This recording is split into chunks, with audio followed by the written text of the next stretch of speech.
Silence filled the void. No light, no sound, no movement. Only endless darkness stretching in every direction.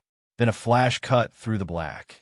A burst so bright it swallowed everything around it. When it faded, a light blue, translucent figure drifted in place, shaped like a human body. For a long time, the figure floated without expression. Then its eyes snapped open. Sam squinted into the emptiness. Where am I? I died. I remember dying. I was supposed to get eternal rest, not this blank nothing. Before he could piece anything together, a voice echoed behind him. Calm, deep, and unmistakably powerful. Sam spun around. An old man sat cross-legged in the void, as if the darkness was nothing more than a chair. He wore a simple white kimono, long white hair draped over his shoulders.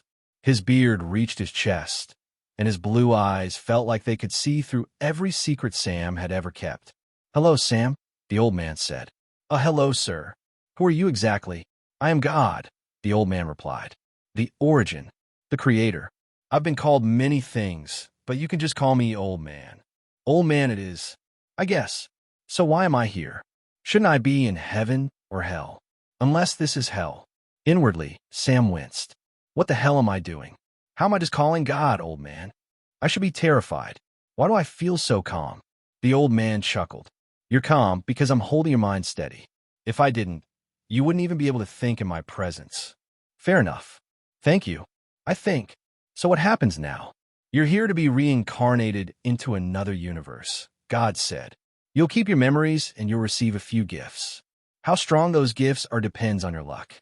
Do I have a choice? What if I don't want to be reincarnated?" "There's no choice," God said gently. "This happens to everyone who dies in your universe." "My universe? So there are more." "Infinite universes," God answered. "But yours is special. When people from those other universes die, their souls are wiped clean and sent back into the same world." "Why? What makes mine different?" "Your universe is the only one I created directly," God explained. "Everything in it, including the souls. Because of that, your souls carry a mark that the normal reincarnation cycle can't override. Your memories can't be removed. I could erase them myself, but you all feel like my children. I never want to take that away." "That makes sense, sentimental God, huh?" God ignored the comment with a faint smile and continued. "Now, for your reincarnation, 3 wheels will appear. One chooses the world you'll live in. One chooses your race. The last gives your starting power." A massive wheel materialized beside them, black and white, etched with countless universes. Sam spotted Avatar, Game of Thrones, My Little Pony, Ben 10, Twilight, the originals, and many more. Sam raised a brow. "This seems a bit too good. I mean, what if I get a god for a race, and then some broken ability? Wouldn't that make me overpowered from the start?" "If that were possible, yes," God said. "But the wheel keeps everything balanced. If you roll a god, your ability will be something minor. But if you get a weak race, the power will give you something much stronger. Think Goblin plus Devourer, for example." Sam nodded slowly. "That makes sense. Being a god with elemental control is basically nothing when every actual god can already learn it." "All right," Sam said. "Let's start." "Just think it," God replied. Sam thought about the wheel spinning. It began to turn, slow at first, then faster and faster until it was a blur. Suddenly, it slammed to a halt. Twilight. Sam blinked. "That's honestly not the worst world I could have landed in. I can live with this." "Then let's continue." The wheel changed. The worlds vanished, replaced with races. Hundreds of them, some familiar, some strange. Sam didn't hesitate. He sent the wheel spinning again. It whirled wildly, then snapped to a stop. His new race appeared. The names on the first wheel faded away, and the symbols shifted into a new set. This time, countless races filled the sections. Sam didn't wait. He sent the wheel spinning again. It blurred for several seconds before slamming to a stop. "Race, werewolf."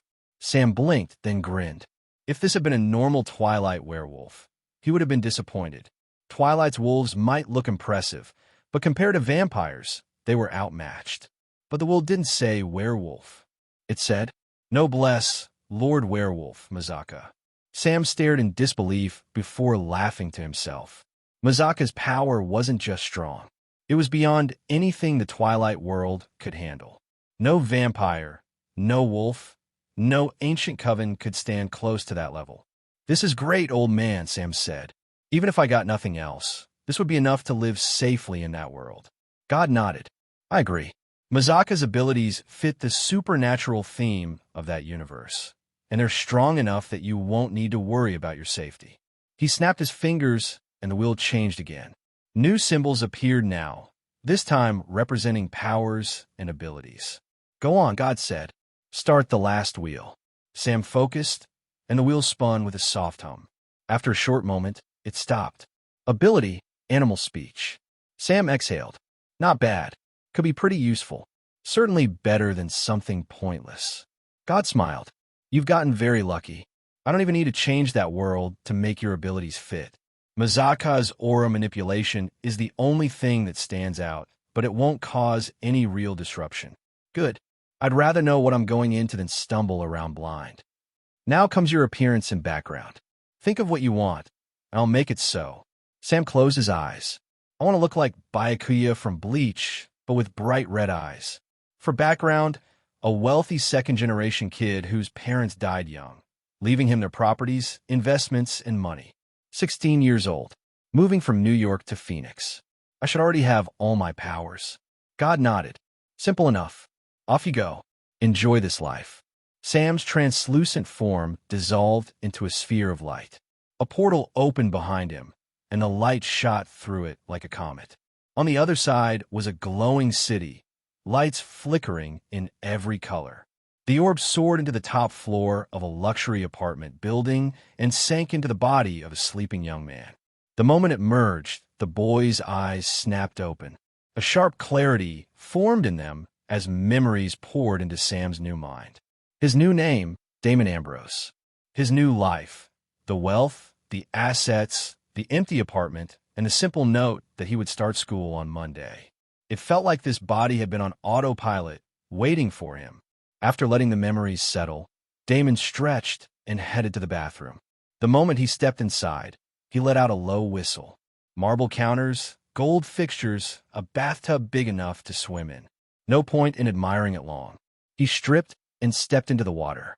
Half an hour later, Damon walked out with a towel around his waist, another in hand as he dried his long, sleek hair. His toned body looked like it was carved by someone who cared too much about symmetry. Girls would lose their minds if they saw him. He got dressed, black ripped jeans, a plain white shirt, a silver Cuban link chain, and black and white sneakers. Hair tied into a neat ponytail. Keys, wallet, phone. He headed downstairs and into the parking garage. His car waited for him, a fully modified GTR.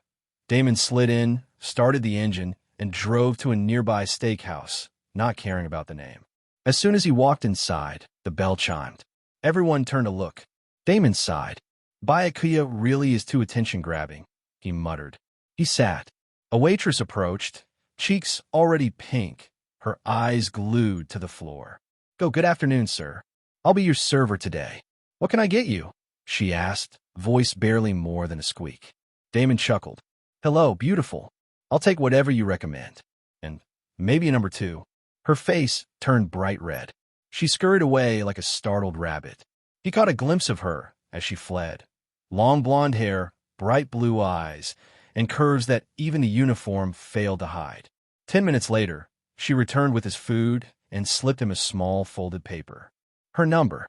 Damon thanked her, ate, left a generous tip, and walked back to the parking lot. He dialed the number. Hello? Who is this?" a soft voice asked. "It's me," Damon said. "Just wanted to know when you get off work. Thought I'd ask you out." A beat of silence. Then, "I'd love to. I get off at 6. I'll meet you in the parking lot." "Great. See you soon." He hung up. The time read 5:30. Not long to wait. He leaned against his GTR, watching people walk by. After a minute, a familiar face passed through the lot. Damon raised a brow. Bella Swan. Of all people, she was the last one he expected to see first. Hey everyone, welcome to FanFic Canon. Thanks for hitting play. I'm thrilled to bring this fan-made story to life for you. If you enjoy the ride and want more narrated fanfics, smash, subscribe, and tap the bell so you never miss an episode. And if you want audiobook of a novel of your choice, join my Patreon. Request any title that's freely available online, and I'll produce a full narration just for you. Now, let's dive into today's adventure. Then he hangs up the phone, checking the time. It is already 5:30, so he just leans on his car, waiting for her, looking at the people passing by, when he recognizes someone and can't help but be surprised that it's Bella Swan. Damon's thoughts, Isabella Swan.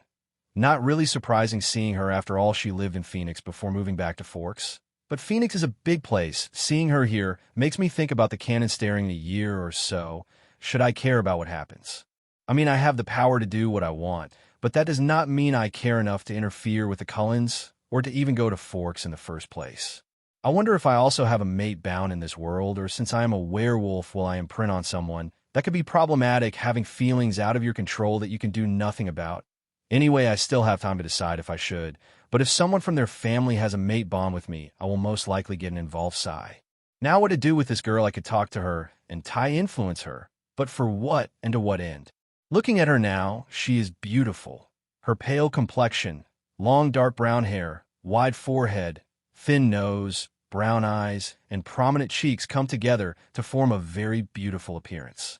Even if some of her decisions were stupid, like jumping off a cliff after Edward left and confronting a person she thinks to be a vampire in the woods, it all worked out for her in the end. So let's ignore her for now. If we meet again, I'll at least say hey. After deciding that he would ignore Bella this time, Damon stopped looking at her and focused on another matter of his powers. He may have the knowledge of how to use, but that does not mean he can use them fluently. After all, he has never used them before. Thinking of this, he decides that tomorrow would be dedicated to the testing of his power and growing the ease at which he can use them. He would try them out now, but as he already made plans, and he can't just use powers as attention-gathering, as Mizaka is in plain view of normal people. Damon then realized that there's still one power. He can still use his animal speech. Thinking of this, he looks around for an animal to talk to. Spotting a pigeon under a tree, Damon carefully approaches it. Reaching within a range in which the bird should be able to hear him, Damon speaks. Damon, hey little guy, or are you a girl? Never mind. It does not matter. How are you doing on this fine day? Pigeon POV. Here I am in all my feathered glory, doing what I do every day, watching the featherless beings going about their day, not knowing the sense of pride and glory feathers bring. I feel sorry for them. When one of them starts approaching me before stopping a distance away and starts talking in my language, so surprised I froze, unable to answer the featherless. End of pigeon POV. Looking at the frozen pigeon, Damon sighs and continues to talk. Damon, sorry little guy if I surprised you there. Just wanted to see how you were doing. Pigeon, huff featherless, you actually talk. Bird, how is that possible? The bird asks, whistling at Damon. Damon, hearing the whistling of the bird, finds he can understand what it's saying, continues the conversation. Damon, it's just a gift of mine. So what's your name if you have one? While talking to the pigeon, Damon didn't notice the time going by as he was so immersed in using his power that he didn't notice someone coming up behind him. Soon the person came right behind Damon, tap home on the shoulder to draw his attention to them. Feeling the touch, Damon turns around, making eye contact with the person he was waiting for all this time. Seeing her now, Damon is no longer in the mood to entertain her, or anyone else for that matter. Using his animal speech has gotten him curious to use his other powers, and thinking of how easily a normal human was able to get so close to him without him noticing, it set off some alarms in his head. If that was a vampire that wanted him dead for whatever reason, he would be dead for sure, without any time to react or understand what had happened. Even if I will be the strongest being in this world, I am not yet.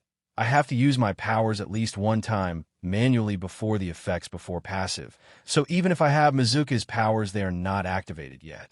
Coming back from his thoughts, Damon turns his focus back to the woman in front of him. Hey, sorry about this, but something came up and I have to deal with it now. So I can't accompany you today. I'll make it up to you some other time. Without waiting for a response, Damon walks away, leaving a confused woman and feather-worshipping pigeon. Heading straight for his car, the more he thinks about his decision or lack of to make activating his powers makes him feel foolish. Stepping into his car, he searches on the internet for a park or someplace out of the way, so no one could have any chance to see him while he is using his powers. Starting the car, he speeds off to Arizona Mills Forest. After driving for a while, Damon finally arrives at his destination. He parks his car and looks to see it already 8 o'clock and the forest is already dark, and finds that the chances of anyone being out here is low, but to be cautious he waits until around 11 when he is sure that no one would be in the forest. He exits his car and heads into the deeper parts of the forest. Walking further and further into the forest, Damon hears wolves howling together from different directions, but no other sounds to be heard except for the distant running of water, which he figured would be a stream of some sort. Arriving at a clearing with an approximately 6-meter wide stream dividing the rest of the forest, Damon finally stops walking, looking around to make sure he does not spot anything out of the ordinary. Deciding that this was a good place to use his powers for the first time, Damon then looks at memories related to his powers to see how to activate them. Finds the information that he needs. Damon does as it says. Looking at the sky, Damon announces out loud with a voice full of confidence, "I inherit all the powers of the strongest Lord of Wolves in history, and using his powers, I shall live free without any regrets and will never bring shame to werewolf race." After repeating the phrase in his memories, Damon waits for something to happen. After standing there for 3 minutes, he started to get embarrassed, but then he noticed sweat dripping down his body at night. It was strange. Right after his heart started beating faster and louder like drum echoed for miles, his muscles expanded and condensed countless times, each time crushing his bones to be healed, each time becoming stronger and stronger, while each time more painful than the last Damon didn't even have the time to scream before. The pain stunned Jim, unable to think or move. Blood flow out of his body from his eyes, ears, and nose.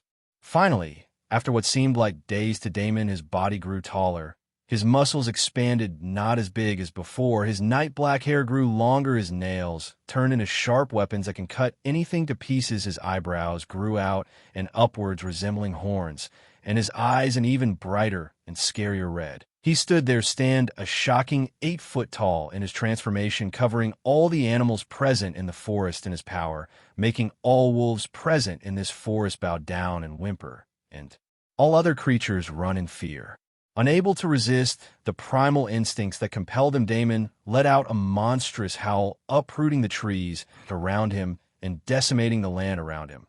This was just a normal howl, not Mizaka's ability sonic howl, as that would cause too much damage and sound traveling for miles.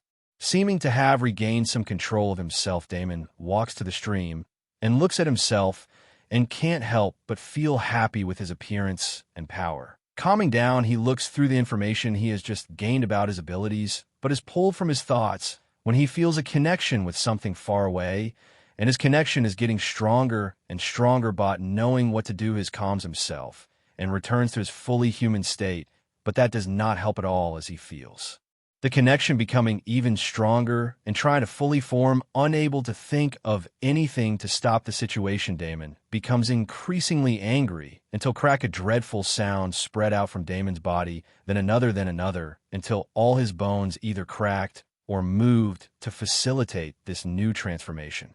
His body grew bigger and his mouth turned into a wolf's snout. As he grew, it looked as if he disappeared into the night. But looking closely, you would notice something amiss. Then out of the night, 2 large red orbs appeared, shining with intelligence. Then a huge wolf paw came, taking a step forward towards the stream. Looking at the reflection, you could see an approximately 17 feet tall pitch black wolf with shining red eyes. But within those eyes now contained confusion upon seeing its reflection. This wolf is Damon. Upon seeing his appearance, he was confused, as he had Mizuka's powers. He understand his first transformation, as it is the same as Mizuka's. The only difference is their hair color.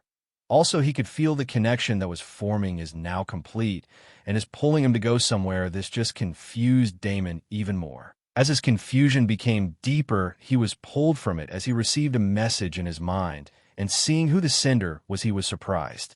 "Hello, Damon, if you received this message, I guess you finally used your powers. and you are surprised by the second transformation and the connection that has formed between you and another. To put it simply, is a mate bond that has been created because of the massive amounts of aura you have gained Mizuka's powers.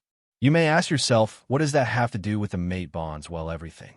In order to make you be able to use aura in that world, I ingrained it in supernatural lore. All the powers that vampires, werewolves, etc. have in that world now comes from them having aura, except the extinct witches who use magic. But unlike you, they have a fixed amount and use of it, and can't use it for anything else, like Edward uses his aura for mind reading, but can't use it for anything else. Now, normal for a mate bond to form, the persons would have to be a certain distance to each other, but because of the amount you have, you were able to make a bond from a very far distance. The way it works is simply your aura contains traits from your personality and has its own wavelength. To form a mate bond, two people's aura must be 100% compatible. This does not mean that they will behave the same.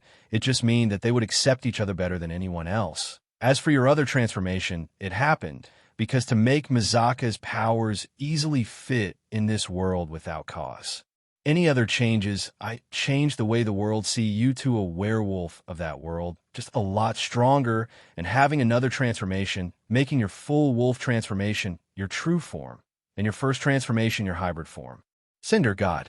After taking in this information, Damon didn't know what to do, but he was happy that not much was changed. While Damon was thinking of what to do, someone else was extremely happy, feeling the mate bond that formed inside her.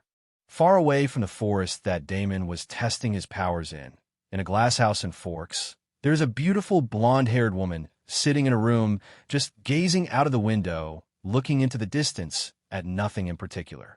Looking into her beautiful golden eyes could trap you forever. She looks perfect without any imperfections except the loneliness and iciness of her eyes. This is Rosalie Cullen, a vampire. Rosalie's POV. I was feeling even more lonely today than usual. Leaving school early today, I came back home to be alone, looking at the couple in the family today. I just couldn't stand to be around them today. Without getting angry, think if I would even get a mate if I deserved one. After everything I did, if I did have a mate, would he be able to love me completely after finding out everything I went through, what they did to me? Would he be disgusted with me? And would I be able to handle it if he was? Even tonight, watching them after they got home from school, just watching Alice and Jasper, Edith and Emmett, and even Esme and Carlisle, and their little moments got me angry and sad. I know Jasper picked on my emotions from the looks he was sending my way. Of course, I don't want to feel like this towards the people I think of as family, but I can't help it today. That's how I ended up in my room, alone, staring out the window, looking at nothing. It was not like I could sleep. One disadvantage of being a vampire, sighing and trying to stop feeling sorry for myself. I feel this energy invade my body, building a connection between something and myself. I feel a burning sensation all over my body. Afraid of what's happening, I shout for help with the little bit of strength I can muster. Help! Rosalie shouts at the top of her lungs, alerting the rest of the family, while she drops to her knees because of the pain. Not even a second later, her door burst open, and she is surrounded by 7 people. POV change. As they look at her on her knees, clearly in pain, even if she is not making any noise, a clear worry appears in their eyes. As a blue light exits her body at a high speed and changes form to a claw and slashes at one of the 7 people and knocking him through the glass out the house into the woods. Edward. The remaining people shout as they realize what just happened. Jasper and Emmett, go make sure Edward is okay. The rest of us will stay here, states the oldest look man. The 2 people he was talking to hesitate to look at 2 women present before speeding off in search of Edward. Do you know what is happening, Carlisle? Questions the shortest woman present. I have a few guesses, but a mate bond shouldn't be formed like this, he answered. A mate bond? Having this kind of reaction, and where her mate nobody, but us are close by. I don't know, this is very strange that aura is too strong, but it is protecting her as it perceives us as threats to the completion of the mate bond. Edward probably tried to read her mind, and the aura just reacted, but I've never heard of the aura being able to do that, or for a mate bond to cause this much commotion. As they were talking, Jasper and Emmett returned with Edward. His whole body had cracks running from head to toe, and they had him lift her over their shoulders. Edward will be all right in a few hours. Probably what's happening with Rosalie? Asked Jasper. A mate bond forming is what I am thinking, answers Carlyle. I tried to read her mind, and all I saw were two huge red eyes staring at me before I was knocked away. There is nothing we can do, but weight interfering might get one of us killed or make things worse. Carlyle states the conclusion he has come to. Rosalie POV. After falling to my knees, I lost all strength. I could not even make a sound, but I could still hear my family's conversation. A mate bond one have a mate finally. I am tired of being alone, but it seems like he isn't close by, but at least I can meet him soon rather than never. I can feel the burning sensation that is affecting me right now weekend. When I think about my mate, I am so curious about who he is. Then an image appeared in my head. It was of a giant wolf fur, as black as night with these red eyes that could scare anyone to death. But to me, they looked so beautiful and warm. I guess my mate is a shapeshifter, and a big one at that.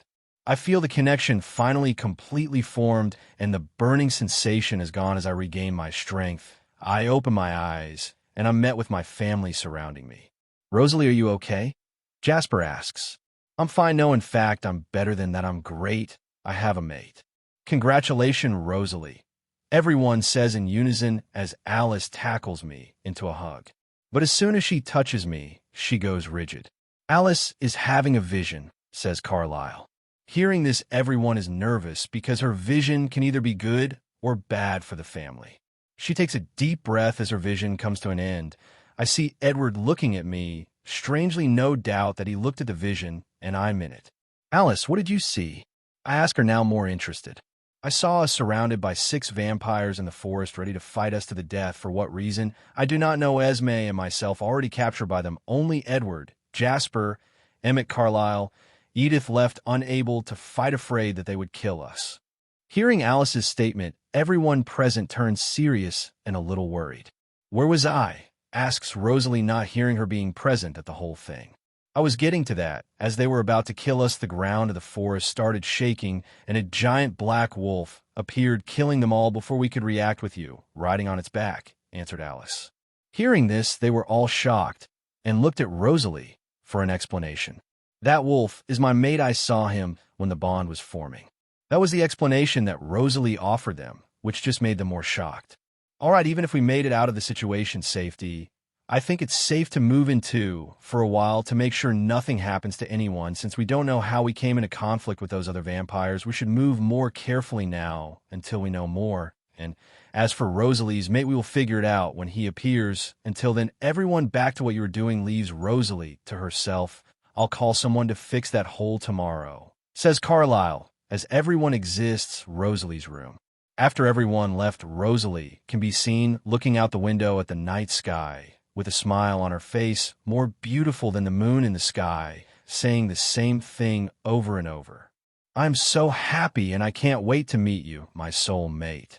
Early the next day, in the middle of a destroyed area of the forest, you can see a naked man asleep in the middle of all the wreckage.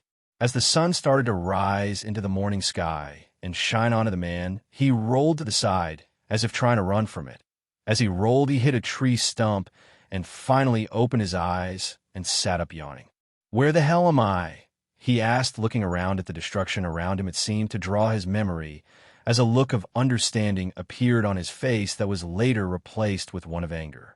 I can't believe it's a mate bond already, and with Rosalie Cullen. I didn't wish for a mate bond thinking I would not get one, and I would be free to do what I wanted, or at least it would take a long time for me to find my partner, but no, it has to happen as soon as I use my powers. It seems I should have wished to not have one, but it's too late for that now. It already happened, and I sound stupid to be complaining about having probably the most beautiful woman on the planet to myself. But for sure, I'm not going to Forks anything soon. I refuse to ditch everything and run to Forks. I'll go look for it at some point, but not now. I just have this feeling that if I see her and look into her eyes, I won't be able to leave her side again. Even now, I can feel the connection trying to push me to her. She should be feeling the same thing. The question is, will she try to track me down or wait for me to come to her? As Damon looked around, he knew he had to do something about the traces left behind from last night, such as the huge paw marks all over the place and the claw marks. Thinking of his possible solutions, he decides making a bigger mess to cover the traces would be better. As such, he stands up, showcasing his naked body for all to see. If before he looked good to know, he looked even better now. Standing a full 6'6", his muscles have become more defined and compact, giving off the feeling that they're stronger than diamond, and his hair reaching his lower back now has some white to it. Damon, feeling all the power in his body and his increased senses, has to admit if he did not gain full control of his powers, when he got them, it would take a long time for him to be able to use them properly without causing any excess damage. Clenching his fist and pulled back his right hand, then let it fall right on the ground below him. Boom! The surrounding was destroyed even more than it was before, sinking the ground, dreading cracks everywhere, erasing all the palm marks and claw marks left behind by his transformation the night before. Looking around to make sure he did not miss anything, Damon heads back to his car that he hopes wasn't damaged from the events of last night. He walks out of the forest to where he parked his car and sees it is not damaged in any way, is happy, and enters and puts on some clothes that have been in it for as long as he can remember. He starts the car and heads back to his apartment. On the drive back to the city, can't help but think of Rosalie, even if he does not want to take his mind off it. He thinks about if he should even go to school as he was supposed to start today, but looking at the time, he highly doubts he can make it before it starts. Finally arriving at his apartment, he parks his car and heads to his room and goes straight into the bathroom to clean himself up, as he decided, as he has nothing else to do, he will go to the school for now, at least until it gets boring. Dressed in white jeans, a black t-shirt, and black Jordans, Damon left the apartment and drove his car to school. When he arrived, as he had guessed, it had already started. Parking his car, Damon entered the school and wanted to go to the principal's office, but did not know where to go. Luckily, as he looked around the entrance, there was a map of the school stuck on the wall for new students to follow. Finding where the principal's office as he walked in that direction, walking past a couple of classroom, he drew attention from the students, male and female. If it was because he was not in class or because of his looks, he was not sure if it was one or both. As he finally reached the office with his secretary sitting at a desk outside, he approached. "Hello, my name is Damon Ambrose. I'm a new student at this school." Hearing someone talking to her, the secretary looked up at Damon and addressed him. "You're a little late, aren't you? Just hold on, let me find your class schedule." "Yeah, I had some personal problems to deal with, hence why I'm late. Here's your class schedule. Your class will finish in a couple of minutes. It's best to wait here, while it'll get a teacher or send someone to give you a tour at the break." "Thank you." Damon sat on one of the seats to the side. As he waited, he saw the secretary call someone, most likely a teacher, to organize a student to give him a tour. He could have listened to the call, but didn't, as he had no interest. After about 5 minutes, classes started letting out, and people filled the halls, and anyone that passed by would take a second look at Damon until, "What are you doing here?" Looking up at the person who talked to him, Damon immediately recognized the person and responded, "I'm starting school here. Small world, huh?" "You're really small, it seems. My name is Jasmine, by the way, since you didn't bother to find out the last time we meet." "Yeah, I'm really sorry about that, but a family emergency came up, so I had to deal with it." Looking at her, Damon finds himself confused. He was sure when he met her the first time, she was more beautiful than she is now. He was attracted to her, but right now, looking at her, he feels nothing. It has only been a couple of hours. Not even a full day, yet his feeling has completely changed. The only thing he can think of that can cause this is the mating bond. He has not even met Rosalie yet, and he can't have any ideas about other women. Damon wanted to get upset, but knowing that would do nothing about the situation, he is in the controls himself and just accepts it. "What are you thinking about so hard?" Finding his attention on something else, Jasmine spoke. "Nothing, so are you going to show me around now?" "Of course, let's go." Getting up and walking away with Jasmine as they toured the school, she showed him the gym, the library, and anything else he needed to know the location of. As they walked, they talked about everything, their families, hobbies, childhood, and even school, and as they talked, they became closer. Damon may not see her as a love interest, but he thought at least they could become friends. After the tour, Damon went to class the rest of the day, then went home. Time skipped 1 year and 2 months. Bella left for Forks a week ago. Time passed by, and a year had gone by with Damon just going to school and hanging out with Jasmine, his new best friend. While he wasn't doing either of those, he was in the forest, using his powers, running around, just getting accustomed to switching forms. Every day in the past year, he has thought about Rosalie, and the feeling of wanting to be close to her, even if they have never met, is getting stronger and stronger, making him wonder just how much longer can he ignore it. After all, the only reason he lasted this long was not only because of his self-control, but because every time he would zone out and think of Rosalie Jasmine would be there to drag him to do something that ended up taking his mind off it. But that's been working less lately. But right now he has something else to handle as he walks down the road in dark night to draw out the person that's been following him for a couple of days now. When he first noticed it, he didn't really consider the possibility that it could be something supernatural, but he should have realized as the person would only follow him at night, and the super sweet smell that would come from them all pointed to the fact that it was a vampire following him. As for why, he had no idea.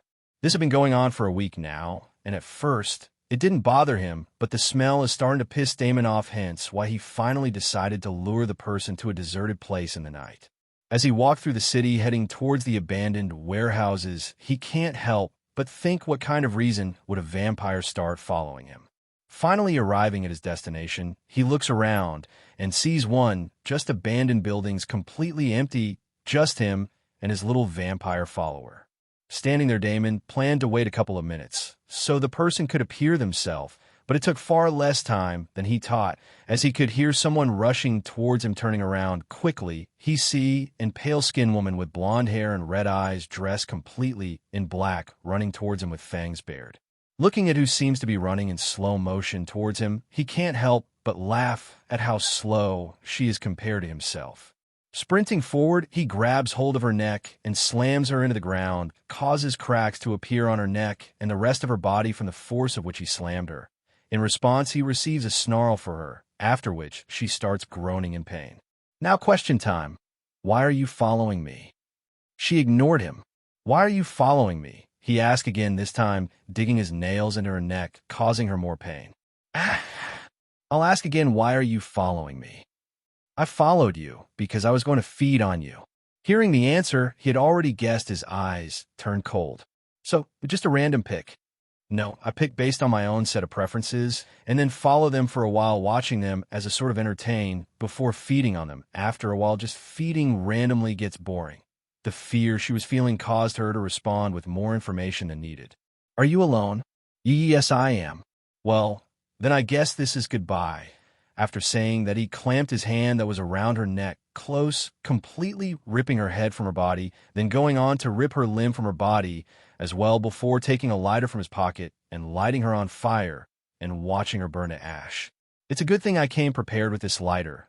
Although I could tell she was lying about being alone, more than likely if another was with her, it would be her mate, and no amount of torture would be enough for her to tell me where to find him.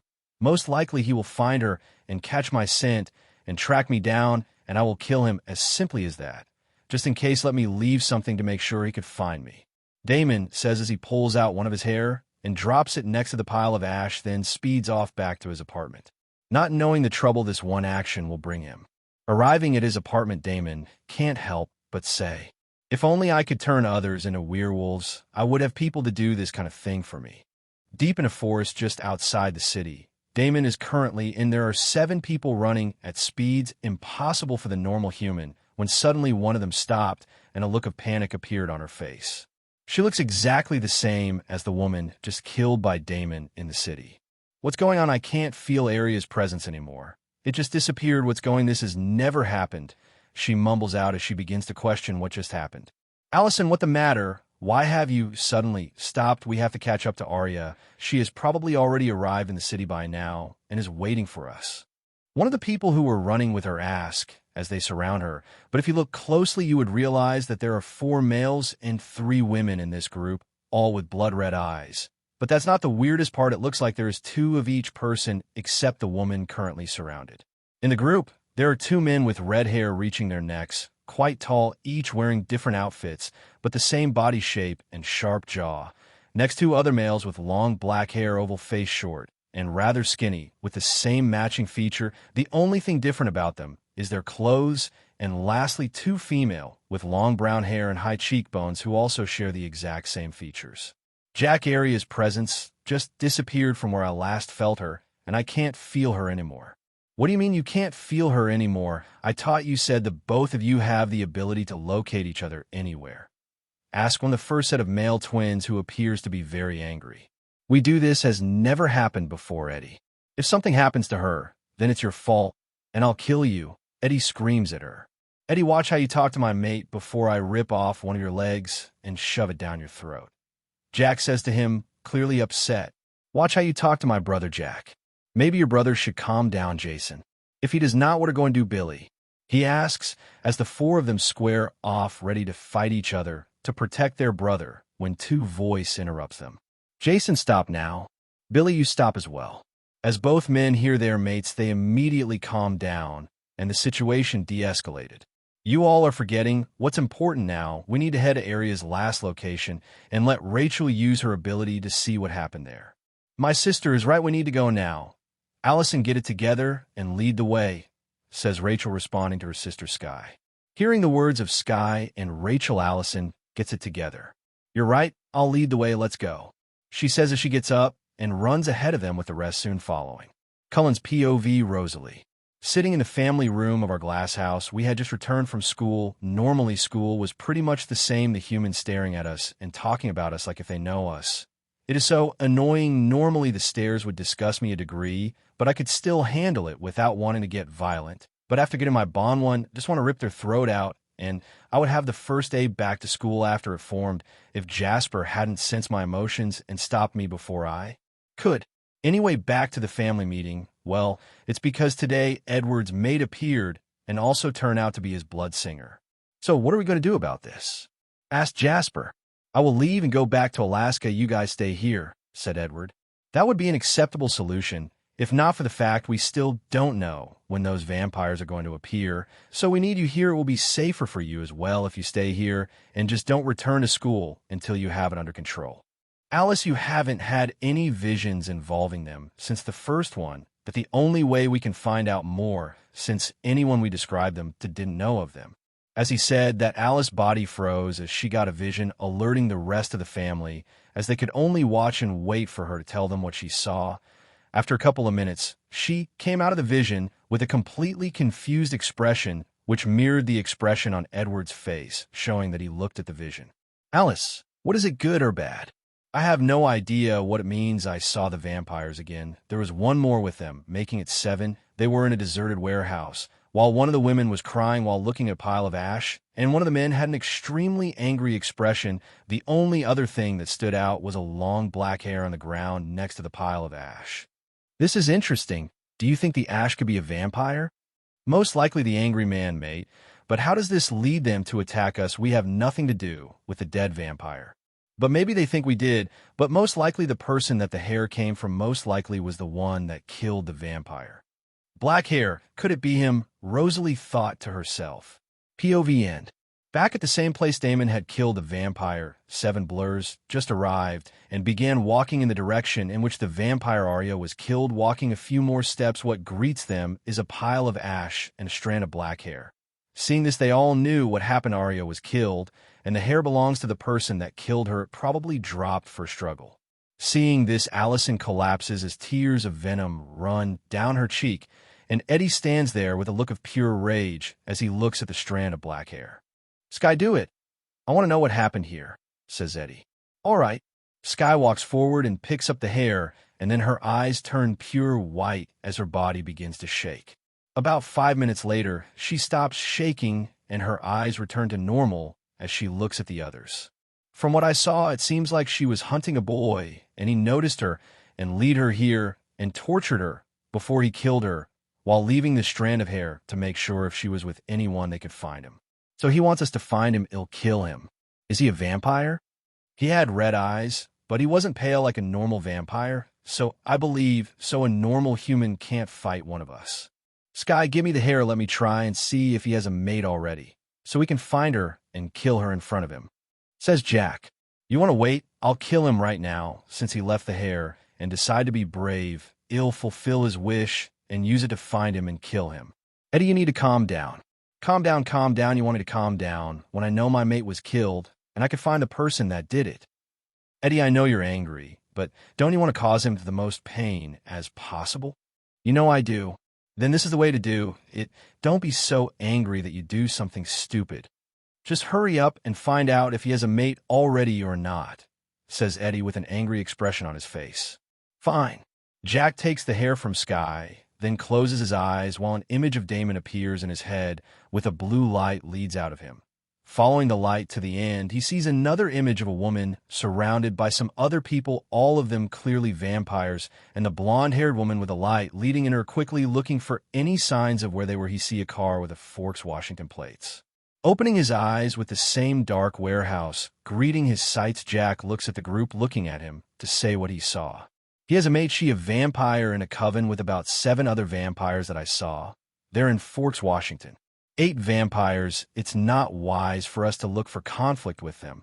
We don't have any advantage, said Sky. We could always go and pick them off one by one. What about the man that killed Arya?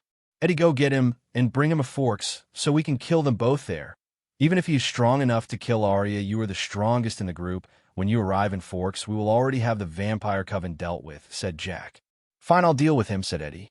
After saying that, and them speaking some more, they set off for Forks running at their highest speeds, leaving Eddie alone to deal with Damon. They whole arrive in Forks in 11 hours running full speed the whole way. I'll go get that bastard now. Bringing the long strand of black hair to his nose, he smells it, then drops it, then takes a deep breath while closing his eyes, soon after they snap open. Found you. After saying that, he disappeared, speeding from his location, following Damon's scent. POV Damon. Since coming back home after killing Arya, Damon has been unable to sleep on edge like if he is in danger, but he knows nothing could match him in this world. So here he's trying to figure out what causing this feeling. Getting off his bed and going onto his balcony, he immediately smells a familiar scent. As a very sweet scent invades his nose, he looks down below on the road below to see a blur speeding into the building. Seeing this, Damon already knows what's happening. Looks like the mate found me faster than I thought. Turning around and entering the apartment, Damon sits waiting for his visitor to appear. Not even 20 minutes later, his doors burst open and Eddie walks in. You know it's rude to break into someone else's home. You would deserve anything that happens to you because of it. I finally found you. You will pay for what you did to Arya. Arya, who's that? Never mind, I don't care. I suddenly have this feeling of urgency. I think you can tell me why. Not even waiting for a reply, Damon disappeared and reappeared with his hand around Eddie's neck, choking him with so much force that cracks started to appear. While Eddie was wheezing, trying to catch his breath. You know, I don't know what you did, but just looking at you is making me feel like if I don't act fast, I'll lose something important even after I have you by a throat. The feeling still hasn't decreased. Crack! Ah! Eddie screamed after Damon broke off Eddie's arm with his other hand. Now, if you tell me what I want to know, I'll end your life quickly without any suffering. Bam! Ah!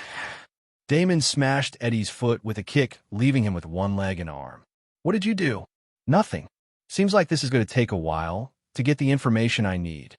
1 hour later, rumbling could be heard before a luxurious apartment building was covered in unbelievable pressure as everyone within was pushed to the ground, and the building itself was shaking and breaking apart from the pressure. While in one of the apartments, you could see a man looking down on another man with an expression of pure rage, with his shining red eyes getting darker by the minute, who looks to be in very bad shape. What did you just say?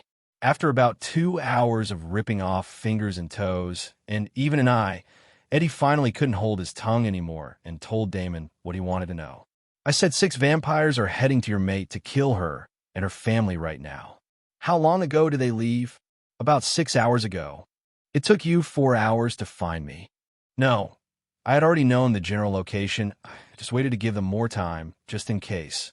Eddie didn't get to finish his statement as Damon cut off his neck with his claws, making his body turn to dust.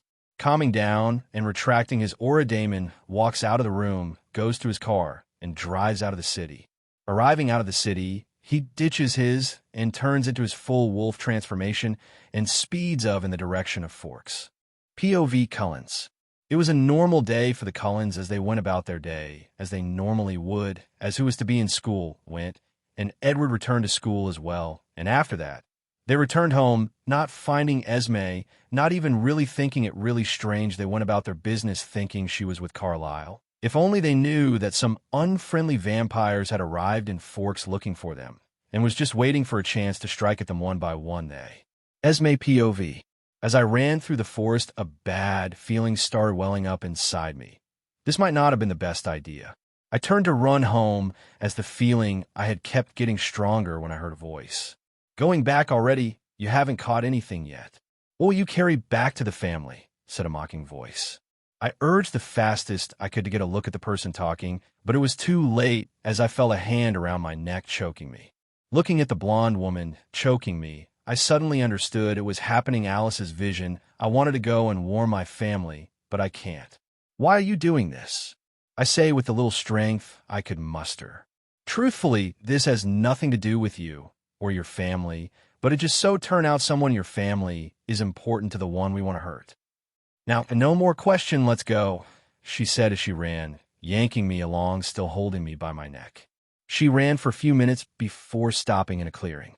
"This is the place. I just have to wait for the rest to get his mate and for Eddie to bring him here. Then we can kill them in front of him before killing him, avenging me sister."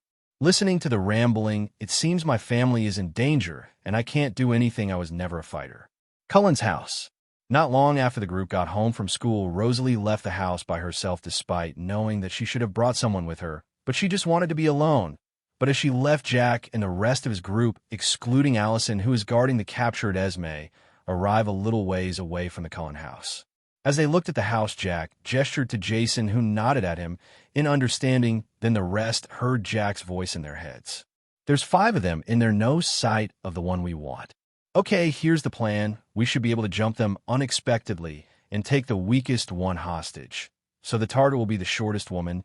Make sure when you enter land a solid hit, then we surround the hostage. They are animal blood drinkers, meaning we'll be stronger, albeit not by much that it matters, but we won't lose to vampires who refuse to take their place at the top of the food chain." Finishing his little speech, they all locked onto the house before speeding towards it at full speed, jumping through the glass before they each appeared in front of one of the Cullens. Bam! One loud noise was produced as the time of the 4 fists landed on Emmett's, Alice, Jasper, and Edith faces, and they were thrown on their backs. Edward was fast enough to dodge, but when the intruders noticed 2 more surrounded him, and he was unable to keep up as they beat him into the ground. While Jack and Jason took Alice. "Guys, we're taking no chances, let's go." "Oh, if you follow us, this little thing gets. Let's just say it best you don't follow us," said Jason as he drags his finger across Alice's face, angering Jasper to no end, as Edward and Emmett already are holding him back from rushing forward and getting Alice killed. "We also have the other lady, don't really know her name, but we have her. An hour and 30 minutes from now, meet us at the clearing east of here. Don't be late," says Jack with a smirk, as he and the group left carrying Alice with them, leaving behind a very worried and angry Jasper and the rest of the Cullen. While this was happening, Rosalie was walking in the opposite direction, lost in her own world. "What are we going to do? They have both Esme and Alice. We need to contact Carlisle and tell him the situation. Jasper, you need to calm down. They won't hurt her. We have an hour to think of something. If you go by yourself, they will kill you and Alice," says Edward. "Where the hell is Rosalie?" asked Edith. "We have no clue, but she should be fine as things are going, just like Alice's vision. We need to get Carlisle and get to the clearing." Looking around for a minute, Edward finally finds his phone, then dials a number. The phone connects, then you hear a voice. "Yes, Edward, what the matter?" It happened they got Alice and Esme. Wasting no time, Edward got to the point. There was silence for a minute then. "Where are you?" "We're here at home. They attacked here and took Alice." "I'll be right there." Throughout the whole conversation, Carlisle's voice was steady, like he was unfazed, proving his self-control to be powerful. Back to Esme.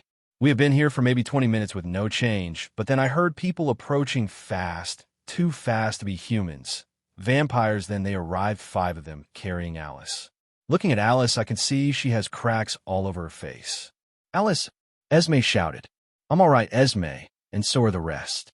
We have these 2, the real target was not there." "TCH. Real target, what do they want?" But I heard Alice speak. "Real target? What do you want with Rosalie?" Is that her name?"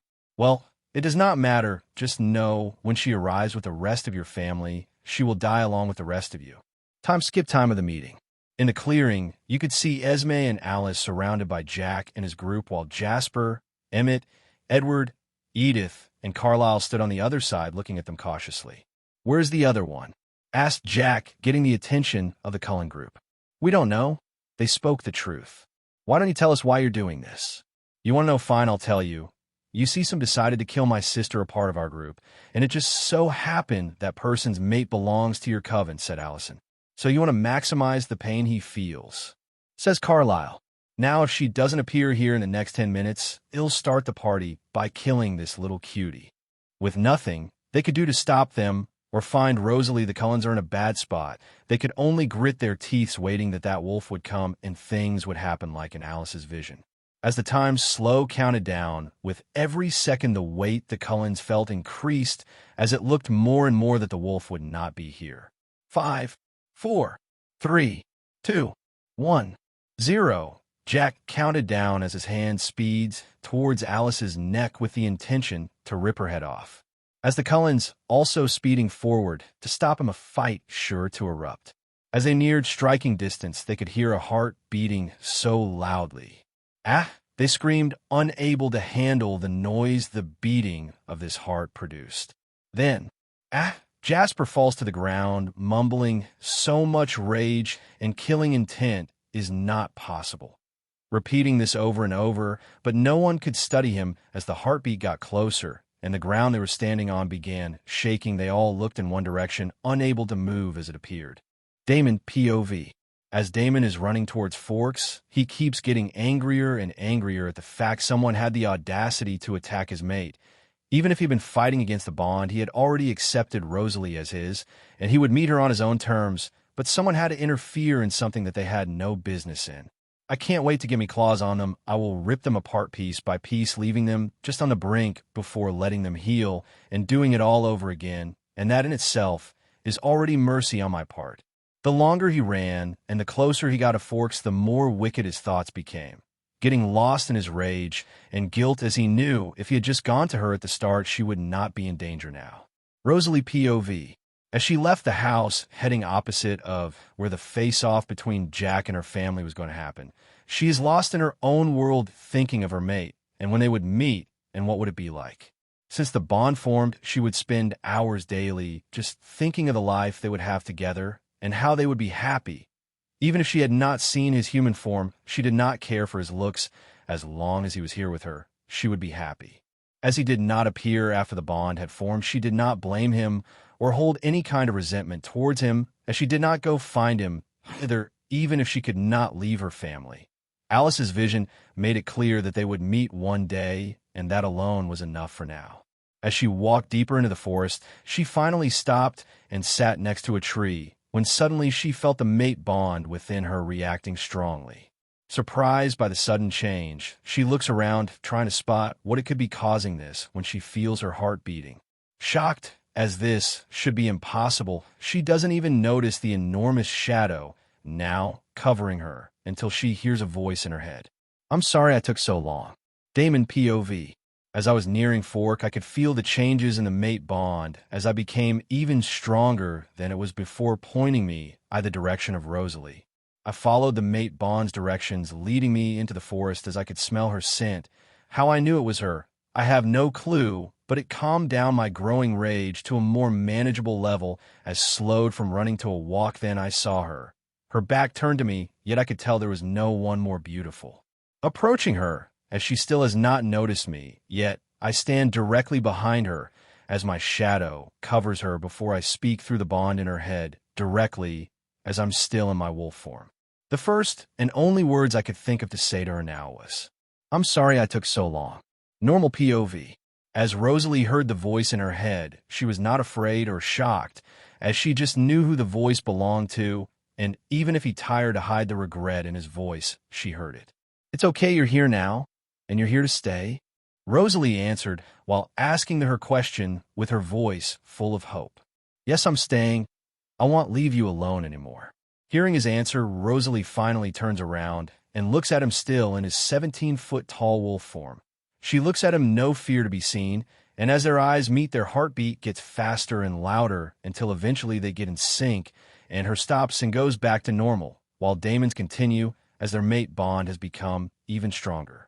We're going to meet my family. You can't be in this form, so change back.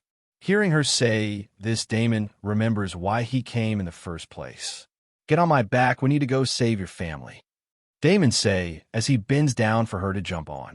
Hearing Damon talk about saving her family and her riding on his back finally reminds her of Alice's vision. So she jumps on quickly as Damon sniffs the air, looking for other vampire scents before locking on to a bunch of them together and speeding off in that direction. Back to the confrontation, Jack and group POV.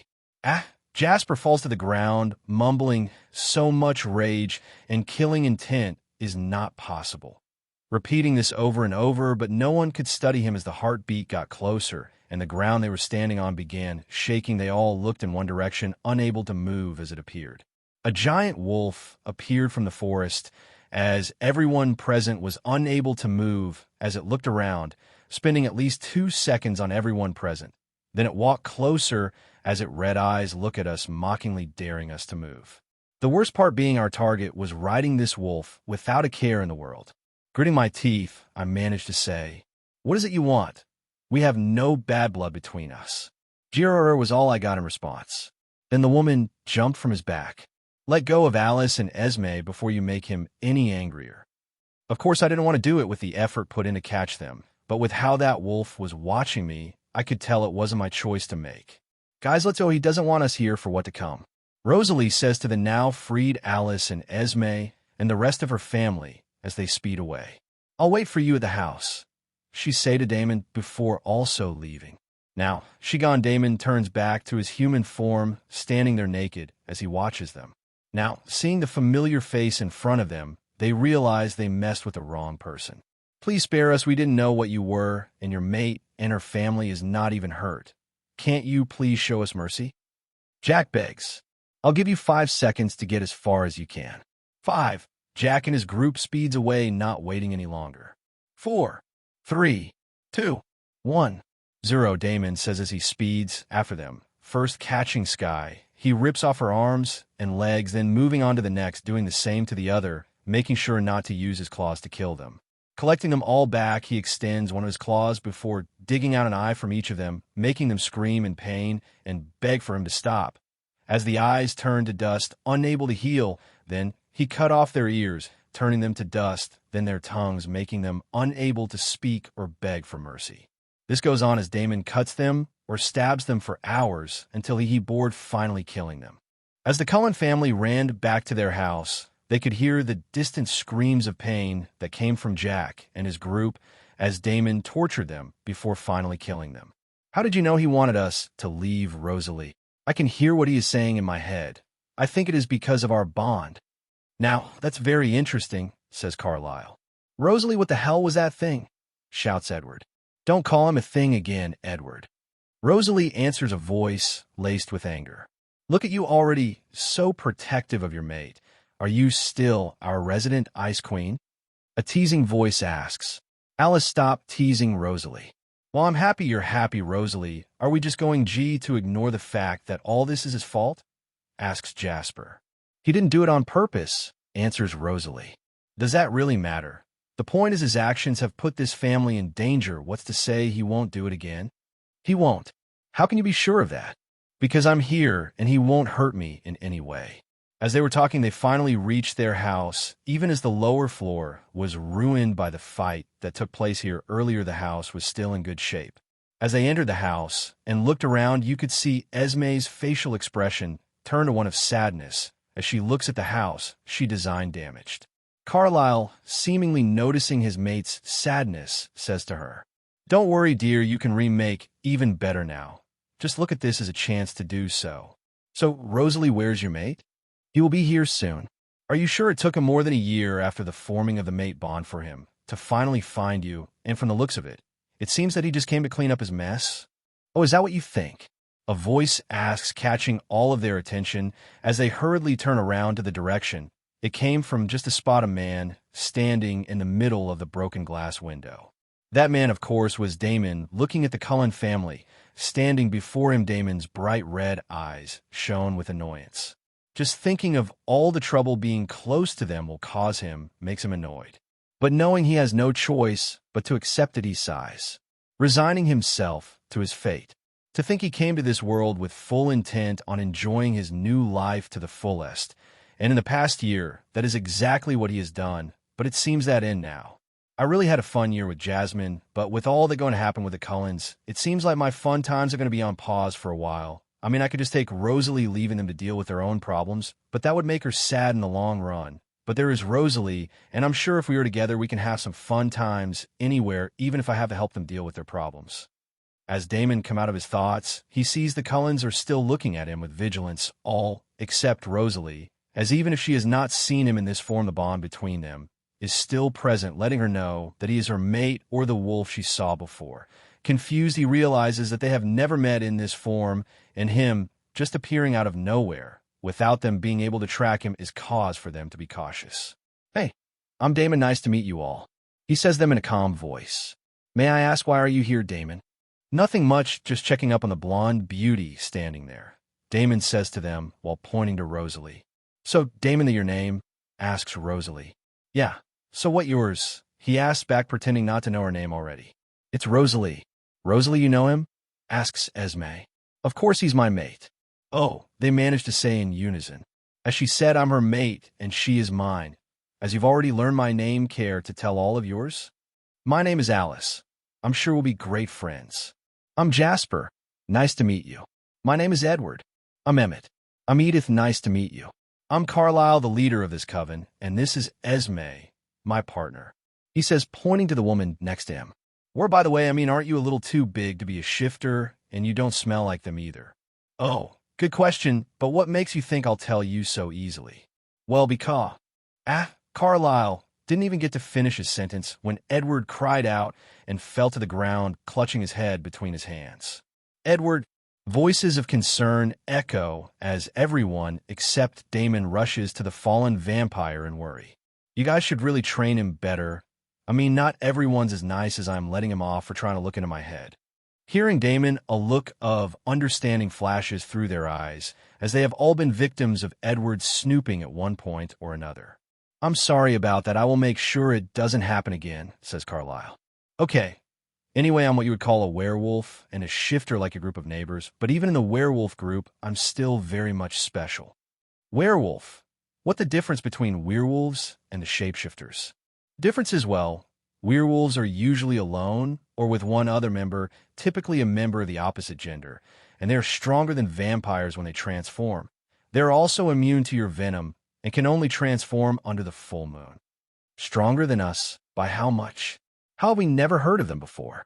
"By how much I'm not sure, but if the fight is 1 versus 1, then they could kill you. The only reason you would win is that they lose all rationality when they transform, but then it would still be a hard fight, as they are immune to your venom. As for why you never hear about them, it's simple. Apparently one had a run-in with a member of the group that rules over you vampires, and nearly killed said vampire, causing them to fear werewolves, which led to them hunting them down and killing them when they cannot transform. I'm guessing you're stronger than the average werewolf. Can you tell me by how much?" "Let's put it like this. Even in my weakest form, which I'm currently in, even if all the vampires in the world attacked me, I would survive and kill them all. Here I am in a place I didn't want to be, getting ready to do something I would have never done a year ago with people I don't know. Life really is funny sometimes." Damon sits in his car, which he had Jasmine recover, and gets sent to him over the last week, currently in front of the Cullen house waiting for Rosalie so they can go to school. After that night of questioning from the Cullens, who did not believe him about his strength level, he stayed in a hotel and used some money to buy a house in Forks. For the past week, he and Rosalie made no significant progress in their relationship, if it could even be called such. They both seek to be in each other's proximity, but would seem to have trouble taking their relationship to advance any further. As of the moment, for whatever reason, the relationship has not advanced, not even a date. At the car, Damon finally sees Rosalie exit the house and the rest of the family following behind her before going into their respective vehicles and leaving as they do. So he watches them with a different gaze for each that held different feeling behind each, as his opinion of them has been set based on what happened the night after he saved them. They thought he had left and proceeded to discuss him further. Flashback. Let's put it like this. Even in my weakest form, which I'm currently in, even if all the vampires in the world attacked me, I would survive and kill them all.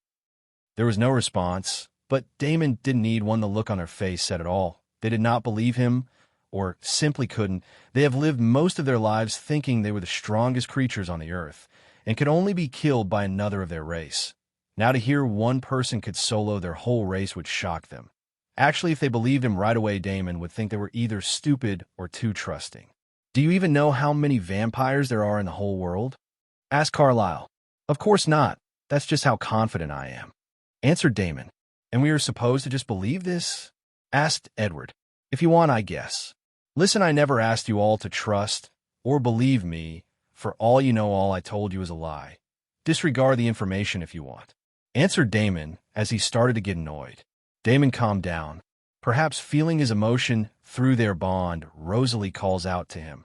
And it works as he looks at her, and all the annoyance he felt disappeared, and he sighed. I think this will be it for tonight. I'm still a little hyper, so I'm going to leave as I still need to organize a place to stay and some other thing as I left where I was in a hurry, as you would expect, says Damon, coming up with a good excuse to leave. Yes, I think that's best, as I'm sure everyone is still a little shaken, says Carlyle.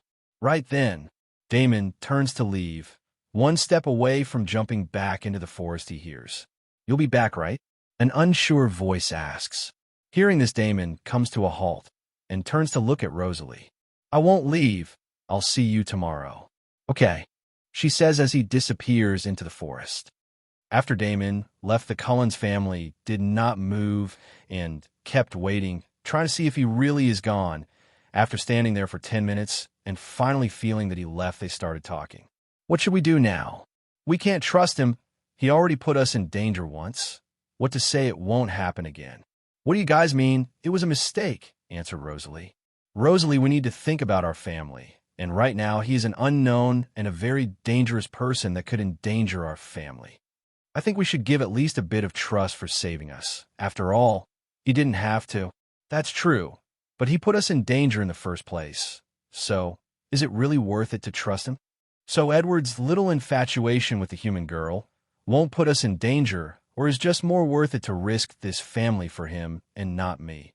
Rosalie asks angrily. Calm down, Rosalie. This isn't the same thing, says Carlyle. Oh, how is it not?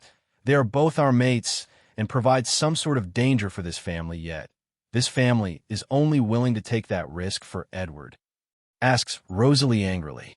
Quiet enveloped them as Carlyle was unable to respond. Sigh. What they didn't know was Damon hadn't left and was in fact listening to their conversation from a distance, and hearing their thoughts on him, shook his head. I find it really funny, all the trouble they are willing to go through for Edward to be with Bella, even going to war with the Volturi, and they can't even do something this simple for Rosalie. I wonder if I should kill them? It's a good thought, but it won't work out. She would be too sad. Coming to this, and hearing their conversation unlikely to continue, he turns and leaves. Flashback ends. Damon, let's go. Looking over at Rosalie now, in his car, he smiles. Sorry, just lost in thought. As they drive to school, Rosalie asks him a question. Are you sure you want to do this? It's fine. I want to spend more time with you, and since you have school all day, this is the best way to do it. I'm sure you realized we haven't made any progress in our relationship. So how about we finally go on a date? Really? Rosalie asks with a voice full of joy. Of course, you sound like you thought I would never ask. After all, you took so long and I could feel all your emotions from the mate bond, remember? She says to him. What does feeling my emotion through the bond have to do with anything? Screeching. The car suddenly slides to a stop as Damon turns to look at Rosalie with a look of regret. As Damon looks at Rosalie, he feels an overwhelming emotion of regret wash over him as he sees the hurt in her eyes, which she is trying so hard to hide. So you knew how it felt all along. Why didn't you say anything? I knew you and I would be together at some point, so I just waited. I am sorry, but I just didn't want to be controlled by anything. And I thought that was what was happening. But I know now that it wasn't the case, and my actions at the time were, put it nicely, childish. And they hurt you, and for that, I am truly sorry and will do anything to make it up to you. I know you will. And it did hurt knowing that even if it was only part of you didn't want the mate bond, it made it feel like you were rejecting me along with it. That was never my intention, but it does not matter. What matters is what happened and my action made you feel like didn't want you, and for that, all I can do is apologize and hope you can forgive me. I can forgive you, but can you really be with me after knowing my past? Your past doesn't matter. I'll always be here for you, even if my earlier actions did not show this. Okay, but I'll tell you anyway. I was born in Rochester, New York, in early 1915. My family was just my parents and my two younger brothers. My father worked at a bank, which was enough to provide for our family in the Great Depression.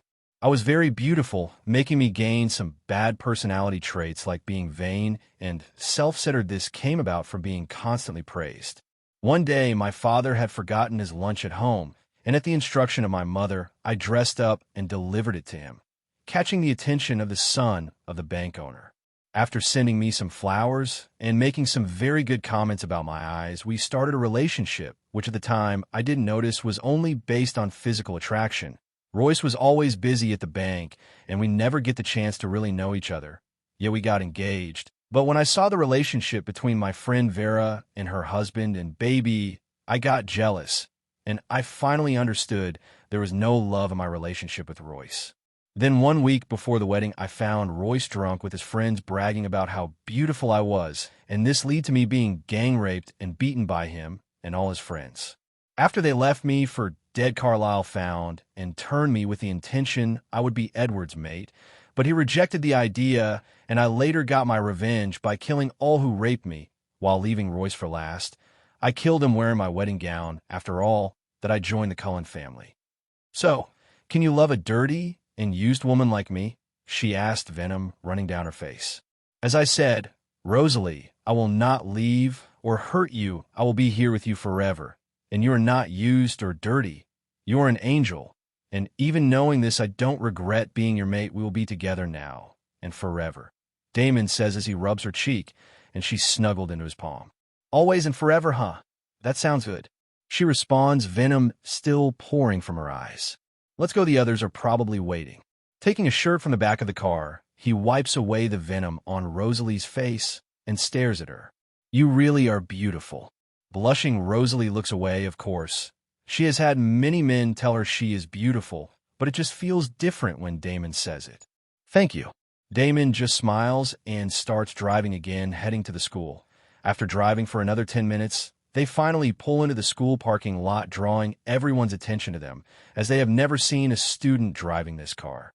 And Rosalie was not with the Cullens this morning, as Damon's car was tinted so no one could see who was inside. When the car finally stopped and the door opened and Dakin stepped out, I went to him. After all, even if he wasn't the god of beauty, he was still better looking than all humans and most vampires. Damon didn't mind the gazes as he circles around the car and opened the passenger door when a hand stretched out, and he held it, helping Rosalie exit the car, causing a round of gasps from everyone in the area. As they looked at each other and smiled, then went to the other Cullen who were still standing in the parking lot. Now everyone was together. They left and went to class while Damon got his schedule. But even as they went about normally, everyone else was already spreading the news of the handsome new boy and how he and Rosalie Cullen were together as he dropped her to school. This little bit of information broke many hearts, both boys and girls, as even if she had rejected almost everyone in the school, she didn't have a boyfriend, so they still had a chance. But now she had one, and one that good-looking things were nothing looking good for them. After spending a boring day at school, Damon was really considering dropping out. After just half a day, the only thing holding him back was Rosalie. Now he and Rosalie were sitting at a table in the cafeteria separate from the Cullens, as Damon does not hide his budding dislike for them. Well, apart from Alice, as she was just a nice and bubbly to dislike. Damon really wanted to ask Rosalie to leave her family, but he knew it would only hurt her, as she would not be able to choose, and him just forcing her to do that would not be the right thing. But he knew with all this going to happen, there will be plenty of opportunities to show her that her so-called family is not perfect at all. But even if he dislikes the Cullens, he does not hate them, as they haven't really done anything to him or Rosalie, and with how strong he is, he thinks it foolish to hate vampires, as he could kill them easily. So, when are we going on our date? Rosalie asked, pulling Damon from his thoughts. Whenever you're ready. We could even leave now. Has one day of school already made you feel like that bored that you want to ditch? Yes. I've never liked school, after all. I do not need for it. Don't you get bored doing this every day? Of course, but it's to help us blend in. Anyways, I would love to go out with you today, but after school. It's a date then. As he sat there speaking to Rosalie, he could feel all the people who were staring at him, which he already knew was the Cullens, as after the other students looked at him for a while they would go back to what they were doing, but he could feel some new staring at him intensely. As he turned to see who it was, it turned out to be none other than Bella Swan. She sat staring at him. Her eyes only carried curiosity as she looked at him, yet he could see Edward out the corner of his eye looking angrily at him. Sigh, is he an idiot? I'm sure he could tell I have no interest in the girl, yet he's behaving like that. This annoying brat, says Damon, as he looks over to the Cullens at another table. If you all don't educate your brother, I will, and I can't promise he'll be alive when I'm done. Damon, calm down, says Rosalie as she feels his anger rising. There are only so many times I'll warn your brother about trying to read my mind before I take action. This will be the last time he does this, I promise. Let's go, class starts in a minute anyway. Bella POV. Today I heard we got a new student, and how he and Rosalie Cullen are an item. It would seem even the Ice Queen can find someone. I wonder what he's like, thinks Bella as she enters the cafeteria. As she does, her attention is not drawn to where it normally goes, to the Cullen table, but another table near it with only two people sitting and talking to each other, looking as if they were in their own world. There she sees on the new student as she already recognized Rosalie. She can help but find him to be somewhat familiar as she continues to stare at him and notices how handsome he is, especially his black hair with some white throughout. But even if she admits that he is handsome, all she feels is curiosity as to what made the Ice Queen like him, and why does he look so familiar. As Damon turned and looked at her, Bella still couldn't figure out why she felt that she saw him before. But she forget about this. She saw the looks exchanged between him, the Cullen family, and him leaving the cafeteria with Rosalie. Not bothering with this anymore, Bella went back to her next class, as time seemed to barely move by. Finally, the school was finished, and as Belle exited the building and walked to her truck, earphones in her ears on the wet ground, she could not help but notice Edward was starting he yet again, but it did not make her feel uncomfortable, but she didn't know how to describe how it made her feel, and as she walked to her truck and got ready to open the door, she turned to look at Edward as their eyes meet. Screech. Tires slide the wet ground as a van slides towards the now shocked Bella, as she looks at the incoming van, but she is unable to do anything and falls when suddenly Edward appears, hand outstretched, as he stops the van from crushing her. Ah! Screams come from all sides of the parking lot as people rush towards them. Bella, still in shock, turns to look at Edward, but is unable to say anything as they stare into each other's eyes. Coming back to his senses, Edward rushes off before anyone could reach the sense, as a still shocked Bella is left to look at the dent left on the van. And as people surround her asking her questions, she is still shocked as she stands there silently. Cullen's POV. After coming home from school, the Cullens are currently having a meeting without Rosalie, as she had left school earlier with Damon to go on their date. He has some dislike for us. I told you so. Just the look he gave us, that should tell you all you need to know. From the emotions I feel from him, I would say we do not need to be on guard unless we do something to him first. What? So we should just behave like everything is fine when for all W know he might want to kill us? Asks Edward. It seems you've forgotten you try to read his mind again, and that what lead to that. But as I said, we don't need to worry, because even if he dislikes us, I also feel indifference from him towards us. So we need no worry, because no matter how we try hiding it, we all feel indifferent and superior to humans, even if we don't show it. So imagine how he must feel if what he said to us that night is true. He would see us as no threat to him. Says Jasper. Okay, but what about Edward? He could have exposed us today with his little stunt. Yet here we were talking about something else. What was I to do? Leave her to get crushed to death right in front of me? I'm not saying that. She's going to start asking questions. So what are you going to tell her? Don't worry, I know what to do.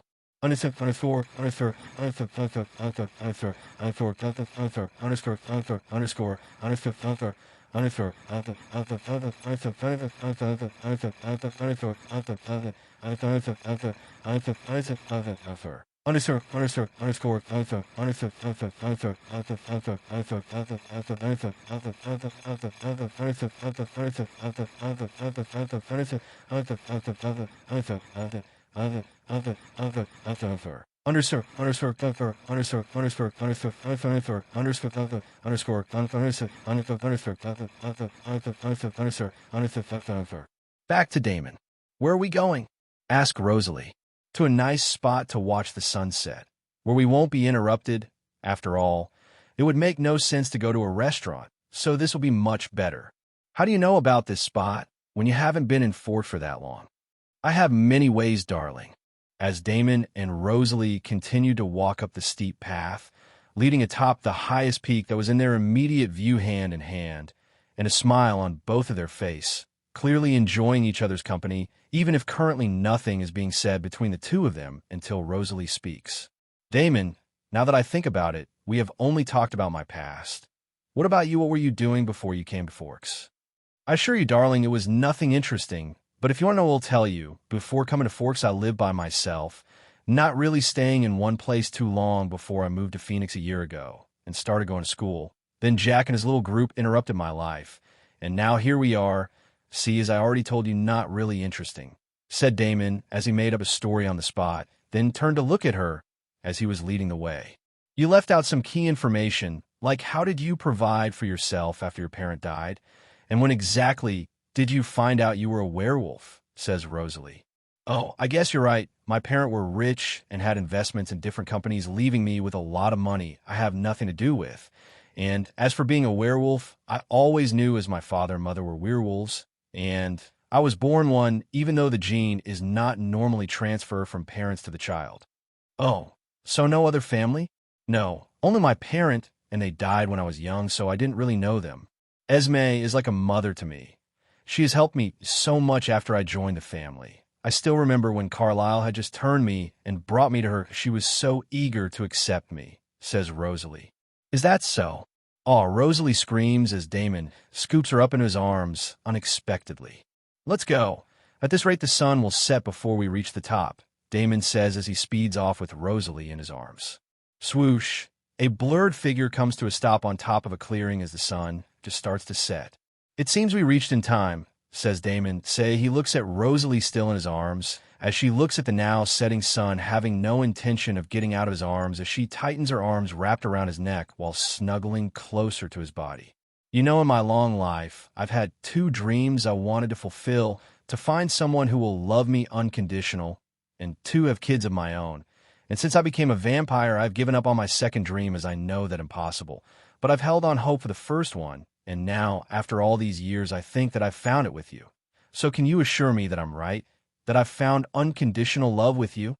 That's a lot to take, and we haven't even said I love you to each other. But I promise you this: as long as we both draw breathe, I will love you unconditional. Say Damon as he looks straight into her eye as they move closer to each other before their lips connect as the sun set in front of them. At first the kiss started tame, but with time it became more passionate as they explore each other's mouth as their tongue battle for dominance. As the kiss continued, Damon falls to the ground with her still in his arms as she continues to deepen the kiss as her hands now start roaming his body until they find their way under his shirt, and his hand cup her firm ass as they continue without a care in the world. An hour later, Damon could be seen sitting under a tree in a shade with Rosalie snuggled up yet again in his arms, as he was now without a shirt, with red marks all around his neck and upper body. You really did a number on me, huh? Someone would think I just got into a fight, says Damon to the embarrassed Rosalie in his arms while he stroked her hair. I just couldn't help it. Don't worry, you can do any time. But about your other dream, I may be able to do something about that, Damon says in a serious tone. Rosalie, hearing this, jumps up and looks at him with a serious gaze. Damon, it's impossible. Don't get my hopes up. I'm serious. Do you think I would play with your emotions like that? Of course not. You may have not noticed, but when we meet for the first time, your heart actually beat like a living person, and since then I've noticed that every time I'm around you, you display some kind of human trait, where your vampire traits are lessened. If you don't believe me, go stand in the sun. Hearing what Damon had averred, she was shocked, as she didn't realize that she had a heartbeat on that day. Not waiting any longer, she walked into what left of the sun as it not fully gone down, and what she saw shocked her. I'm still shining, but this is way less than what it usually is, Rosalie says as she looks at Damon. Damon, what's going on? I have my own thoughts, but nothing concrete. I still want to know. Rosalie says seriously. Fine. It all has to do with aura. In front of the Cullens' house, you could see Damon and Rosalie sitting in his car, as he had just pulled up in front of their home to drop Rosalie off after finishing their date. Remember what I said? Yeah.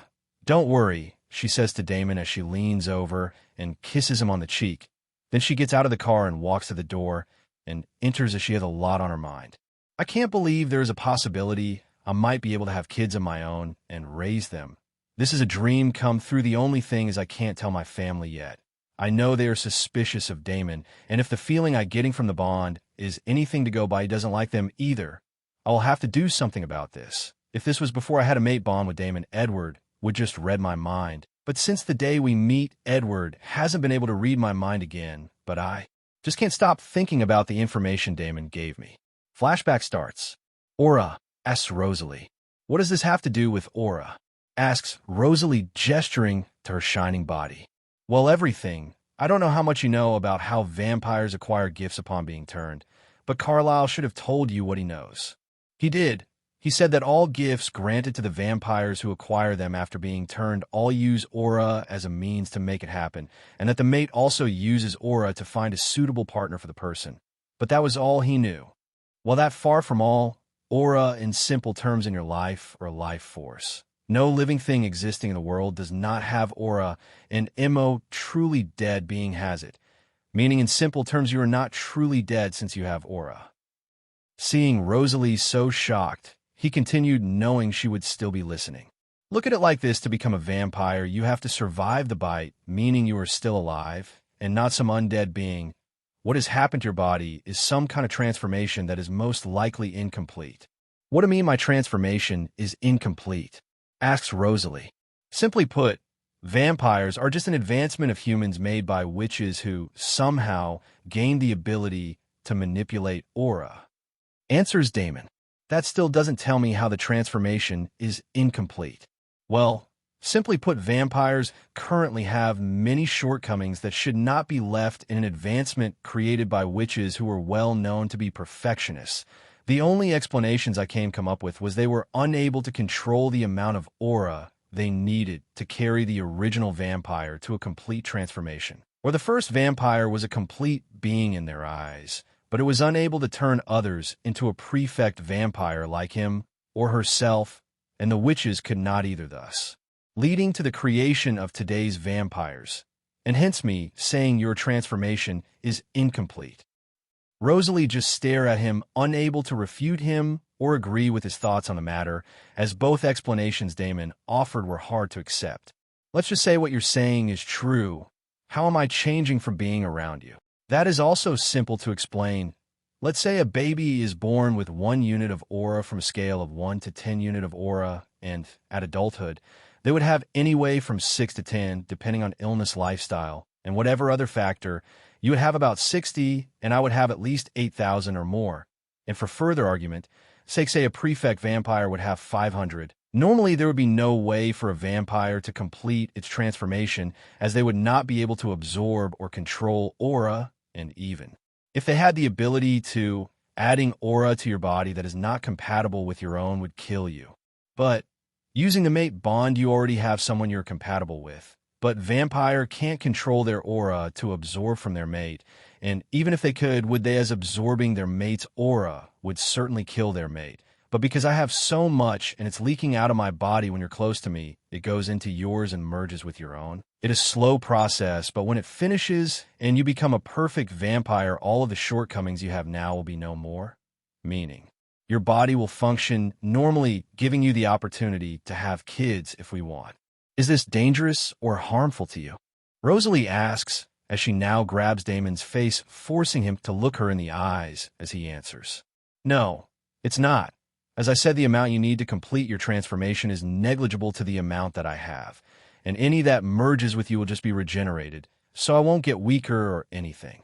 Okay, do you know how long it would take? Asked Rosalie. I have no idea. To be honest, it could be days or years, but there's no need to rush. After all, neither of us is going anywhere. Let's stop talking about this for now and just enjoy each other's company. Sure. After that, Damon and Rosalie spent the rest of the evening talking and learning things about each other as she was snuggled up in his arms. And as the night came in and darkness replaced the sunlight, they decided it was time for things to end as they made their way back to the car and headed to the Cullens house. Since finding out being near Damon would make her turn into a perfect vampire, and the more time she spent with him, the quicker it would be, Rosalie has used every opportunity she has to spend time with Damon. And as she did so, she underwent some minor changes. Her strength and speed has increased, but not to the extent that it was noticeable. Her skin in the sun sparkles even less now, but it still sparkles, and as her family would notice her shining less in the sun, she has avoided going hunting with them, as that is another thing that has changed. Her thirst has reduced drastically. Now she yet again waiting for Damon to pick her up for school, even though she spends a night snuggled up in his arms in his house, then runs back to the Cullens house in the morning. Of course, the family knew of this and tried to stop her, but she didn't heed their warnings. Vroom! The sound of Damon's car pulls her from her thoughts as she walks to the car, as Damon exits and opens the door for her to enter, before getting back in himself and driving off to school. So, do you feel anything different? Not really. I know my skin shining in the sun is getting dimmer, but other than that, I'm not really sure. I thought I was getting faster, but that could just be my mind playing tricks on me. She answers in a sad voice. Don't be sad. You already know it would take some time, and it's not like we're ready for kids now, right? Silence. All he felt was Rosalie staring at him, as daring him to repeat that sentence. I kind of forgot how long this has been your dream. So what are you saying I'm old? Asks Rosalie. Well, I didn't mean it like that. I just meant you've had longer. Realizing what he was going to say and how it would just put him in a deeper hole, Damon just stops talking, while Damon continued driving. He heard a soft voice, so soft, if he didn't have increased hearing, he wouldn't hear it even though they were so close to each other. I'm sorry, says Rosalie. It's okay, hun. You never have to apologize to me. It's just lately I've been having these mood swings, and I don't know why. Hearing this, Damon didn't think much of it, as he just assured her everything was okay. I've been thinking of something, like if what I said was true, and they're already a perfect vampire out there, where is he? Asks Damon. Actually, I've been thinking of that as well. Let's just hope he's already dead if there was even one, or it was the first option of the witches were unable to create one in the first place. Okay, but something has been bothering Damon since he came up with this theory. If the witches were able to create a perfect vampire from the aura present in the environment, wouldn't that mean the aura in the perfect vampire's body would be compatible with the natural aura, giving him a source to absorb excess aura, getting stronger until it ran out? If that true, how strong would he be after that? Babe, we have arrived.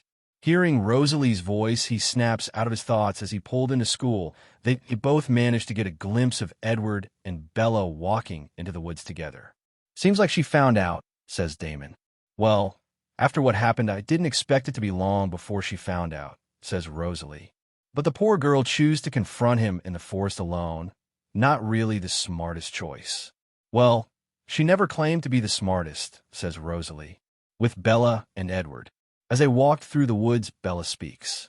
You're impossibly fast and strong.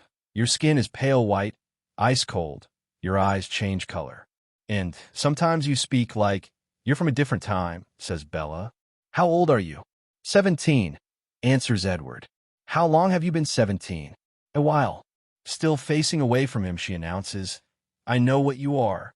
Then say it. Out loud. Vampire, vampire, she says as she turns and looks at him. Are you afraid? No. Then ask the most basic question. What do we eat? You won't hurt me. Bella answers. As Bella and Edward had their confrontation in the forest, Damon and Rosalie currently talking inside Damon's car. So what's your family going to do now? Turn her? I don't know. Well, they better think of something fast, because something tells me this is going to get worse really soon. Doesn't your Volturi have rules against this kind of thing? Of course they do. All right. I'll bet you this whole situation is going to keep getting worse when they could have solved it easily. And watch how they treat Edward's mate compared to me. Damon. Rosalie, I've never hidden the fact that I don't particularly like your family. And after watching the series of events that is to come, I know you won't either. I'm not forcing you, just watch what's going to happen and decide if they would do the same for you. Okay, I don't want to be here today. Let's leave. Not having to say it twice, Damon drives out of the parking lot carrying her back to his house, where they can snuggle with each other for the whole day. And as night comes and she goes home, since Alice had called saying they had a meeting, no doubt, about Bella at the Cullens. So you told her. She already knew, but you confirmed it. What if she tells someone? She won't. What if the Volturi finds out? Asks Rosalie. They won't. You're willing to risk it for the human girl, or should I say for Edward, possibly all of our lives. That's great, Rosalie says as she turns and leaves, going into her room, leaving the rest of the family looking at Carlisle. Today was a rare day, as Damon was by himself for the first time in a while, as since he met Rosalie, she would be with most of the time, but today she went to have a girls' day with her adopted sisters. So here Damon is sitting in his home, looking at the television, currently showing an episode of Teletubbies, as he looked completely bored. As the time passed, 10, 15, 20, 30 minutes before Damon finally moved from his original position and turned off the television. Getting up, he sighs. I need a hobby, he says to himself. I could just make a new friend by that. Seems like a lot of work. Then, as always, when a supernatural creature has a human friend, they will find out, freak out, then probably want to become the same. And that seems like a lot of avoidable stress. So hobby it is. But the question is what? He couldn't do any sports, or shouldn't with his enhanced abilities. It wouldn't be much of a challenge. And collecting cars didn't really take that much time, so he was at a loss, as there wasn't anything else he was that interested in other than maybe sleeping. But he could only do that so much. As he sat there thinking what he could do with his free time, time flowed by before finally Damon got IP and left without saying a word. Running off with his super speed, Damon appeared in the forest not much longer. The silence was killing me. As he walked through the forest, he listened to the conversations being held by the animals. Nothing of real significance, just anything they wanted, from food to sharing locations. But what surprised Damon was the amount of gossip being spread by the birds. They knew everything, who was in heat to which male ate their young, and they even gossiped about each other. They really have their own information network. With every sound that escaped the bird's beak, a piece of new information would spread throughout the forest. As Damon walked deeper into the forest, the smell of blood invaded his nose, and on pure instinct he followed it. Walking for 10 minutes, he came upon the body of a pure gray wolf with a claw marks across its chest with blood running out heavily. Clearly, if left alone, this wolf you'd not survive, just based on the amount of blood it's already lost. Hey, help me, I don't want to die, the wolf cried out. Little wolf, I want to help you, but I have no way to do so. Please help me, cries the wolf. Look, even if I rush you to the animal hospital, they won't be able to help. But even if they could, you won't survive if I run with you in my arms with how weak your body is right now. Please help me. I really can't help you. Damon stops short as his mind starts working because of the idea that he just had. Okay, I can help you, but there is no guarantee that you're going to live, and if it does not work, your last moments alive will be filled with horrendous amounts of pain. Please just help me, the wolf repeats again. Fine. Damon opens his mouth as his canine teeth lengthen, and a black liquid drips from them. Damon kneels down and bites the wolf's neck as he pumps out great amounts of his venom into its body before carefully pulling away. He steps back and waits for something to happen. About 2 minutes pass, then suddenly, crack! A loud sound echo as Damon watches as the nameless wolf's body convulses, and its bones and muscles break and rip apart and regrown, and its body becomes bigger at an alarming rate as it continues to grow before stopping at the size of a horse. The wounds it had before are gone, and its gray hair has become almost silver in color with bright yellow eyes. It stood up and looked at Damon before letting out a loud howl.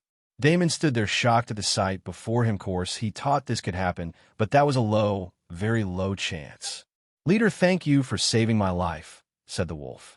You're welcome, I guess, says Damon, still in shock. Taking a closer look at the wolf in front of him, Damon found something interesting. His aura was changed by the transformation. I guess there are ways to influence a person's aura. My knowledge about aura is still not enough, it would seem, but the most interesting thing is my aura is also present in his. From what I see, it's acting like a mark. Also, from what I can see, it's also influencing his emotions just a little, while also implanting loyalty in his mind. May I ask, leader, what did you do to me? I feel stronger, and I'm also much bigger now. To put it simply, I bit you and injected my venom into your body along with some of my aura in an attempt to save you, and it worked. So, can you change your height, maybe to about this? Says Damon, showing him the height of a normal dog. Of course, leader, says the wolf as he starts to become smaller. I'm guessing you want to follow me now. Of course, leader. That's fine, but quit the leader stuff. If you want to come with me, we will be friends. My name is Damon. What's yours? Okay, yeah. I mean Damon. As for a name, I don't have one. How about Max? That fine, Damon. All right then, Max. Let's head back to my house. Rosalie should be done by now. The only problem is how am I going to explain you to her? Well, we'll figure it out. Let's go. You think you can keep up? Asked Damon as he speeds off with Max trailing behind him. So, let me get this straight. You were bored, so you went to the forest. Am I right so far? Yeah. Okay. So tell me, how does that lead to you now having a talking dog for a friend? Mistress, I am a wolf, not a dog. Max, you're not helping. After I went to the forest, meet Max dying, and he asked me for help, and I did. It really simple, actually. I get all that, but how did you help him if he was dying? Can you heal others? Of course, I can't, or at least I think I can't. Anyway, that's not the point. The point is that to help him, I bite him and injected him with my venom, as vampires do, and this is the effect it had, made him stronger, faster, and all around better, and apparently able to talk the human language. Did you know this was going to happen when you bite him? Not a clue. This was the first and probably the last time I'm going to bite someone or something. Fine. I really hope so. And please start thinking of the consequences of your actions. After all, what would you have done if you created something you couldn't control? Hearing this, Damon knew she was right. Maybe because he already knew he was the strongest being living on the planet, he had gotten a little arrogant and was acting without thinking, and that not good, even if he is the strongest living thing alive, because of one stupid mistake could cost him something or someone he cares for. I know you worry. I promise you this kind of behavior will be less frequent from now on, says Damon to Rosalie. Thank you. How was your girl's day? It was all right, but apparently Edward is bringing the human to the house tomorrow. We'll have fun with that. Unfortunately, I can't make it. I'll be sleeping all day tomorrow. Underscore.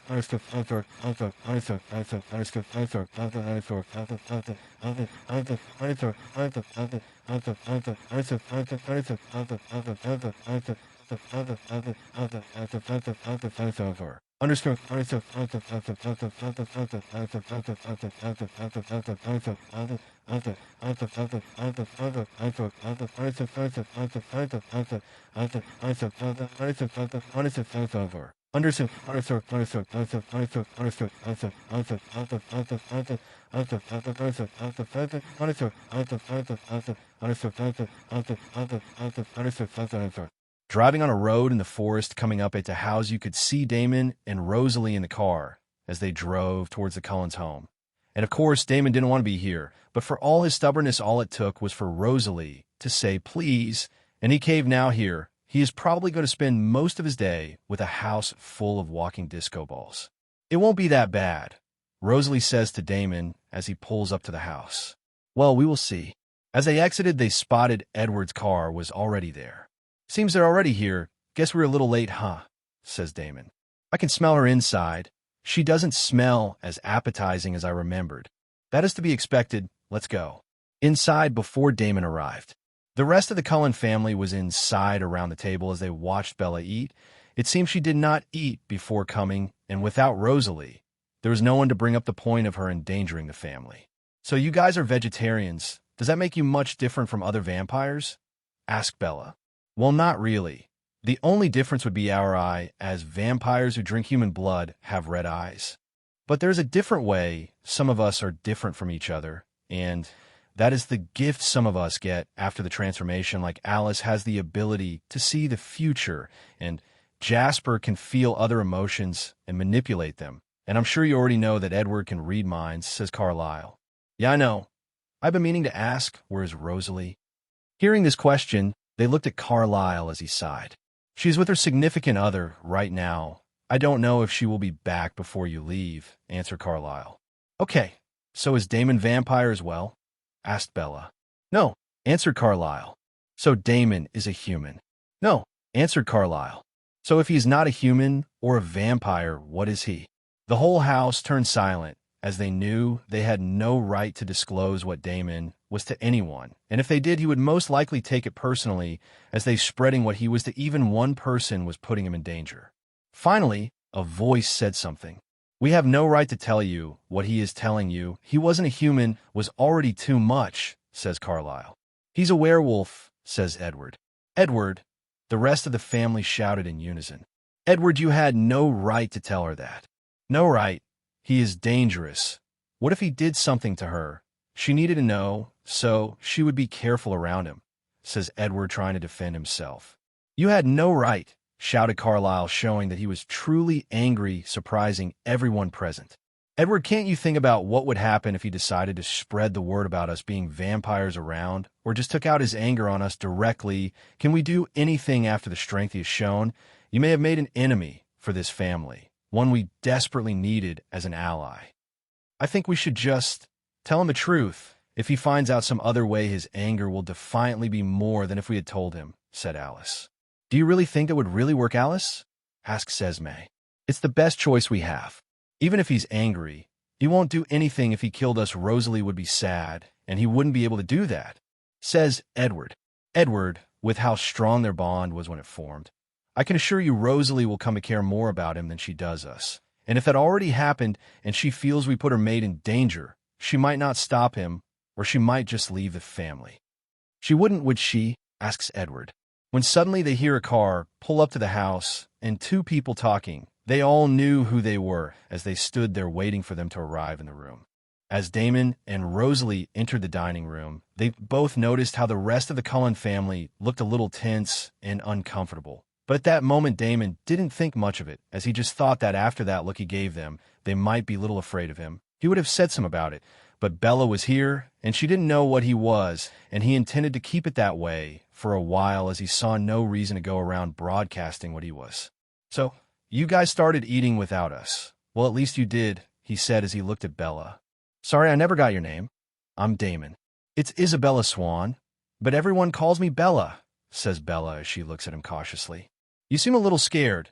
I mean, a human in a house full of vampires yet. I'm sure I felt, or you looked at me, with a tinge of fear. Weird, right? Must be my imagination. After all, if you aren't afraid of vampires, you wouldn't be afraid of a fellow human, right?" says Damon. "Anyway, this is my girlfriend, Rosalie Hale." "Rosalie, this is Bella," says Damon as he gestures to the both of them. After speaking, Damon's focus shifted to the food on the table as he helped himself, as it was not as if Bella could eat it all by herself. As the Cullens saw Damon shift his attention from Bella and started eating, they relaxed a bit. But that was when Rosalie finally spoke. "So what was it that made you decide to come to a house full of vampires? Was it courage or stupidity? I'm genuinely interested in your answer," said Rosalie. "I know Edward wouldn't hurt me," says Bella. "Well, that takes care of Edward. What about the rest of us? Were you sure we wouldn't hurt you as well? Because if you're, I have to say you have more faith in us than we do when it comes to that," says Rosalie. "All right, Rosalie, let's sit and have a proper conversation," says Carlisle. As they all relaxed and sat around the table, there was only the sound of Damon's fork touching the plate every now. Then other than that, there was complete silence, as even Bella had stopped eating as they sat there. As he finished eating, Damon turned to Esme as said, "For people who can't taste the food you make, you sure know how to cook. Thank you for the compliment. If you like, it's no trouble for me to make something for you. When you like, it would give me an excuse to use the kitchen. I'll think about it. Now, shouldn't this be more lively? Just sitting here in this quiet can be any fun for Bella," says Damon. "I'm fine. So, Bella, are you still living in a fairy tale? Or have they told you what comes along with being a vampire?" asks Damon. "Like what?" asks Bella. "You see, Bella, being a vampire is not all fun and sparkles. After all, you have to drink human blood to survive, can't go out in the sun, and you outlive all your family watching all of them die. And you can't have kids. I mean, the benefits might outweigh the downsides, but it all depends on who's looking at it and what they value," says Damon. "Maybe right now you're just entranced by the prospect of being something other than human. But think it through before making a decision." "So, when are you going to turn her, Edward?" asks Rosalie. "I'm not turning her into this cursed thing," says Edward. "You all agree to this?" asks Rosalie as she looked at Carlisle and Esme. "It's his choice," answered Carlisle. Hearing this, Rosalie immediately got up, slashing the plate in front of her, while looking angrily at them while her eyes shone blue for a second, as the only person who managed to catch that was Damon, as he continued to watch things unfold without interfering. So if one of Volturi gets word of a human knowledge of our existence, and she's still alive or not turned, what do you think will happen? Are you telling me you are willing to risk this family and go to war with the Volturi for this? Well, I'll tell you this now, don't expect me to fight with you. Rosalie, I know you are upset, but don't say things you will regret. Just calm down, says Carlyle. I meant what I said. Seeing how things were going, Damon decided to ask Bella a question. Bella, do you even want to become a vampire? Everyone went silent, as it was her decision at the end of the day. You all wouldn't understand, said Bella. Why wouldn't we understand? Because all of you are not human. As soon as she said that, Damon's facial expression changed, as he had noticed her acting weird around him since he arrived. Then what am I? Asked Damon as Bella had realized what she had done. Damon calmed down. It was a mistake, says Carlyle. A mistake? Then please tell me how this mistake took place. Guess it wasn't really a mistake. Huh. Now I wonder who did it. After I kept your little secret, you would think you would do the same, but I guess not. Swoosh. Boom. Damon disappeared from his seat as he reappeared with Edwards's neck in his hand as he slammed him into the wall. I just have a feeling it was you. It was you, wasn't it? Asked Damon as he looks him in his eyes. Please stop. It was a mistake, says Bella. Ignoring Bella, Damon continues. I've warned you many times, and yet you continue to test my patience, says Damon. As the rest of the Cullen family looked on in a ready stance, Rosalie found herself standing behind Damon, facing her family, ready to stop any of them that advanced. Maybe because he had not noticed that Edward looked at Damon and said, You won't hurt me, it would make Rosalie sad. Hearing this, Damon looked at him while he smiled. Is that so? Is that so? Asked Damon as his voice took on a very dangerous tone. If it was before, Edwards may have been right to a degree. As before all of this, Damon was sure if he beat on Edward a bit, Rosalie wouldn't mind. But if he had caused permanent damage to him, she might have been upset. But now, he was sure that it had long passed with what Edward had just done. Revealing his secret to Bella might not seem like a big deal at first, but looking at what it could cause, and Damon and Rosalie didn't even know the girl, he had just put Damon in danger. And even if he had not done it on purpose, it has made Rosalie very angry, along with the fact that they seem ready to go to war for Edward and couldn't even give Damon a proper chance, has made her connection with her family even more distant. Still not realizing the situation he has found himself in, Edward continued to speak.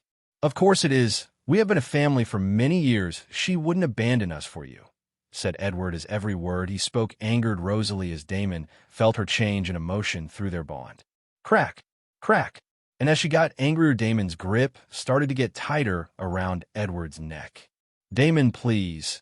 He made a mistake. Forgive and forget, shout Carlyle. Damon, she won't say anything to anyone. We will make sure of that. Esme pleads with Damon. Please, Damon. It was an honest mistake, pleaded the rest of the Cullens. But Damon ignored their pleads as his nails on his other hand began to lengthen and make their way towards Edward's neck as they dripped a black liquid. All of the Cullens could feel their bodies freeze up in fear as Damon's nails dripped with his venom. Seeing the end of Edward's life approaching, and Damon not responding to their pleads, they turned to their last hope, Rosalie. Rosalie, are you really going to stand there and watch him kill Edward? Asked Carlos as he looked at her in the eyes. Why shouldn't I? He put Damon in danger, and by extension, he put me in danger. And most importantly, he put our happiness in danger, said Rosalie as she stared right back at him without any fluctuation in her emotions. What have you become? Rosalie, you were always cold, but you never would have let this happen to someone you care for. When did you become this cruel? Asked Jasper as he had felt no change in her emotions when she answered. I've never become cruel. I'm just doing what anyone would do to protect the person that they love, and would do anything for me, answered Rosalie. As she answered, they could not say anything and just stared at her until they heard Edward shout. Stop already. Rosalie, say something, shouted Edward. Rosalie continued to ignore the pleads as she kept her eyes on her family, ready to stop any of them that were stupid enough to approach, when suddenly a voice invades her ears. Rosalie, please, even if you don't feel anything for us now, remember you used to at one point, And throughout the years, this family has done a lot for you. Carlisle turned you, making you able to get your revenge on those who wronged you.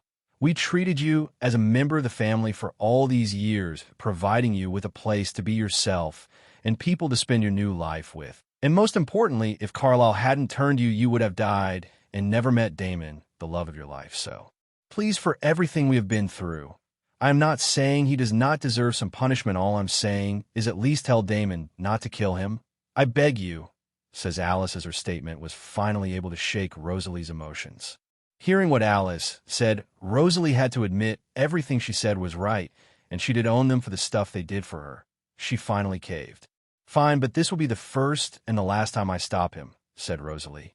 Rosalie spoke to Damon just as his nails were about to enter Edward's neck. Damon, please don't kill him. I won't love, but some permanent damage should be all right as long as he doesn't die, right? Asked Damon.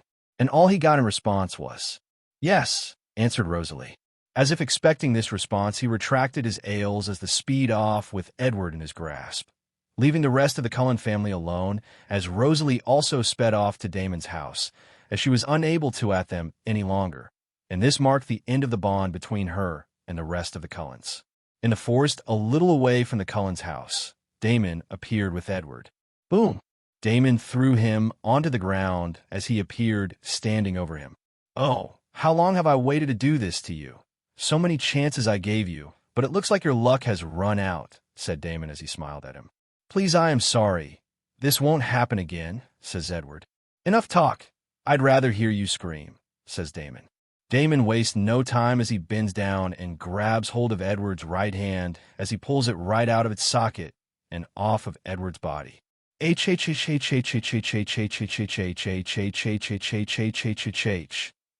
pain-filled scream filled the forest as he rolls around on the ground before. Bam! Damon's foot slams down onto Edward's chest, stopping him from moving. Now, don't overreact. It's only an arm. I'll give that reaction a 3 out of 10. You need to do better, says Damon as he playfully swings Edward's arm around. This continued as Damon kept pulling off different body parts of Edward as he continued to rate each reaction while waiting for them to recover. Now Damon could be seen standing over Edward as he looked completely fine, having all his body parts, the only problem being that he was naked. Damon stood there with one of his claws extended, dripping venom. Now for your punishment. Which boy part can you live without? Is it this, or maybe this, or even this? Says Damon as he moves his claw from Edward's leg to his eye, then to his P***IS. Edwards didn't even have the strength to respond, as he just lay there. Swish! Damon's claw finally moved as he cut off Edward's right arm, and he will lose it forever as Damon's venom will stop it from healing. Once again, Edward lay there. Not even a sound escaped his lips, but Damon's expression changed to one of dissatisfaction. Feeling this isn't enough, Damon mobilized his aura and forcefully pushed it towards Edward's body as it forcefully entered his body, corrupting his body. Before stopping, before pushing too much, this will continue to weaken Edward's as his aura will try to fight off Damon's, and eventually it will win as Damon didn't use enough aura to kill him. But to weaken him for at least a month and without a hand permanently, and even after expelling Damon's aura, Edward will never be able to recover his full strength, leaving him weaker than any vampire while being in constant pain as his aura will turn chaotic. Finally satisfied with what has become of Edward, Damon picks him up and heads back to the Cullens' house. Arriving, Damon looks around and sees the rest of the Cullens and Bella still here, but no sign of Rosalie. Dropping Edward on the ground, the rest of the Cullen family finally resist his presence. Edward, they shout, including Bella, but they stay in place, clearly afraid. But Bella, as something seems to be greater than the fear she feels for Damon, pushes her forward as she holds Edward in her arms as his closed eyes open and reveals the lifeless eyes within. How can you be so cruel? You aren't even human with this kind of behavior, says Carlisle. Well, I never claimed to be human, so I'm happy, I guess. So if that was supposed to trigger the feeling of guilt within me, it didn't. So better luck next time, answers Damon. Just leave, says Carlisle. I really hope you made the right decision when it comes to this idiot, because all I see is trouble as long as he draws breath, says Damon as he turns to leave as Carlisle clenches his fist in anger. Damon, thank you for sparing Edward, said Alice. Damon stops in his tracks as he turns to address her. The reason he's alive is Rosalie, nothing else. But little Pixie, I'll give you some advice. Leave this so-called family before you get dragged into something you can't get out from, said Damon as he speeds away. Arriving back at his house, Damon could feel the sadness from Rosalie through the bond as he runs upstairs before stopping outside the door, unable to open it. After all, he knew he was to blame for her current state, and even though he couldn't feel any regret through the bond, he looked at the door before it flies open. "Why didn't you come in?" asks Rosalie as she appears in the doorway. "I just didn't know if you blame me even a little bit for what happened," responded Damon. "Of course, I can't blame you for their decisions. If I did, I'd just be directing my anger on the wrong person," says Rosalie. "Edward is still alive like you asked," said Damon. "Right now, I don't really care. He could be dead for all I care right now. I only told you not to kill him because, like Alice said, I owed them for letting me be able to meet you," said Rosalie. "Damon, she's right from what she told me. Those people don't sound like a good pack." A voice said, "You been talking to the dog about this?" asked Damon. "I'm a wolf," said Max as he appears beside Rosalie. "Of course you are. Hey, go take a run. The adults need to talk for a bit," said Damon. "Fine. I was feeling bored anyway," said Max as he runs and jumps from the window and disappears. "So, tell me what you're feeling." "Just sadness and disappointment. I mean, after being with them for so long, you would think they would care more about me than this. But mostly disappointment, as they didn't turn out to be the family I thought they were." "Babe, you just have to look at it this way. They were there to fill the space in your heart until your real family could come along. They were never meant to be permanent. And your real family has arrived. After all, you have me, and Max, don't you? And soon we will have a child, or maybe even children. And that is your real family," says Damon. "Do you understand?" "Yes," answered Rosalie as tears start rolling down her cheek as Damon stared at her in shock. After a couple of minutes, Rosalie finally notices the strange look Damon is giving her as she asks, "What's wrong?" asked Rosalie. "You're crying." "What? Are you serious?" she asks as she brings her hands up to her face, feeling the tears. And as she pulls her hands back down, she sees them not black, but clear like water, and this just causes more tears to pour out, says. "I'm crying. I'm really crying. I can't believe this. I'm so happy." Damon had never seen someone so happy that they were crying. At a loss to do anything else, he just went forward and held her in his arms as she cried. After another couple of minutes had passed, she calmed down as she pulled her head back from his chest and kissed him passionately, and Damon responded with the same amount of passion as his hand around her became tighter, as she ripped his shirt off him, and he lifted her up as she wrapped her legs around him as he approached the bed, as he threw her on it, as he took off his pants before finding his back on her, as their hands roamed around each other's bodies, as eventually Damon had taken off her top, bra, and also her pants, leaving her only in panties as they continued. Back at the Cullens, after dropping Bella back to her house, a discussion was being held as more crack began to form in the Cullen family. What are we going to do about Edward? He should be fine after a couple of days, or a week he will be fully healed and back to normal, answers Carlisle. Am I the only one who realizes how stupid what he did was? Asked Alice. So you think he deserves this? I'm not saying that. What I'm saying is this: if a regular human found out about us, we would kill them to protect ourselves. Damon just went directly to the source and didn't touch Bella. I mean, he could have killed her, but he didn't, and if he did, Edward would have done one of two things that would have led to the same thing. One, go after Damon for revenge, which, no surprise, would lead to his death. And two, kill himself, as he couldn't live without her, said Alice. Are you seriously trying to say what he did was all right? No, I didn't. 3 weeks later in the forest. As the Cullen family stood in the forest on a forecasted day, they all got into position, all except Edward and Bella. If you would look at how they were standing, one would realize that they were going to play baseball. In the past 3 weeks, Edward had made great progress in healing, as he has reached what would be considered his new normal, bringing the weakest vampire ever while being in constant pain. Of course, only strengthens his hatred for Damon, but he has learned to keep that completely hidden, as the fear he had for Damon encompassed everything else. But Bella, after that day, only met Edward again more than a week later, and she had learned the dangers of the world in person, yet she still wanted to become a vampire. She bonded with the rest members of the Cullen family, excusing Rosalie, who after what happened had never come back to talk to the Cullens. But not everything was going well for the Cullens, as there was now a new divide happening as Alice and Jasper questioned some of the choices to be made or were made. Currently, as the Cullens played baseball and Jasper pitched, and Carlisle hit the ball far out as Emmett ran out and caught it when suddenly Alice shouts, "Stop!" I didn't see them. They all stop. Edward stands immediately at Bella's side. The family instantly gathers at home plate. "They're traveling so quickly," said Alice. "You said they left the county." "They did, but then they heard us and changed their minds," she says, looking at Edward. "Put your hair down," Edward says to Bella. "Like that'll help. I could smell her from across the field," says Jasper as Edward ignores him and pulls down her hair anyway.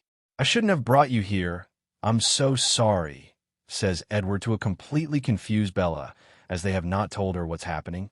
The edge of the forest. There's a faint rustle. Then James, Victoria, and Laurent emerge from the forest through the fog. As they come closer to the Cullens, Bella sees their bare feet and the red eyes as Laurent hold up the baseball. "I believe this belongs to you," said Laurent.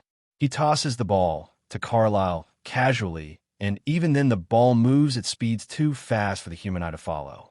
"Thank you," responded Carlisle. "Could you use 3 more players?" asked Laurent. Carlisle looked hesitant at the question, but he ultimately answered, "Of course. I'm Laurent. This is Victoria and James. Would you like to bat first?" "I'm afraid your hunting activities have caused something of a mess for us," says Carlisle. "Our apologies. We didn't realize the territory had been claimed." "Yes, we maintain a permanent residence nearby." The 3 newcomers exchange a look of surprise for a moment before looking back at the Cullens. Then Laurent and Victoria take the field while the rest of the Cullens does well, and as they do so, James' eyes land on Edward as he stood in front of Bella without one of his arms, and Edward stares back at him, while Bella stood there also looking at James before Edward turns and pulls her with him, but as they do, a gust of wind blows Bella's scent into James' faces as he looks at her and says, while walking closer, "Looks like you brought lunch." As he said this, he got ready to attack, as Edwards also got ready to protect Bella, as the rest of the Cullen family came to Edwards' side and Victoria and Laurent joined James. But Laurent, seeing that they were outnumbered, says, "I can see the game is over. We will take our leave," he says as the other 2 turn and follows him leave after James gives Bella one last look. "Edward, get Bella out of here now," says Carlisle. While that was happening, at Damon's house, you could see him and Max standing nervously outside a door as they waited, before the door opened and revealed Rosalie, who looked as beautiful as ever with one striking change. She now had shining blue eyes. She exited the room, and before she could say anything, Damon says, "So, what the result are you or are you not?" "I am pregnant," she says in a voice full of happiness as tears run down her cheek. Hearing this, Damon scoops her up as he smiles at her, and Max is off to the side, jumping up and down in joy while saying, "A new member of the pack. Our family keeps getting bigger." "Damon, what are we going to do?" "What do you mean?" "I mean, the 2 of us are not humans, and we aren't even the same. What kind of child will come from the both of us? What should I eat to make sure our child is healthy? And our child will be both vampire and werewolf. What would that make him or her?" asks Rosalie. "Well, I know for a fact the child will be a vampire, whether a perfect one like you're becoming or a normal one, I'm not sure. But werewolf are usually created by a bit. This was a special case to be born one, so I don't know if our child will be the same. So I think you should drink blood, and not animal blood, but human blood." "Fine, but where are we going to get human blood from other than a hospital unless we take from a source? And then we would have to kill to stop them from turning." "I think fresh blood would be best. I will get some criminals that deserve death for you to drink from. And we would need a doctor for when you're ready to give birth. And since we can't go to a human doctor, we'll do it ourselves, just supply enough aura, and I shouldn't die if anything goes wrong." Currently, it was a good day in Forks, as the people went about their daily lives not knowing that 2 groups of vampires were currently playing a game of cat and mouse. And in a house, the most powerful feature in this world was currently being used as food pickup and delivery. "Damon, I'm hungry," a shout echoes throughout the house. Since finding out she was pregnant, Damon caught a criminal from the close's maximum security prison and brought him to Rosalie for her to drink his blood. And of course, she had some reservations, but after finding out what the man did, it was gone. Past day. After finding out Rosalie was pregnant, Damon and Max could be seen running through the forest as they head for Oregon State Penitentiary at a great speed. After traveling for about 3 hours, as they didn't run at full speed, they arrived in the distance of the prison. As they looked on at all the building on the outer walls of the prison and at walls, turning to Max, Damon spoke. "Stay here out of sight. I'm going to grab someone and come back," said Damon as he ran off, making sure to dodge all of the cameras on the surrounding buildings as he approached the walls and jumped over, landing in the yard. He wasted no time and moved at a speed that both cameras and human eyes could never register as he sped to the front of the build and pushed the door and entered. As he entered, he kept moving at the same speed as he found his way in the office, and by luck a computer was already logged into the prison logs. Damon could only guess that the user would be back sooner rather than later as he hurriedly looked through the list of inmates and their crimes when he finally found someone Rosalie should have no problem killing. Finding the information he needed, Damon immediately left the office as he heard some approaching footsteps. Speeding out of the room, he found a cleaning supply room and decided to stay there until it was yard time, as then would be the easiest way for him to capture the person, as doing it when he would be in his cell would take more time, as to not leave any traces. He would have to find the guard that would have the keys, then take it without him noticing, then find the inmate's cell and get him out without anyone seeing the process. Just waiting until he appeared in the yard and grabbing him seemed less annoying. As Damon waited in the cleaning supply room and time barely ticked by, he could whisper, "The thing you do for those you love," whispers Damon as he sighs, but he knew everything was worth it, as it was for his love and soon-to-be princess or prince. It didn't matter, which is he would spoil either the same, but maybe a boy would be better, as then he wouldn't have to worry about any boys coming trying to date her. Ring. Finally, after waiting for what felt like ages, the bell, signifying yard time, finally rang. As Damon waited for an extra 20 minutes, when he was sure everyone would be outside before speeding out of the room back to the yard. And as he arrived, he wasted no time looking for his target amongst the crowd, and as he found him, Damon raced towards him and picked him up and jumped over the wall before anyone could see him or register what had happened. As Damon arrived back at the spot he had left Max, he found him there sleeping. "Max, let's head back. I already got what we came for," says Damon as he held up the inmate for Max to see, but he got a different reaction than he expected. "He smells bad. Get him away," cried Max as he jumped up and backed away. "Smells bad?" asked Damon. "I'm not bragging, but my nose should be 1,000,000 times better than yours even after your transformation. I don't think he smells that bad." "It's not just him, but that whole place," says Max as he gestures to the prison with his nose. But this just confuses Damon even more, as he was just in the prison and it didn't smell that bad. It didn't smell particularly good, but not bad either. "Hey, what do me and Rosalie smell like to you?" asked Damon. "Well, I can't really describe how you smell, but Rosalie smelled weird first, like weird bad, but lately she's starting to smell really nice." "Seriously?" asked Damon. "Yeah. The only thing that is changing with Rosalie would be her transformation is completing her aura. Is it possible what you are smelling is not a person's physical scent, but the scent their aura carries?" "How should I know?" "It's your power. Why shouldn't you know?" "You transformed me. Why shouldn't you know?" retorted Max, leaving Damon without a way to answer. Awkward silence envelopes the area. "Excuse me, what do you want from me?" A voice cuts through the silence, catching both of their attention as they turn and look at the inmate that Damon is still holding. "Well, someone finally snapped out of their surprise. Quicker than I thought you would," said Damon. "Thanks, I guess. So what exactly are you?"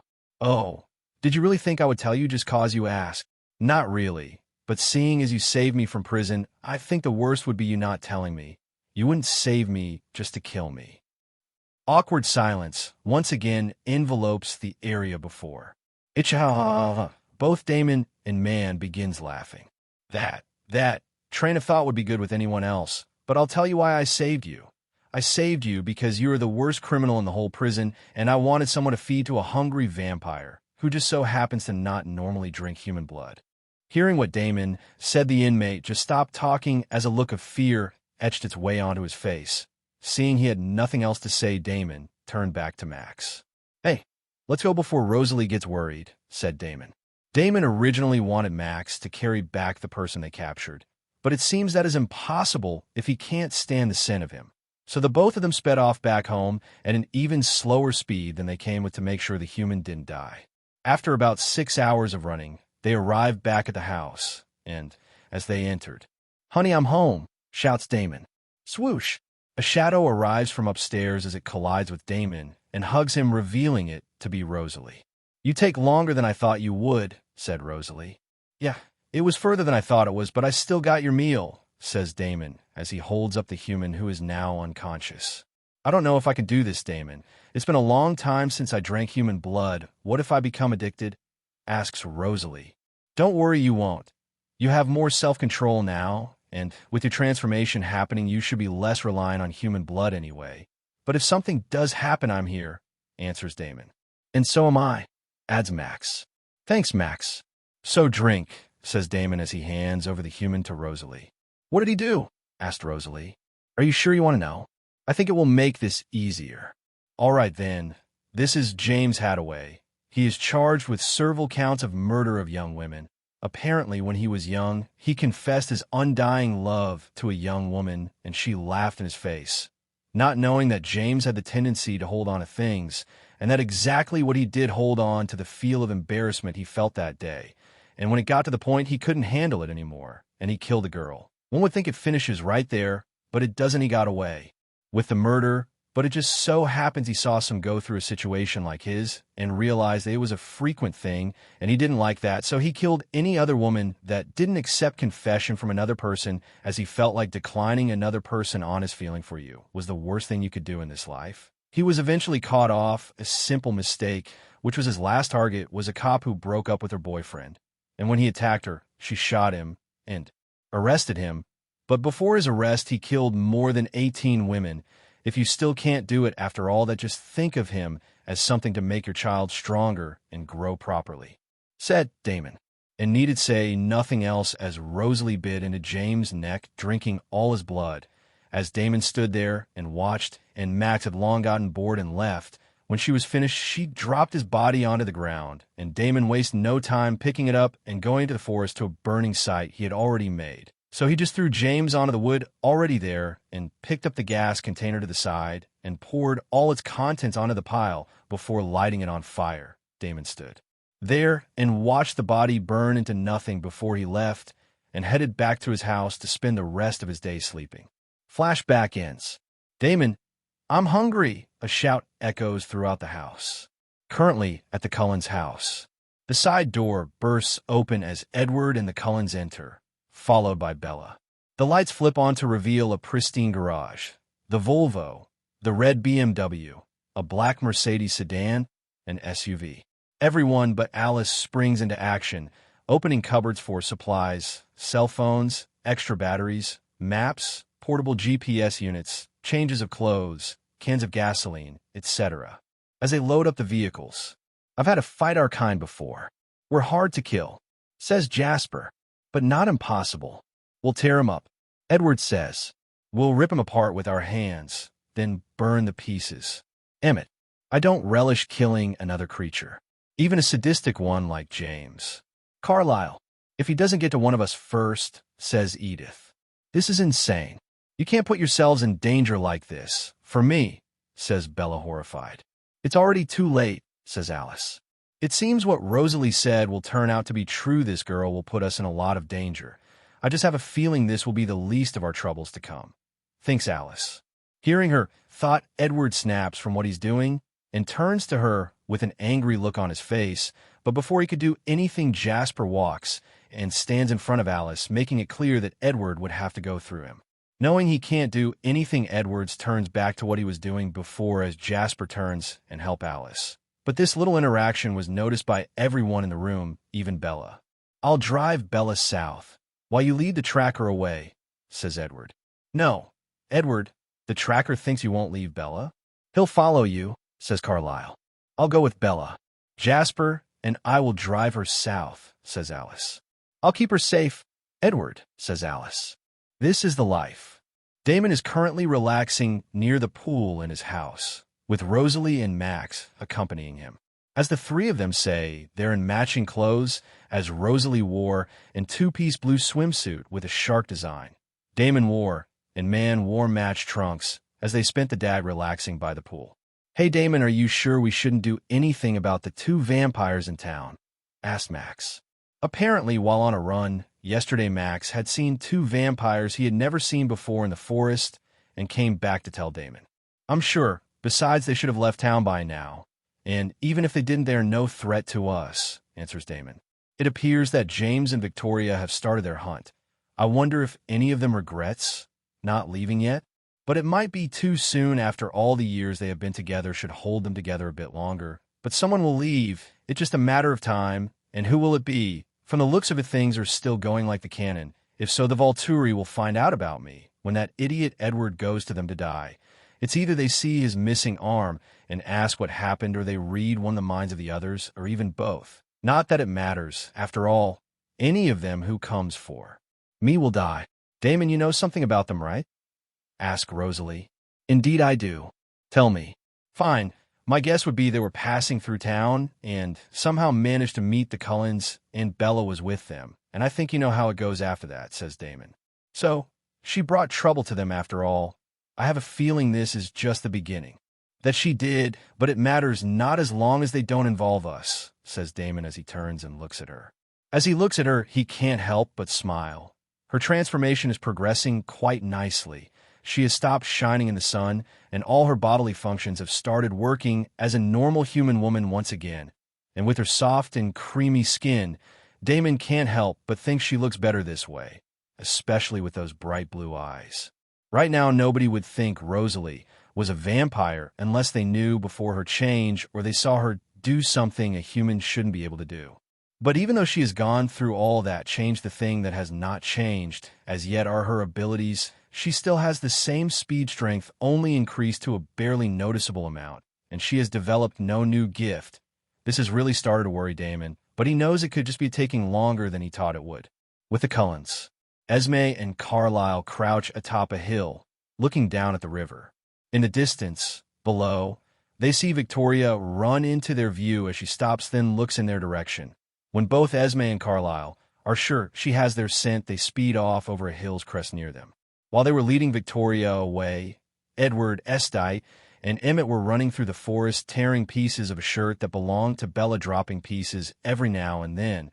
But as Edward couldn't keep up with him, Emmett had to carry him on his back. And Jasper and Alice could be seen speeding down the highway in a Jeep with Jasper driving, Alice in the passenger seat, and Bella in the back, currently talking on the phone, as her eyes were red, clearly from crying. "Mom, it's me again. You must have let your phone die. Anyway, I'm not in Forts anymore, but I'm okay. I'll explain when you call back," says Bella. Then she hangs up the phone and looks out the window as the area around them just flashes by at the speed Jasper is driving at. And soon it becomes night, as they are now in a hotel bedroom, as Bella can be seen on the bed. Earlier with James.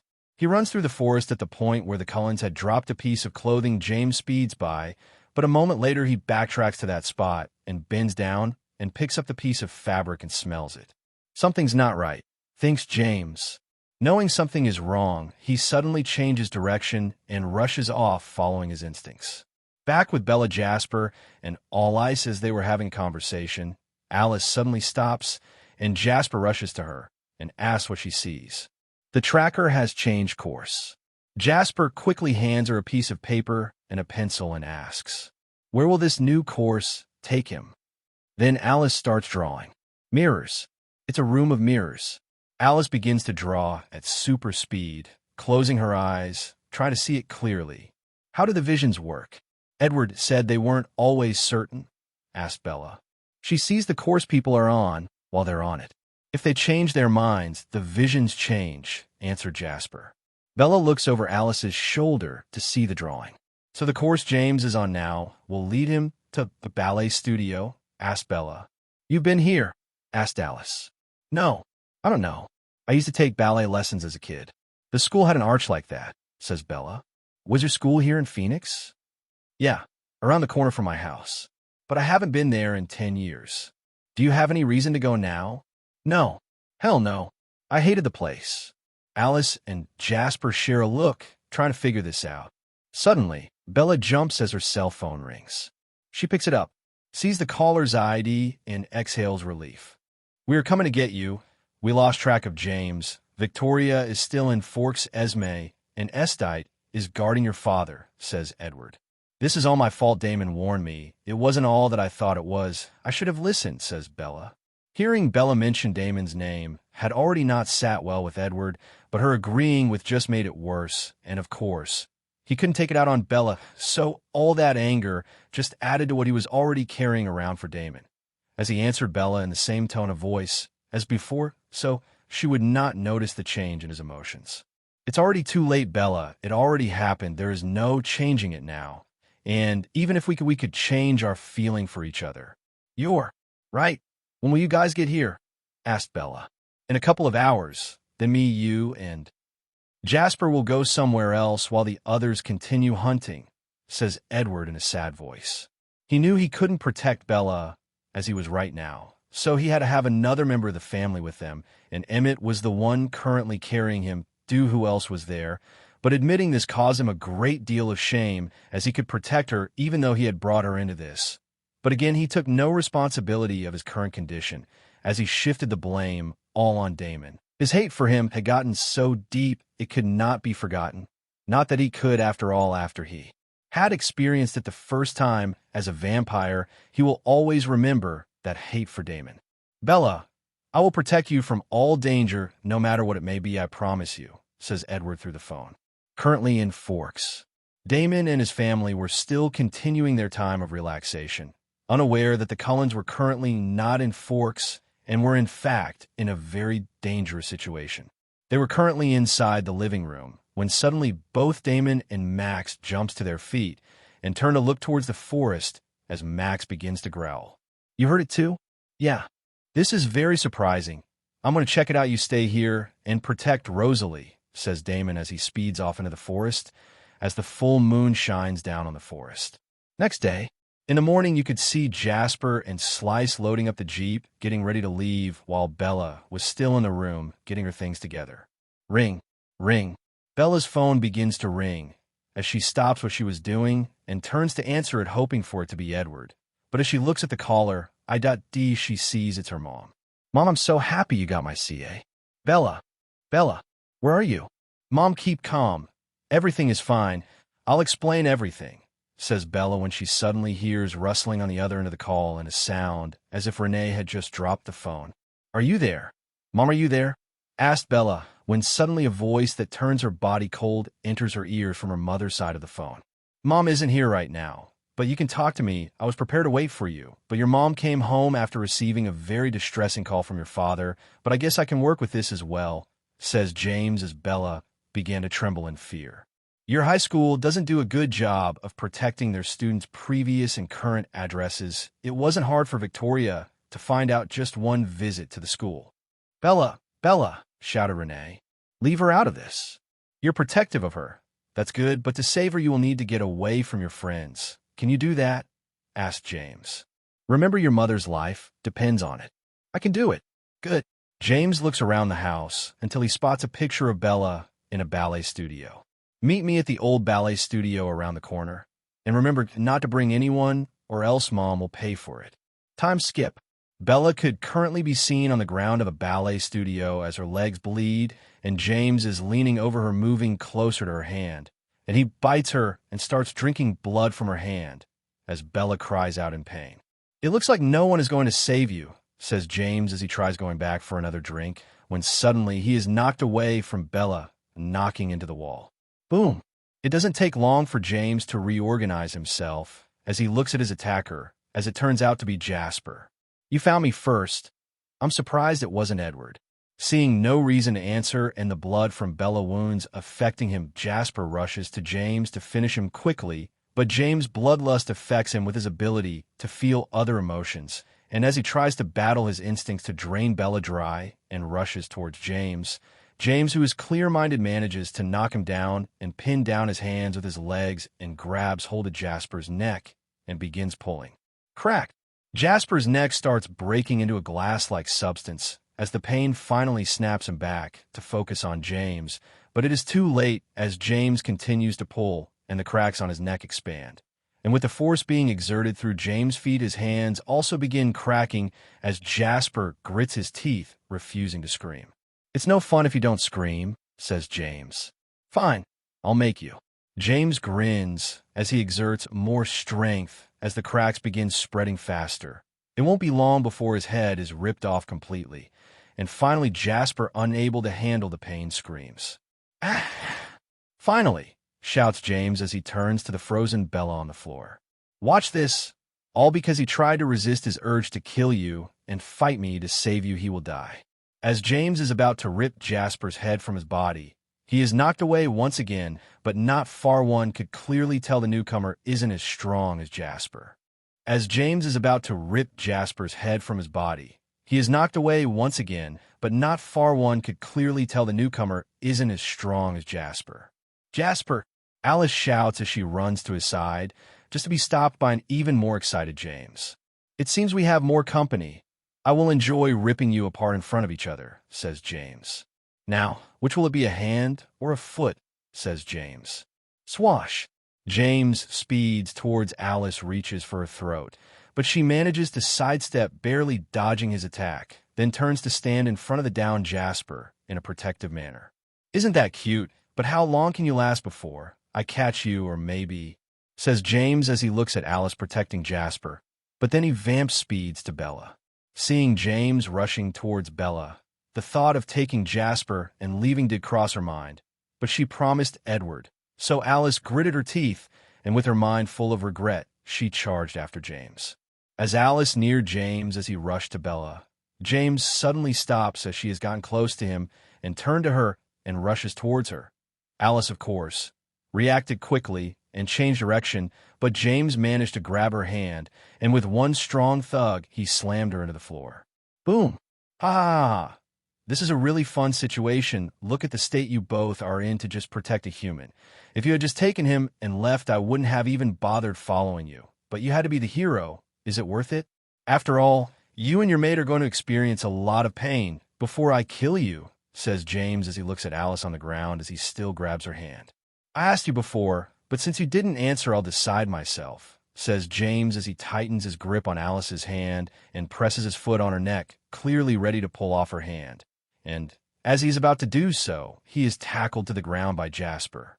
Jasper's neck is still full of cracks, and his hands can't move as they haven't healed as yet, so he has no way of holding down James other than with his feet, but if he tries getting off James now, he will be slower to standing, giving James a chance, but as it is right now, James can still throw him off with a little effort, and as James was about to do just that, boom! A foot connects to James' face, knocking his head to the left, but it isn't over as the foot withdraws. Boom! Boom! Boom! Boom! Boom! 5. It took 5 kicks from Alice before James stopped moving. After he finally stopped moving, Alice turned her attention to Jasper and the state he was in, and even though she knew he would be fine in a couple of hours, it did nothing to calm the growing rage in her heart as grab hold of James's neck. Jasper, understanding and having the same thought, stood and held down James' hands by standing on them. Crack! Crack! Crack! Crack! Piece by piece, James's neck cracked under the force of Alice's hold. Finally, having a good grip, Alice started pulling with all her might as the pain gave James the energy to start to resist once again.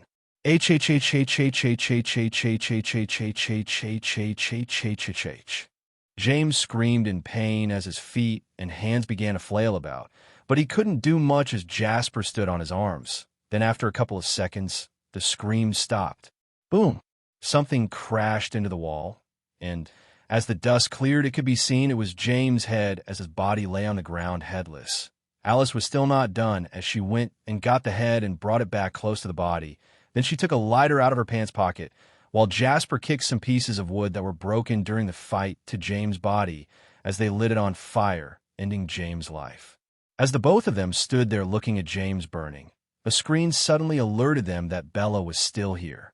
Ah! Screamed Bella as Alice and Jasper ran over to her. She has a wound on her leg and a bite on her arm. She turning. Jasper, put some distance between you and her, just in case you can't control yourself. The most I can do is tie off the wound on her leg, so she doesn't bleed out before she turns, says Alice as Jasper does as she says, and she rips a piece of her shirt to tie off Bella's wound. Suddenly, two people appear next to Alice. It was Emmett and Carlos while Edward was on Emmett's back. What happened to her? You said you would protect her, shouts Edward as he lunges at Alice from Emmett's back. Maybe it was because she was already angry or because they had protected Bella, putting their own lives in danger for her. Yet Edward still questioned her, but Alice didn't back down as she sent Edward flying off Emmett back with a punch to Edward's face. Boom! Edward crashed into the wall as Jasper had already reached Alice's side ready to attack if Edward tried again. We protected her and almost died for her, and you still want to behave ungratefully.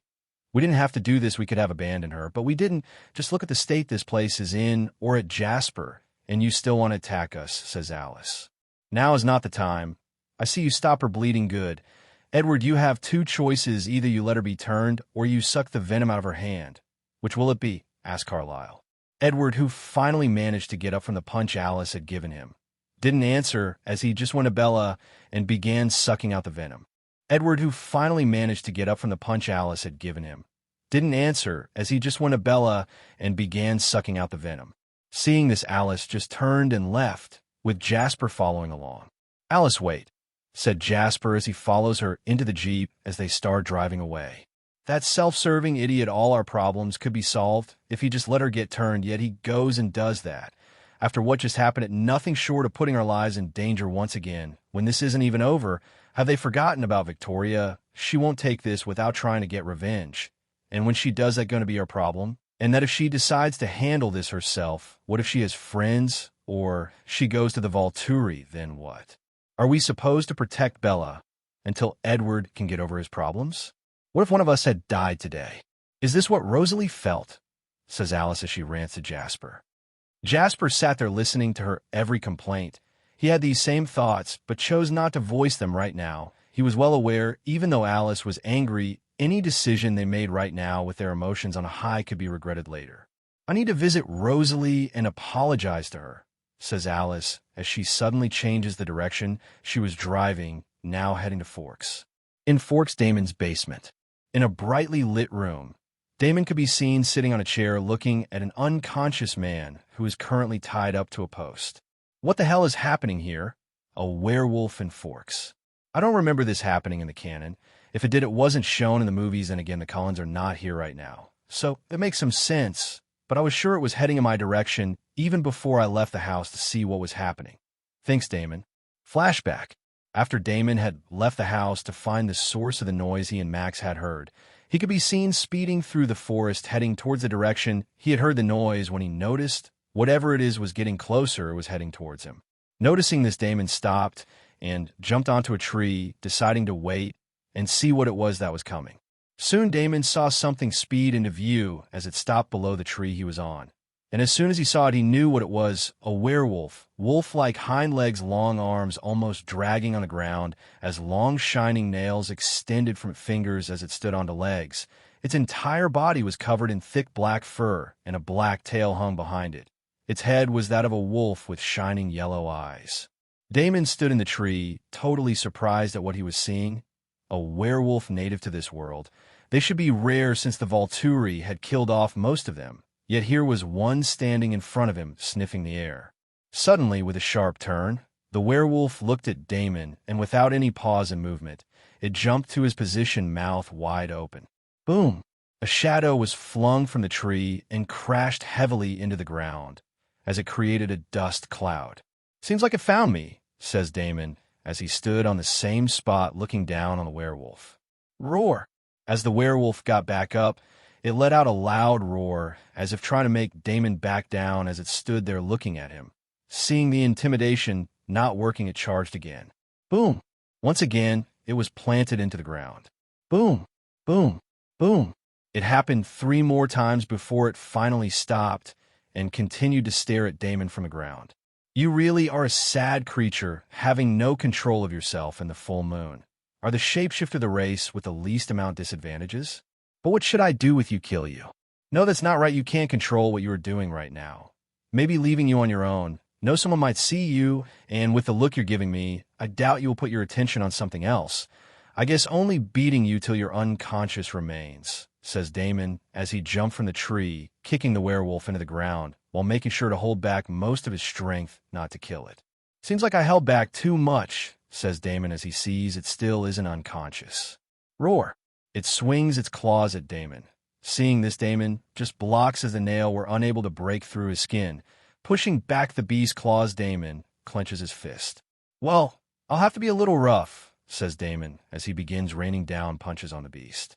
After an uncountable amount of punches, Damon finally stopped, and as the dust cleared, the beast was no longer visible. What was there was an unconscious man. Flashback end. Damon, a voice shouts from above. Hearing the voice, Dam already knew who it was as he answered. Yes, dear. He got up and walked out of the basement upstairs to see Rosalie standing there with Max, standing next to her with his head down. Seeing this, Damon already knew what happened as he sighs. Damon, where were you? Max said something dangerous was in the forest, and you want to see what it was? I was worried, said Rosalie as she jumps in his arms. I'm fine, love. It was just a little werewolf, said Damon. A werewolf? Where is it? Did you kill it? Asked Rosalie. No, I didn't kill it. It's... Help! A voice interrupts their conversation. Damon, don't tell me, says Rosalie as she looks Damon in his eyes. Damon, don't tell me, says Rosalie as she looks Damon in his eyes. Well, about that, he's tied up in the basement. Why did you bring him here in the first place? Asked Rosalie. Well, I couldn't just leave him in the forest after I knocked him out, could I? Asked Damon. I guess not. But isn't he dangerous? Not really with me, and Max here, it's not a problem. I'm going to go talk to him. You stay up here and relax. You can listen to our conversation if you want, says Damon as he turns and walks back into the basement, leaving Rosalie and Max. Help! Help! On his way down the basement, the voice once again sounds. As Damon hears it, runs to the tied up and covers his mouth. One more sound, and I snap your neck, says Damon into his ears as the man body becomes tense as he looks at Damon from the corner of his eyes and nods. Good.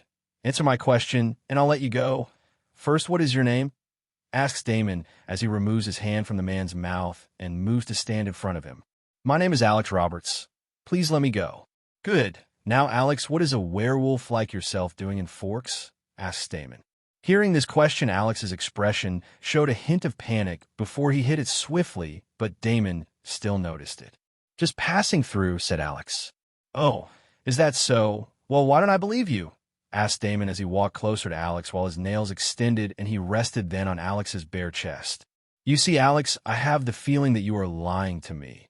And even though I would rather not have to resort to torture, I will if I have to, says Damon as his nails begin digging into Alex, drawing blood. Honestly, I was just passing through. Please believe me, pleaded Alex. But Damon could not shake the feeling something wasn't right, and because of that, he dragged his nails from Alex's neck to his navel, leaving 5 deep cuts, running blood like a river. Ah! Screamed Alex in pain.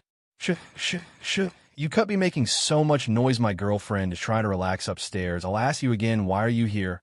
Asked Damon once again while placing his now bloody nails inches from his eyes. Please, I'm just passing through. Why am I not healing?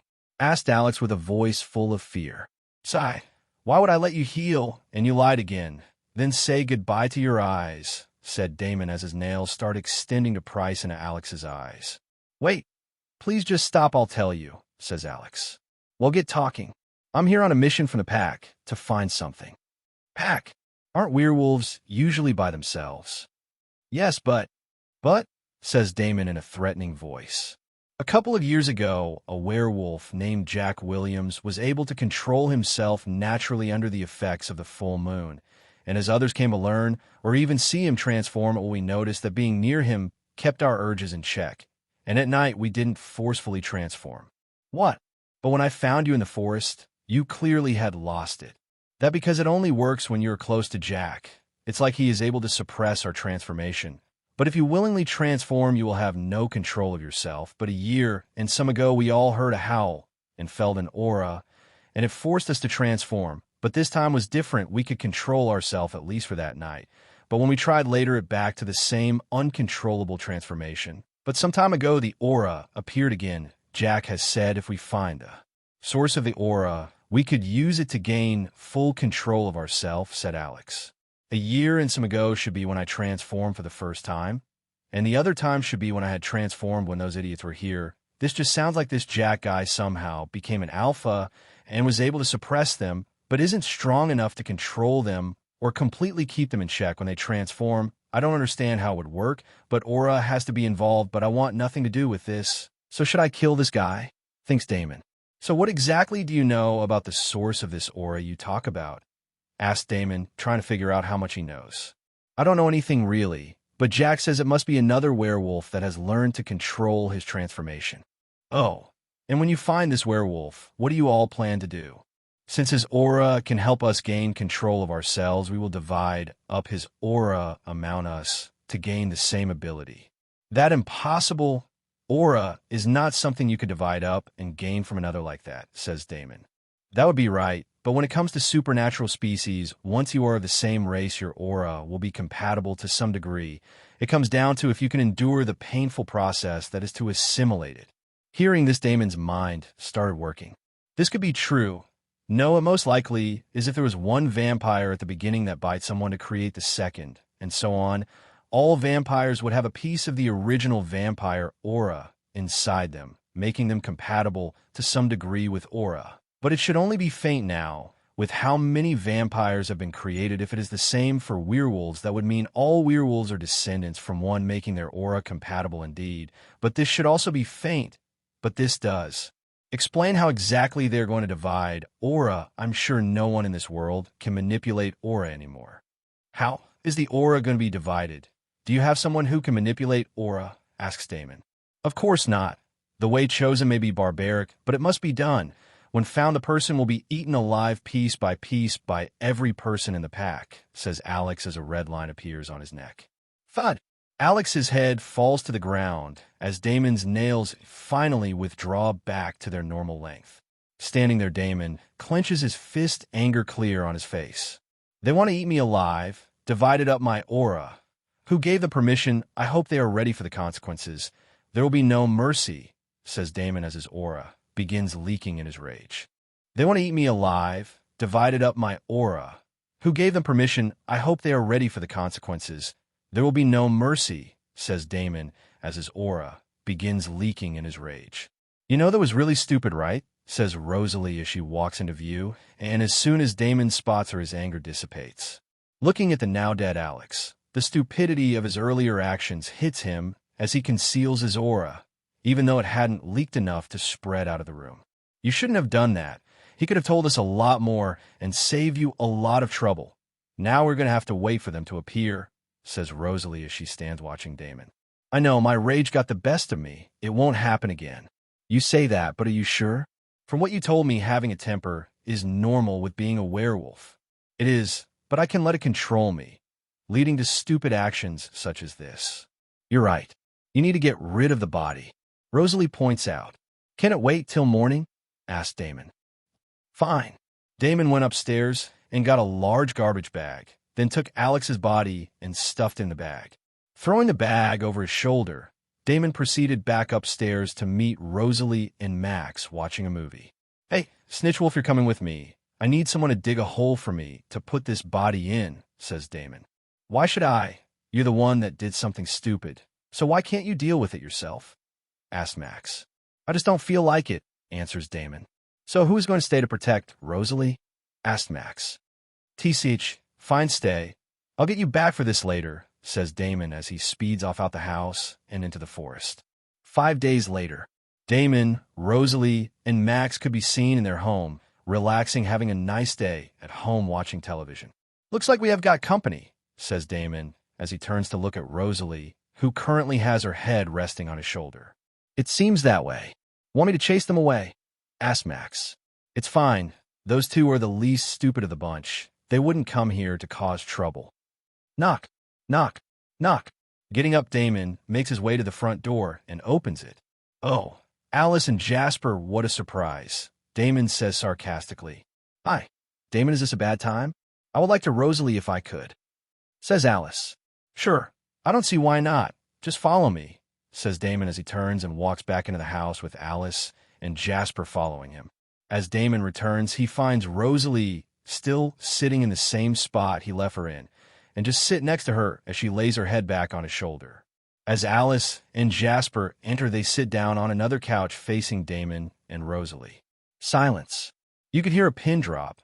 The room was that silent, as Rosalie looked straight at the people she used to call family, and Damon and Max just looked on like it wasn't their business. Alice, on the other hand, was hesitating on what to say. "Rosalie, we are sorry for everything that happened," says Alice as she looks at Rosalie. There was no response. "I know you must hate us after what happened, but still Jasper and I are sorry for not trying to help more. We are sorry we tried to keep you from your mate. We are sorry we judged him as quickly as we did. We are sorry we out Edward's happiness before yours, and most of all, we are sorry if we made you feel that we didn't care about you. I know it might be too late, but I would really like if W could be sisters again," says Alice. Once again, after Alice spoke, there was silence as Rosalie looked at her briefly before snuggling closer to Damon. "I did hate you all for about a day, but that hate has long since turned into indifference. I see it only the two of you here. I'm guessing something happened that made you realize the truth. What was it? Did one of you almost die protecting the human?" asked Rosalie. Regret and anger immediately appeared on Alice's face. Spotting this, Rosalie continues. "Seems I was right. So which one of you was it?" "The both of us. It was the both of us." Jasper finally speaks. "So, you say you want to be sisters again. Let me ask you this, if you didn't almost die, would you be here right now?" asked Rosalie. "I don't know, but I'm here now asking for forgiveness," said Alice. "We both are," added Jasper. Looking on, Dakin could feel just temper flaring up as he struggled to keep it in check, as he didn't want to interfere in this conversation. Then he heard, "Why should Rosalie forgive any of you fake family? She has a real family now. She doesn't need you," shouts Max as he stands from the side of the couch where he was watching the conversation from the start, as he starts growing bigger. "Growl. It's all right, Max. Calm down, they can't take your place," says Rosalie as she walks over to him and rubs his head. Max, hearing and feeling Rosalie's touch, calmed down. "A talking dog," screams Alice. "He's not a dog. He's family, my real family, along with Damon and my baby," says Rosalie with a smile as she rubs her belly. "He's not a dog. He's family, my real family, along with Damon and my baby," says Rosalie with a smile as she rubs her belly. "Baby?" asked Alice. "Yeah, I'm pregnant. So with or without you, I already have a family. One that will never betray or abandon me," says Rosalie. "Rosalie, how can you have a baby? You're a vampire?" asks Alice. "Maybe because of your guilt you haven't looked into my eyes since you came here. Why don't you take a look?" says Rosalie. Alice's curiosity forces her to look at Rosalie, and what she sees completely shocks her and Jasper, who had also looked at Rosalie. "Rosalie, your eyes, they're blue," says Alice in complete astonishment as she walks closer to Rosalie. "The same color they were before you became a vampire? How is that possible?" asks Jasper. "It doesn't matter. You want my forgiveness, right? As you can see, I already have a new family, so with or without you guys, I'm fine. The relationship we had before is gone. If you want, all I can offer you is the start of a new relationship where the past is forgotten," says Rosalie. "Rosalie, thank you, thank you, thank you," shouts Alice as she jumps around and hugs Rosalie. "It is all well and good you guys managed to talk out your problems, but what now? Alice and Jasper are going back to the Cullen house, if I'm not mistaken. So what exactly is going to happen here? Rosalie may not hate the rest of your family, but she doesn't like them either. How exactly is this new relationship of yours going to work?" Damon asks, speaking for the first time since the start of the conversation. "Damon, we will make it work. I can visit Rosalie as much as I can and spend time with her. It's not like they can stop me from talking to her," says Alice. "Damon, I have no intention of having anything to do with the rest of the Cullen family. The rest of them are clearly too far gone, as you said. Things have turned out as you had expected," says Rosalie. "Fine, but since you two are going to be close again, I'll give you a warning, Alice, since you just returned to town. There are two things you should look out for. Things aren't as peaceful as they seem. First of all, the shapeshifters have started a phase. They already have 3 or 4 already, with more to come. And secondly, there was a werewolf here a while back. I dealt with it. But that won't be the last one," says Damon as he stands for his seat. "The shapeshifters are to be expected with Victoria still in the area. But a werewolf is a surprise. Do you know why it was here? Asked Jasper. No, I don't. Victoria, is it the vampire who has been running around? You guys have a lot of problems to deal with only more to be added to the plate. She seems smart somehow. She managed to avoid coming too close to my house, otherwise she would be dead already, says Damon. Yeah, that's her. We killed her mate. So it either we die or she does. There's no in-between, says Jasper. If all of you were there, how did you two almost die? It was only the two of us, and we didn't arrive together. When I got there, Jasper was already badly beaten. Al spoke sadly. Hearing Damon could already tell things had gone very differently than he expected. Even though he weakened Edward, he didn't expect it would lead to Alice and Jasper almost dying. Scene change. On the top of a large mountain covered in dark clouds, there stands a castle that's just from on look you could tell it was old. How old it didn't matter. What mattered was that it was in perfect condition, as if it was built yesterday. The gates closed and spotless. The gardens well-maintained. Nothing seemed out of place. It looked perfect if you ignored the strangeness of it. But this lovely castle was currently home to the former strongest creature on the planet, the original vampire. Inside the castle, currently sitting on a throne made of gold, there was a man that looked about 30 years old, with long silky black hair, black eyes, and sharp facial features. He sat there wearing a black and white suit, looking at the man kneeling before him. So, Jason, you say another leader has appeared in the werewolves, or what left of them? The man asked. His voice was calm, slow, and most of all hypnotic. Yes, master. The leader has appeared, but he is apparently weaker than the last one, Jason responded. Oh, so if he's that weak, why hasn't he been dealt with? Master, I can't do. Jason spoke, but was cut off. What are you saying? That even after you return from me directly, you can't deal with a bunch of dogs? Are you trying to insult me?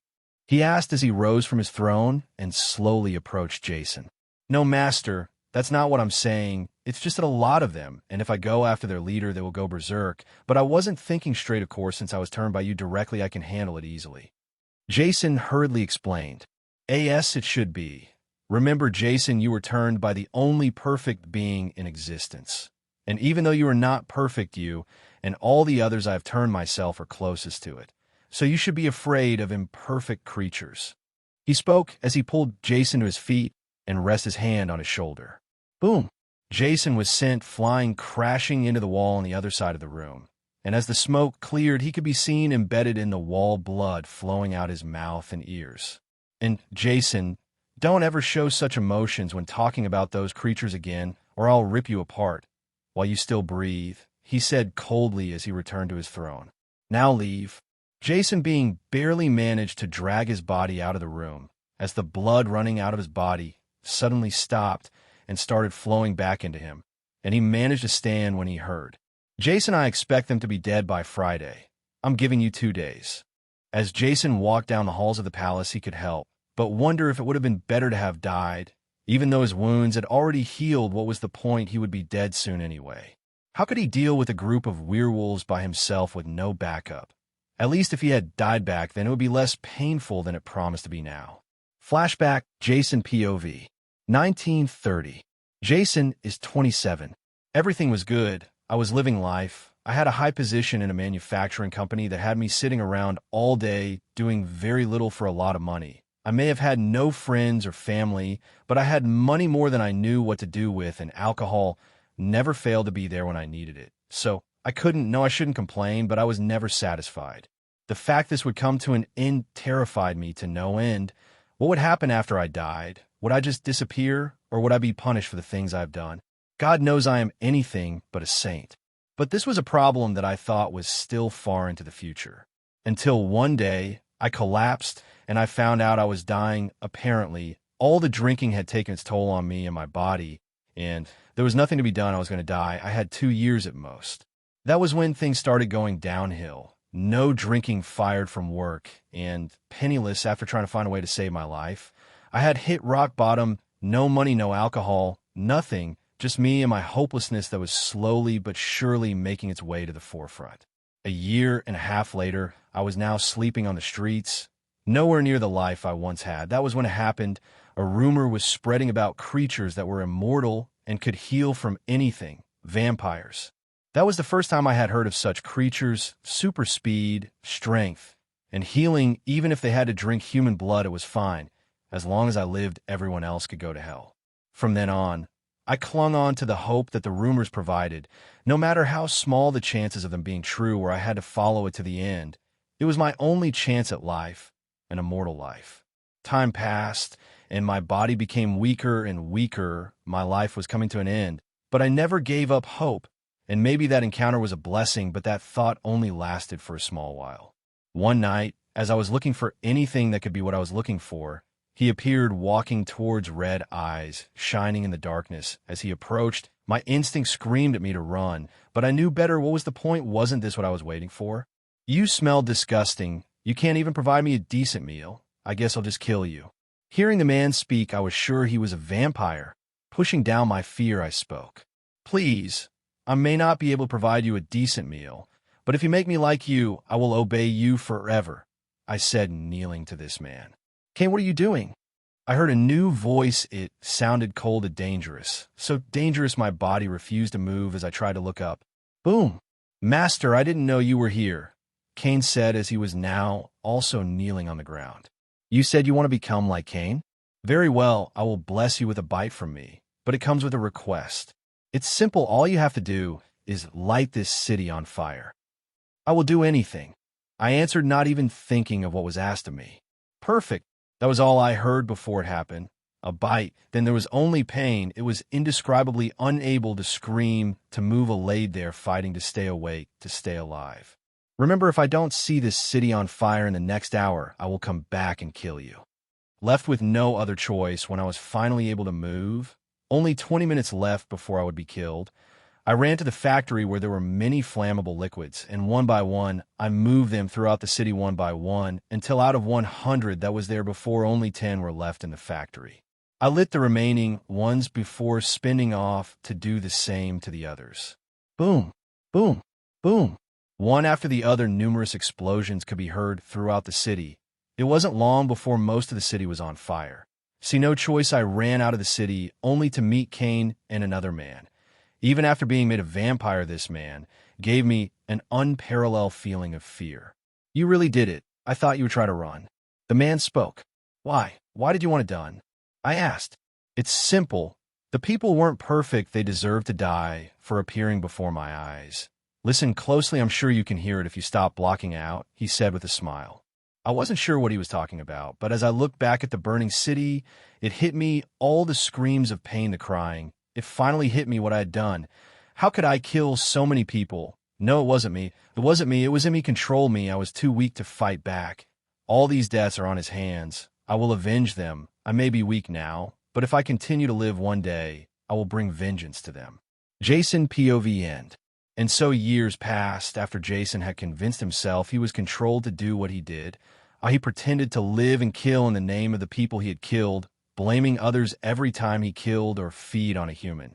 But if anything, he had become a master of deceiving other, and even himself showing others a false persona, and even fooling himself to believe he was being controlled, and he wasn't a monster. Things were not as they may seem for the original vampire. Although he created an uncountable army over the years, there are many that would betray him the rays of another original vampire. As this was currently impossible, they followed his every command. Jason was one of them that would betray him at any time, but would he be accepted with all the horrible acts he has committed? Jason left the castle and headed off, trying to think of a way to complete his mission without dying. But as Jason and others made their plans to betray their master, the original vampire had long since known of their intentions. But as he had no competition and could kill them all easily, he left them to dream their little dreams. With Alice and Jasper, they had left Damon's and Rosalie's home and headed back to the Cullens' house. It wasn't long after they arrived that the other Cullens arrived back at the house after dropping off Bella at her father's. How was your visit with Rosalie? Edward suddenly asked while looking at Alice, gaining the attention of everyone present. It was good. We have decided to start over. She seems happy with Damon. Alice answers. So she's forgiven us, Esme says. Sorry to burst your bubble, but she is not. Apparently she doesn't hate you guys. She feels nothing for you. I apologize to her, we both did. So I can't say she feels the way she feels about us, about the rest of you, Alice says. Hearing this, Esme noticeably becomes conflicted. Is that all, Alice? Asks Edward as he stares at Alice. Alice knows he already read her mind and knew about Rosalie being pregnant, says. That is all I can think of that has anything to do with this family. If Rosalie wanted you all to know something, she would come say it herself, don't you think? She asks Edward, showing she had no intention of saying anything. Even though Rosalie told me she is pregnant, and she knows Edward can read my mind if the rest find it won't be from me or Jasper. Alice thinks stubbornly. You won't say? Fine, I'll do it. What are two talking about? Carlyle asked. Rosalie is pregnant, Edward says. Silence. No one spoke as they all looked at Edward. Edward, what are you talking about? Well, it seems that while visiting Rosalie, she told Alice she was pregnant even though she's a vampire. But that's not all. It seems we don't even have the right to know about the werewolf Damon killed, do we? Asked Edward. Alice, is what he said true? Asked Esme. Damon killed a werewolf that was wandering the forest when we weren't here. If you want to know if Rosalie is pregnant, you'll have to ask her yourself, was all Alice said. How can Rosalie be pregnant? It has to have something to with Damon. Can werewolves and vampires make children? It seems I'll have to visit Rosalie to check on how she's doing and the baby. Mumbles Carlyle, but everyone could hear him. What about the werewolf? Since Damon already took care of it, we should just keep up our guard. We can't report this to the Volturi as they would come here. They would surely find out about the pact we have with the shifters and about Bella, says Carlyle. It seems you have forgotten about our current problem. Victoria? Jasper points out. Jasper is correct. Victoria is a problem, and even with all of us, we won't be able to solve it quickly, Esme says. So it seems we have a lot of problems, yet we have two very weak links. Emmett points out, this isn't my fault. Damon did this to me. We need to find a way to fix me, or get him to. How do you propose we do that? With how badly you have made the relationship between us, I doubt that he will be very willing to heal you if he could, Alice says. With Damon and Rosalie. Damon and Rosalie were currently having a relaxing day after Alice and Jasper left. As Damon cooked, and Rosalie just sat and watched. Max had long since left as he went out for his regular run through the forest. Things should have happened as you guessed, said Rosalie. Yeah, now all that's left is to get rid of the werewolves that are looking for me. Are you sure you want to kill them? Asks Rosalie. Why shouldn't I? They certainly have no qualms about killing and eating me. I was just thinking, couldn't you subdue them and make them into an army to protect our family? To be honest, I haven't thought about that. It shouldn't be too much trouble, but are you sure about this? There is always the possibility of betrayal, says Damon. Doesn't your bite make them loyal? It does, but you're forgetting they're werewolves already. Will my bite even work? Asked Damon. Then I guess we need a test subject, says Rosalie. What are the chances that there are more werewolves in Forks looking for me? Asked Damon. It should be high, and even if none are here, some should be close by. Are you planning to lure them? Yeah, but not here, somewhere away from here then. I just capture one, and we have her test subject. As long as you don't do it here, and you take Max with you, I'm fine with it, says Rosalie. So now that finished. Mind telling me why you told Alice you were pregnant, says Damon. We don't know what's going to happen when the baby is being born, so we can't go to a hospital. The only other option is to have Carlyle deliver the baby, no matter how much none of us like it. It's the best solution to make sure the baby is healthy, says Rosalie. So that's why. Well, with any luck, he will pass by tomorrow, trying to get closer to you while trying to figure out how you managed to become pregnant. We can't trust them, says Damon. Of course not. If anything, we will just owe them a favor, says Rosalie. Killing them after is always an option. After all, who is to say Edward won't say something to someone, says Damon. Bella, your birth is definitely something to celebrate, says Edward. Yeah, but my aging's not. Your aging? Asks Edward as he chuckles. I think 18 is a little young to start worrying about that, says Edward. It's 1 year older than you. No, it isn't. I'm 109, says Edward. Well, maybe I shouldn't be dating such an old man. It's gross. I should be thoroughly repulsed. We have to go to class, says Edward. Okay, says Bella as they turn to walk to class, when suddenly Edward stops and grunts in displeasure. Wait for a second. Someone wants you. Bella. A shout enters Bella's ears as she turns and spots Jacob. Bella shouts back, greeting the boy. I'll leave you two to talk, says Edward as he walks away. Hello, biceps.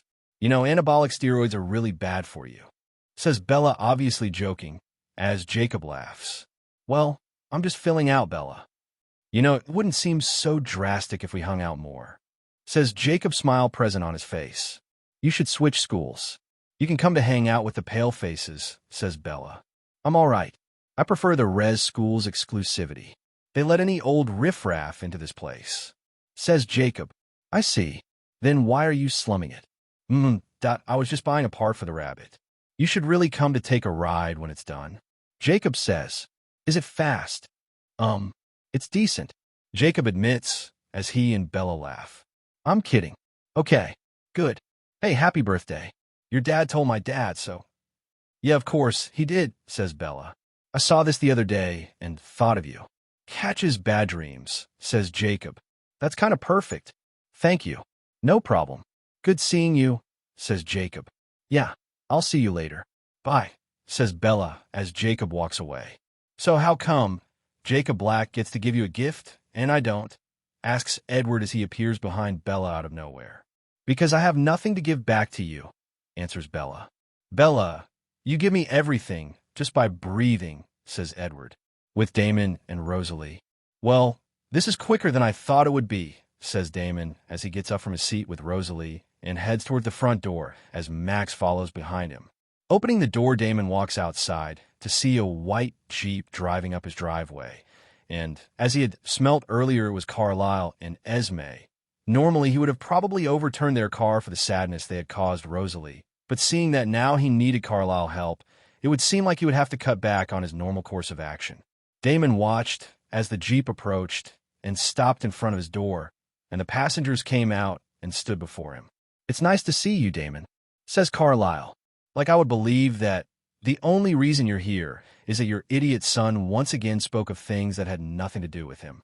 I apologize for his behavior, but didn't you expect that to happen when Rosalie told Alice it would seem that you need a doctor to deliver the baby? Says Carlisle. That's exactly my point. How many times have you apologized to me since we met for the same thing? The fact I could know that the suffering he is going through hasn't changed him doesn't mean anything good for your family, says Damon as he sees no change in the smile on Carlisle's face.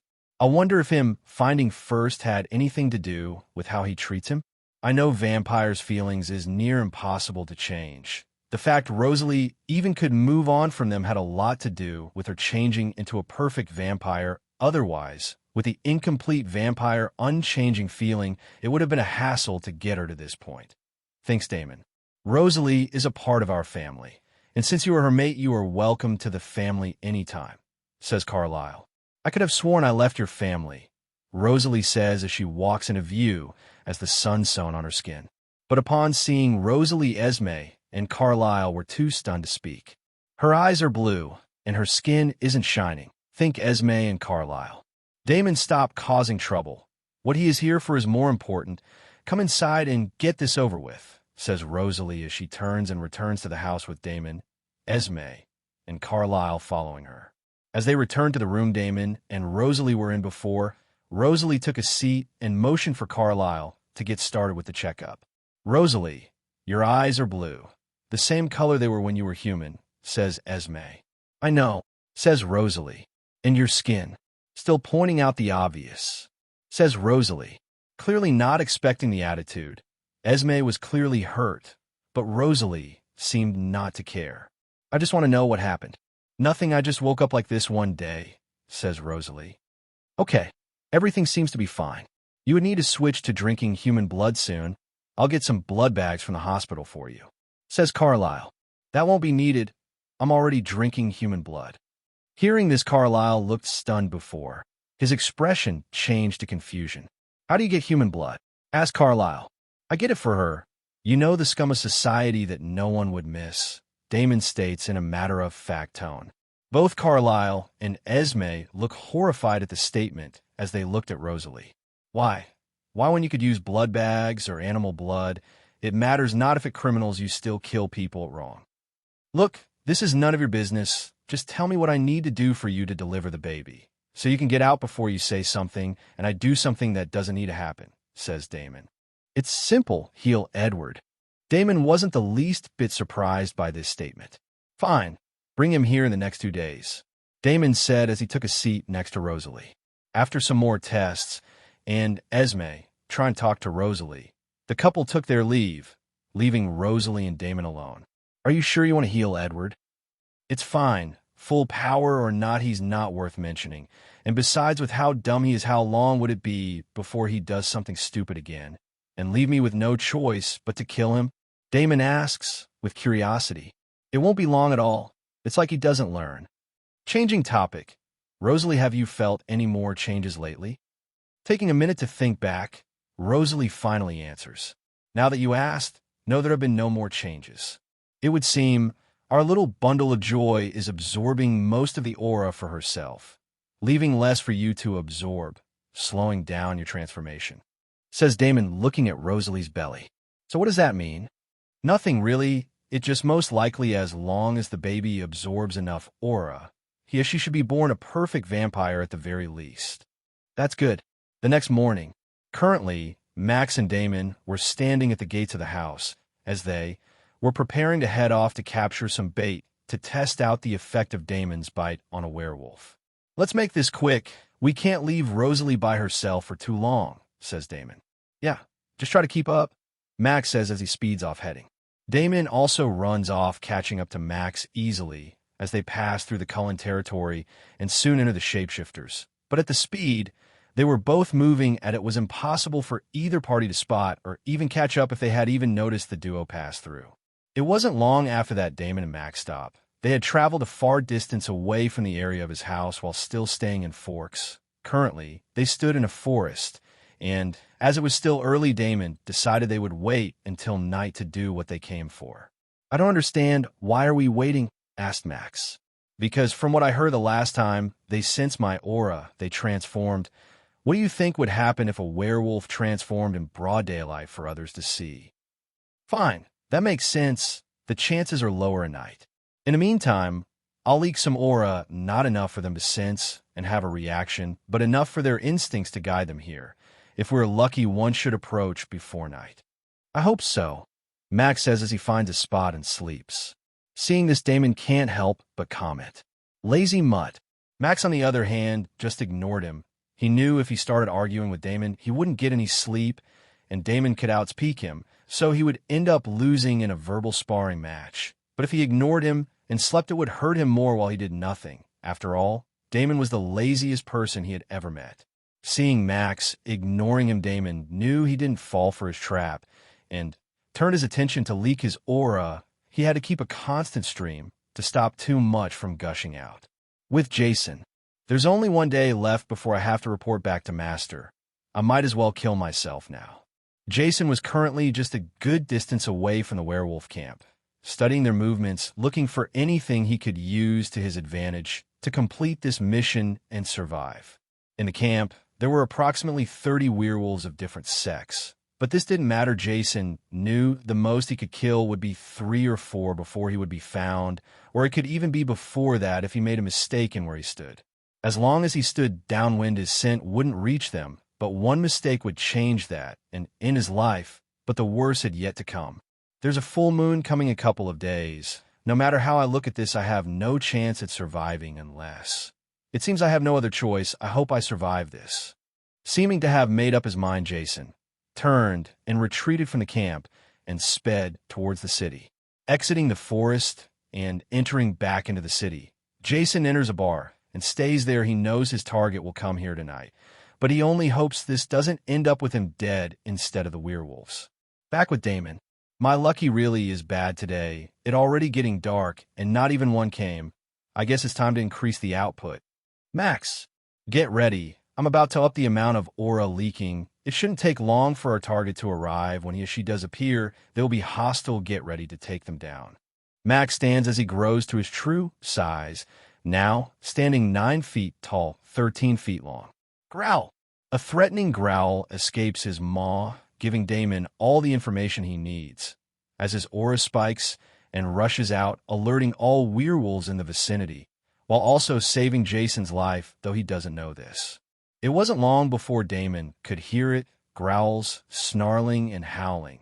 From the sound of it, 4 werewolves were approaching him at full speed. Fully lost all sense of reason, Damon had no intention of wasting his time subduing them, as he only needed one to test what he wanted.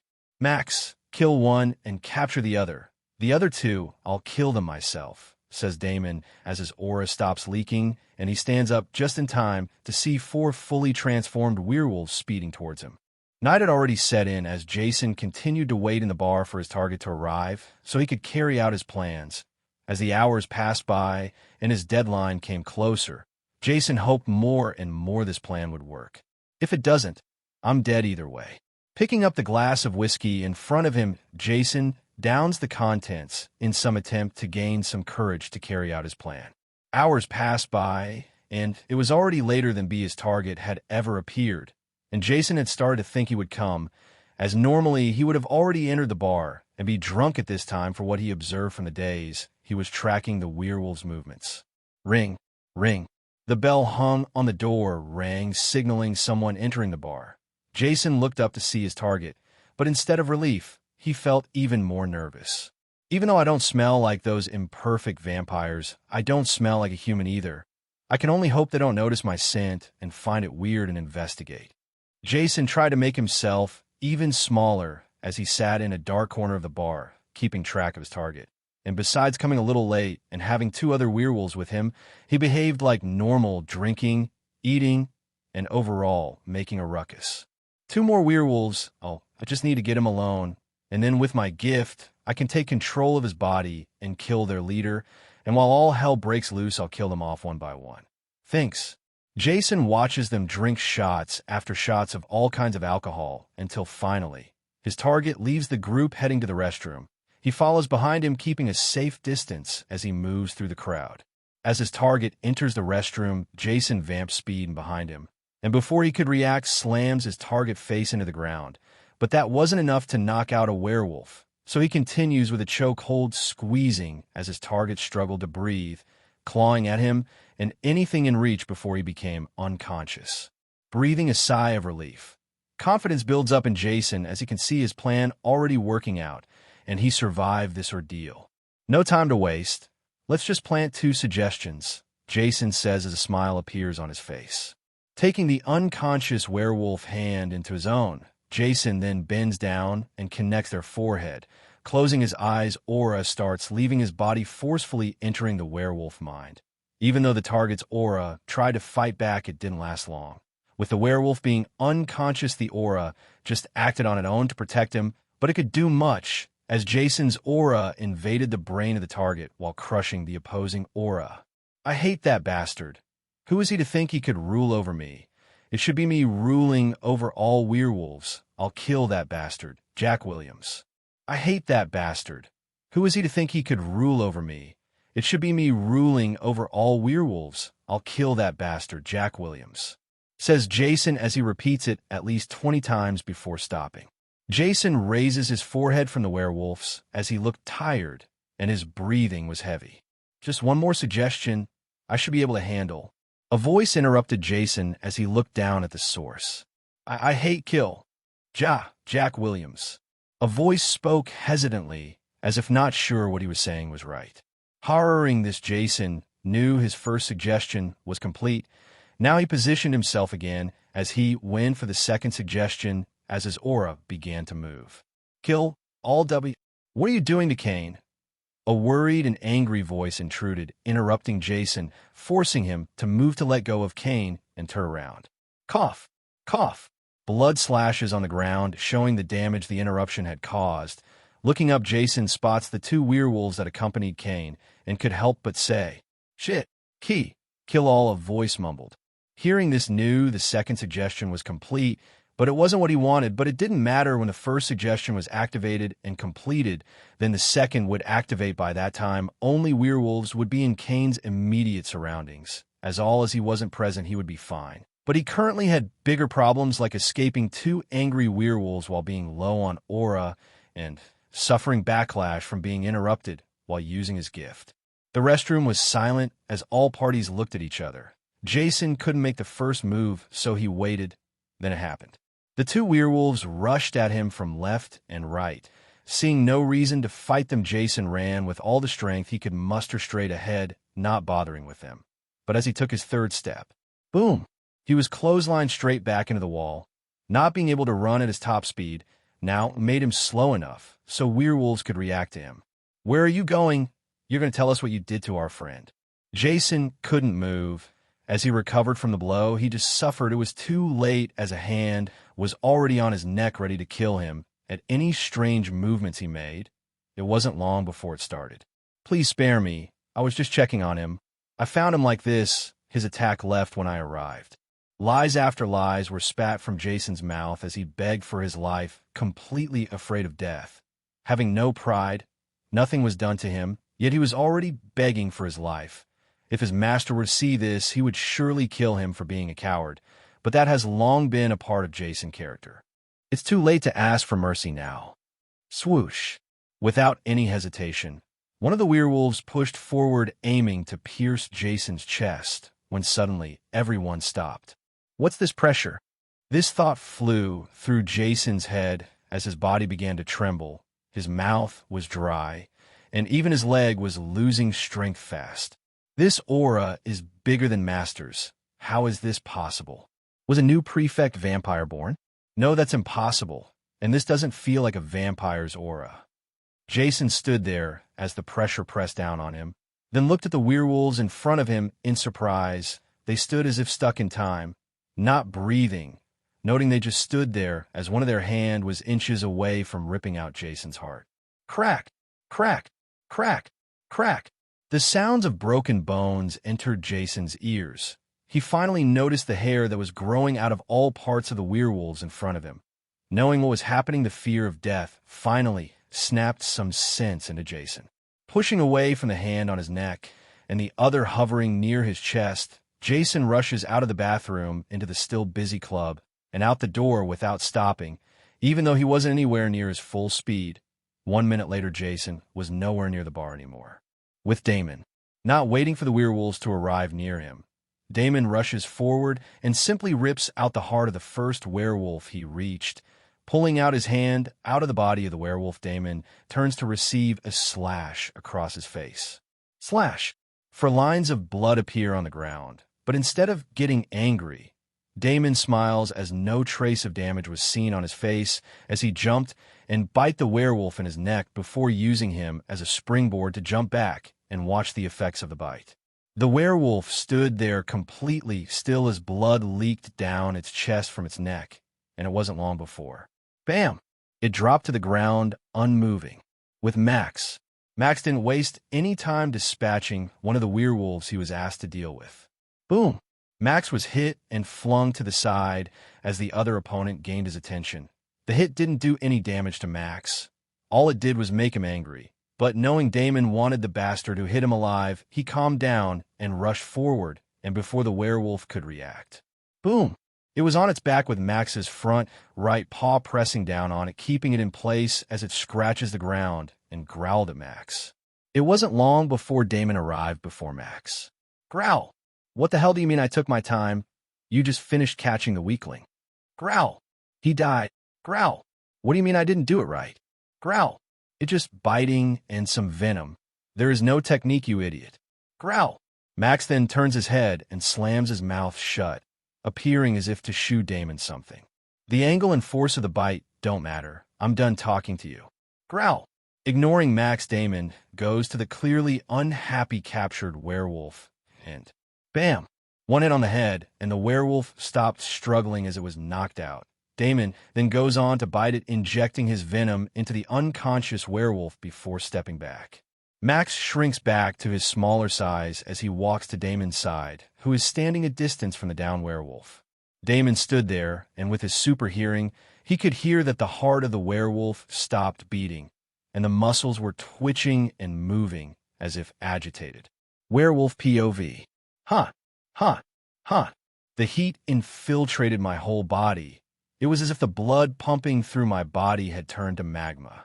But that wasn't the worst thing. The heat was painful, but the ants biting every millimeter of my muscles, organs, and skin was torture. They wanted to scream, but I wanted to cry, but the heat had dried my tears before they could leave my eyes.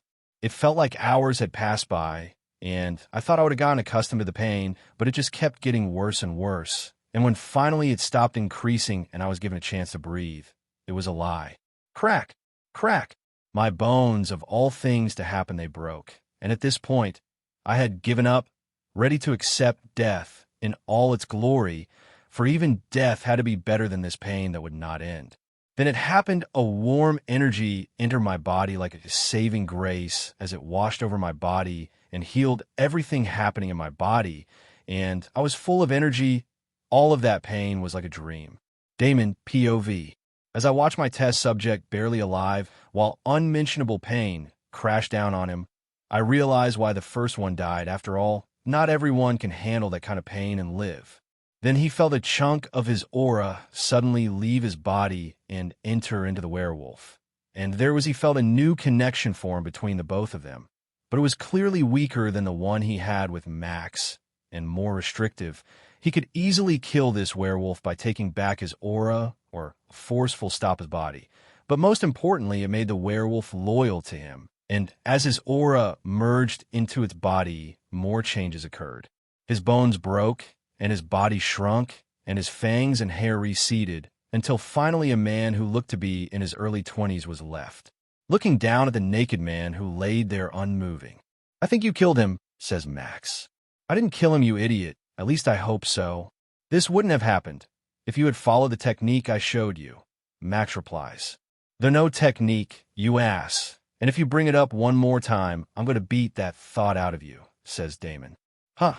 Big threats, but you can't do anything to me. I'll tell Rosalie, and we both know how that would go. And I have the police on speed dial. I'll just report you for animal cruelty," says Max as he grins at Damon. "You damn mutt. We'll see," Damon says as he turns to grab Max as he jumps back, and as the two faces off movement catch both of their attention. "You damn mutt. We'll see," Damon says as he turns to grab Max as he jumps back, and as the two faces off movement catch both of their attention. Turning to look at the sudden source of the movement, both Damon and Max stop playing around and looks to see the test subject kneeling before Damon. "I greet the master." The surprise was clearly written on their face as they looked at the naked man kneeling before them. Out of all the things that could be said at this time, thought, Damon suddenly smiled. "How that you mutt. It worked. It told you there was no technique needed. Please, it was just luck. It won't happen again," says Max, refusing to acknowledge what had happened. "TCH, what's your name?" asked Damon. "My name is Kane, Master." "MHM, how do you feel?" "Master, I feel great, stronger, and faster. Also, I can control my transformation now. And also, I have another ability, but I'm not sure how to use it," answered Kane. "An ability, you say?"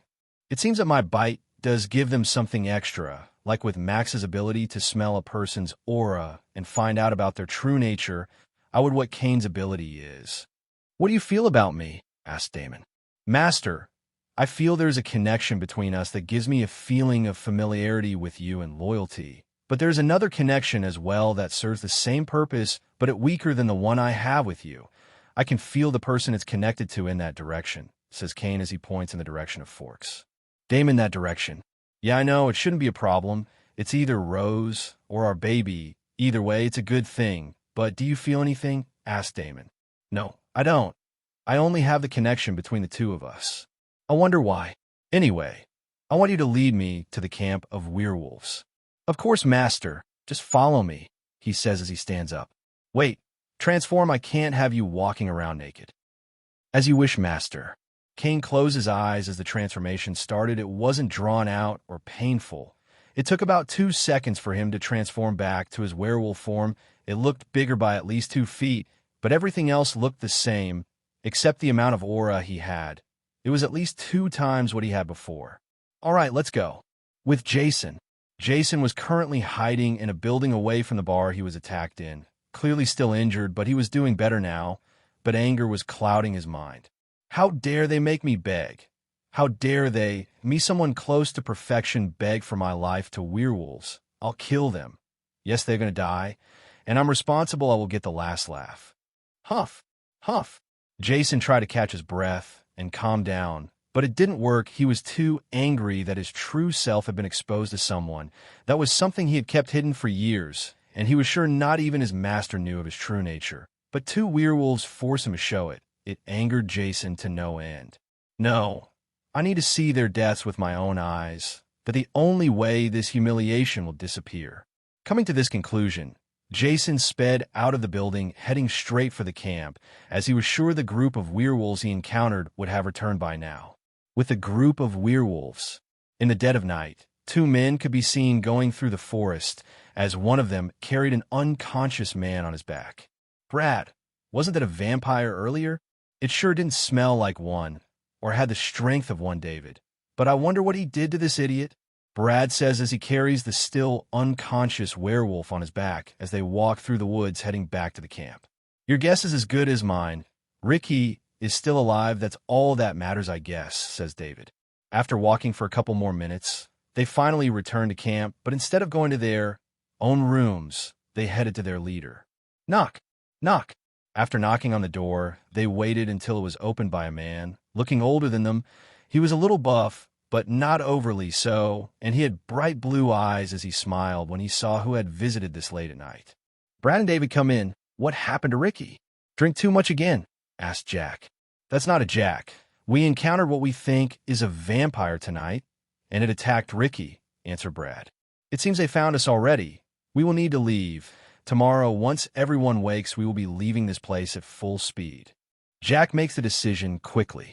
Jack, this vampire is weak. We could have killed it, if not for that aura appearing again and stopping us. I think we should stay and fight back. David, I don't know what kind of vampire you fought, but their number alone could kill us. And without the full moon, we have no chance at winning. Jack spoke seriously. I don't believe it. We are not supposed to be hiding all our lives. We could kill them. Says David. We cannot. Jack says with finality. You are weak, shouts David. You are welcome to challenge me any time for my status, says Jack. Hearing this, David scoffs and shuts up. He knows he can't beat Jack, so he can only go along with his decisions, even if he doesn't want to. Ah, my head, says Ricky as he sits up. Ricky are awake, Jack says. Ricky soon stands up and approaches Jack, and Jack, thinking nothing of it, stands and hugs him. But soon he feels pain in his chest, and the last thing he hears is, I hate kill. Jack Williams, from Ricky. Jack drops to the ground as Ricky pulls his hand out of his chest. The others sit there in shock as they watch this happen. With the first suggestion finished, the second kicks in right away, and he turns and starts walking to the other two. As they realize this, they quickly try to escape, but turning their back on Ricky was the biggest mistake they could have made. As Brad reaches for the door, a hand suddenly comes out of his chest as his blood slashes across the door and the life disappears from his eyes. Instead of taking this opportunity to kill or attack Ricky, David is shaking in fear as he watches yet another of his friends getting killed. And it wasn't long after that Ricky kills him as well before moving on. With Damon. As the three of them run through the forest following Kane, Damon suddenly smells something that catches his interest as it smells similar yet different to Rosalie. We are almost at the camp, Master. That's great, but first follow me. Damon suddenly changes direction as the two follow behind him until they come to a stop in front of a man. Oh, now, this is interesting. You smell like Rosalie, but also don't. The man looks at the werewolf, wolf, and man standing before him and is in total shock. First, there's a werewolf transformed right in front of him, yet it is in complete control. And second, out of everyone present, he can tell the man is the most dangerous, but he feels that he's similar, which is strange since they haven't met. I don't know what you're talking about, Jason says. Do you really? Yes. Then, I'll ask you, were you? Asked Damon. Jason currently is stuck about what to do. His instincts are telling him if he lies he would regret it, but his head is telling him to lie and continue to play as if he doesn't know what Damon is talking about. I don't understand. I'm human, answers Jason. Oh, okay, let's say I believe you. I'm going to give you one more chance to answer me correctly, Damon says as H-Ice aura leaks and presses Jason on the ground. You think that a smart idea, Damon? Asked Max. It doesn't matter now. Since we are already close to them, if they come, I'll just bite them. Whoever survives will join our pack. Fine, answers Max. At the camp, when Damon released his aura, Ricky, who was about to kill a woman, stopped. In fact, everyone stopped or awoke. Ricky had managed to kill 4 people before Damon released his aura, and even after the suggestion planted by Jason was still in effect. And under the influence of Damon's aura, the werewolves in the camp started to transform. It wasn't long after that they all had transformed, and still under the effects of the suggestions, Ricky went ahead and killed the female werewolf in front of him. And after doing so, he ran through the wall of the room. He reached out in the open, and before him was 27 other fully transformed werewolves. As he appeared, they all turned to him. They had lost their control and reasoning, but with Damon's aura affecting them, they wouldn't attack each other and would rush to the source. And that was what Damon was hoping for, and it would have worked if they didn't sense something wrong with the werewolf before them. They lost their reasoning, they still had their instincts, and it told them this werewolf was an enemy, but none of them attacked. They just waited and watched to see what he would do. And, as expected, Ricky attacked without warning, running up to the first werewolf he could reach and ripping off its hand. Roar! That was it. That one attack set it in motion. They all attacked him, first ripping off his feet, then his hands, then who all could manage to reach Tokay a bite until nothing was left. But as they had already lost their reasoning after killing him, the urge to kill had already Tokay over, and with only each other around, they did what could have satisfied that urge. Kill! That was the only thing on their minds as they started killing each other. Whoever they could reach would be dead. With Damon. Roar! What's happening? Nothing is moving towards us, and this is the scent of blood, werewolf blood at that. Max, drag him along, and meet me at the camp. I'm head off first, says Damon, pointing towards Jason. Damon sped off, heading towards the camp, and as he got closer, the smell of blood got stronger and stronger. As he arrived, the first thing he saw was dead bodies on the ground, and 12 living werewolves still fighting. Wasting no time, Damon rushed forward at a speed they couldn't react to, and bite them one by one, pumping his venom into them, as they dropped one after the other, leaving their fate to themselves. What the hell happened here? This shouldn't have happened. My aura should have been their main focus, says Damon. While he was talking to himself, Max and Kane arrived, with Max dragging Jason by the hand. Looking around, Jason was satisfied with what he saw until he noticed that there were surviving werewolves. How is this possible? They should all be dead. I planned this perfectly. What am I going to tell Master now, says Jason. OH, you know what happened here. That good, you should tell me who this Master is, says Damon. I won't say anything. So what if I killed them? They were beasts, nothing else. They didn't deserve to live. I see. Well, I have no problem getting the information out of you with violence. I won't say anything. So what if I killed them? They were beasts, nothing else. They didn't deserve to live. I see. Well, I have no problem getting the information out of you with violence. Damon walked forward, approaching Jason step by step as he was still held in place by Max. Master, before you begin, may I try something? Asked Kane as Damon stopped and looked at him in curiosity. Sure, go ahead. Having permission from his master, Kane turned to Jason, who, as time passed, looked more and more as if he had lost his mind, then looked at him straight in his eyes and spoke. You will tell us everything we want to know, commanded Kane. Jason's eyes dulled as all movement stopped, and he spoke.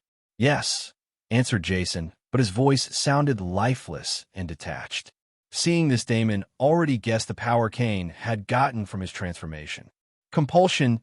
He used compulsion. It seems my days of torturing to get information are over. Well, that good. And he's completely loyal to me as well. That good. You may ask your questions now, Master. He will answer them truthfully and to the best of his ability, says Kane. Very well.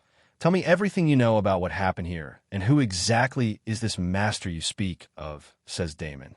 Underscore underscore underscore underscore underscore underscore underscore underscore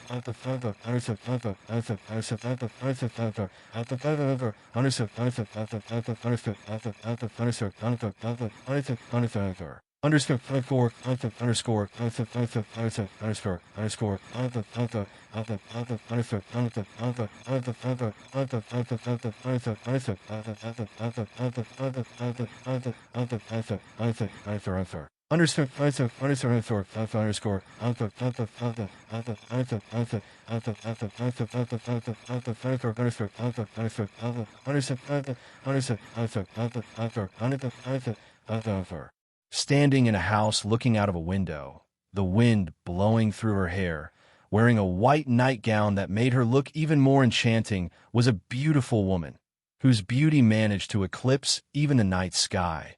but from the expression on her face, it was clear that she was worried about something. With everything happening, Rosalie was in Forks, currently unable to get any rest as she worried about Damon and Max. No matter how much she didn't want to be left behind, it was for the best, and she understood this. Right now, she was a vulnerability. It was best for her to stay and let Damon and Max deal with the problems that arose, at least until their child had been born and her transformation was complete. I should try to get some rest. With the both of them together, there isn't anyone who could harm them. Hopefully, Damon manages to control those werewolves. That way we could get some strong protection for our expanding family. Turning, Rosalie closes the window and walks into the house and into bed.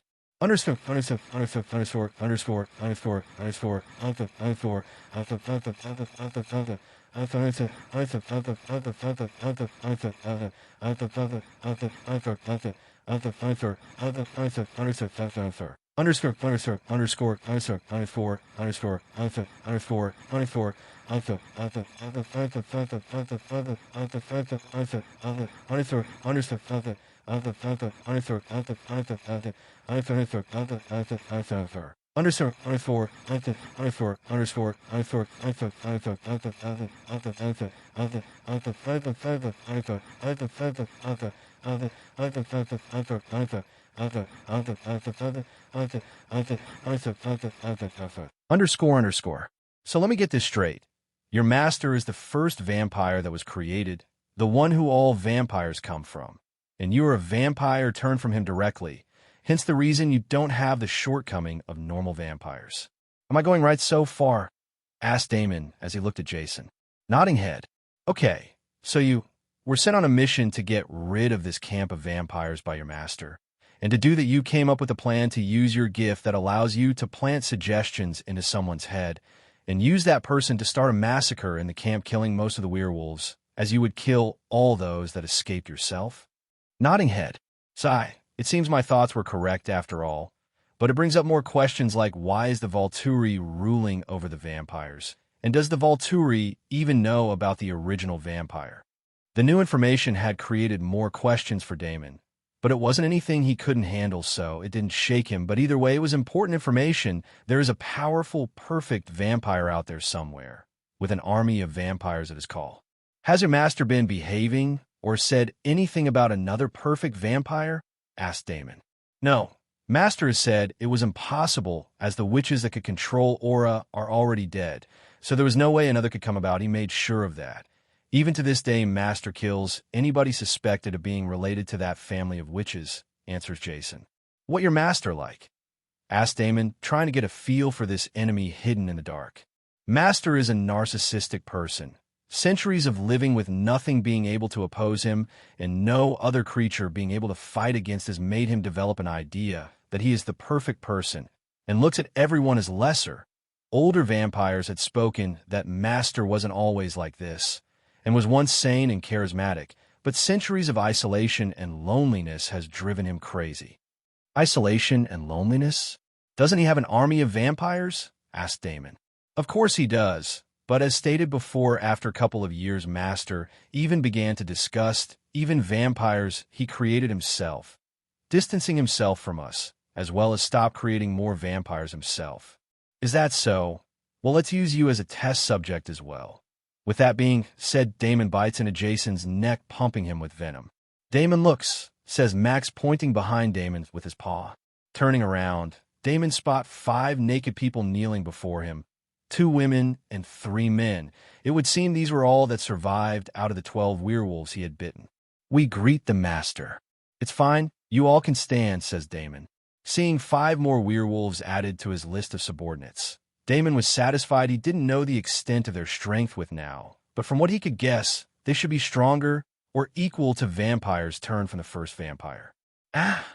A heart-wrenching scream echoed throughout the area as Damon turned to see Jason rolling around on the ground in pain. Clearly, his transformation wasn't going well. If the blood leaking out of his skin was anything to go by, Jason was experiencing a world of pain right now. But Damon didn't care much, as he deserved this much. From the looks of this, he isn't going to survive this. You are stating the obvious, Damon, says Max. From the looks of this, he isn't going to survive this.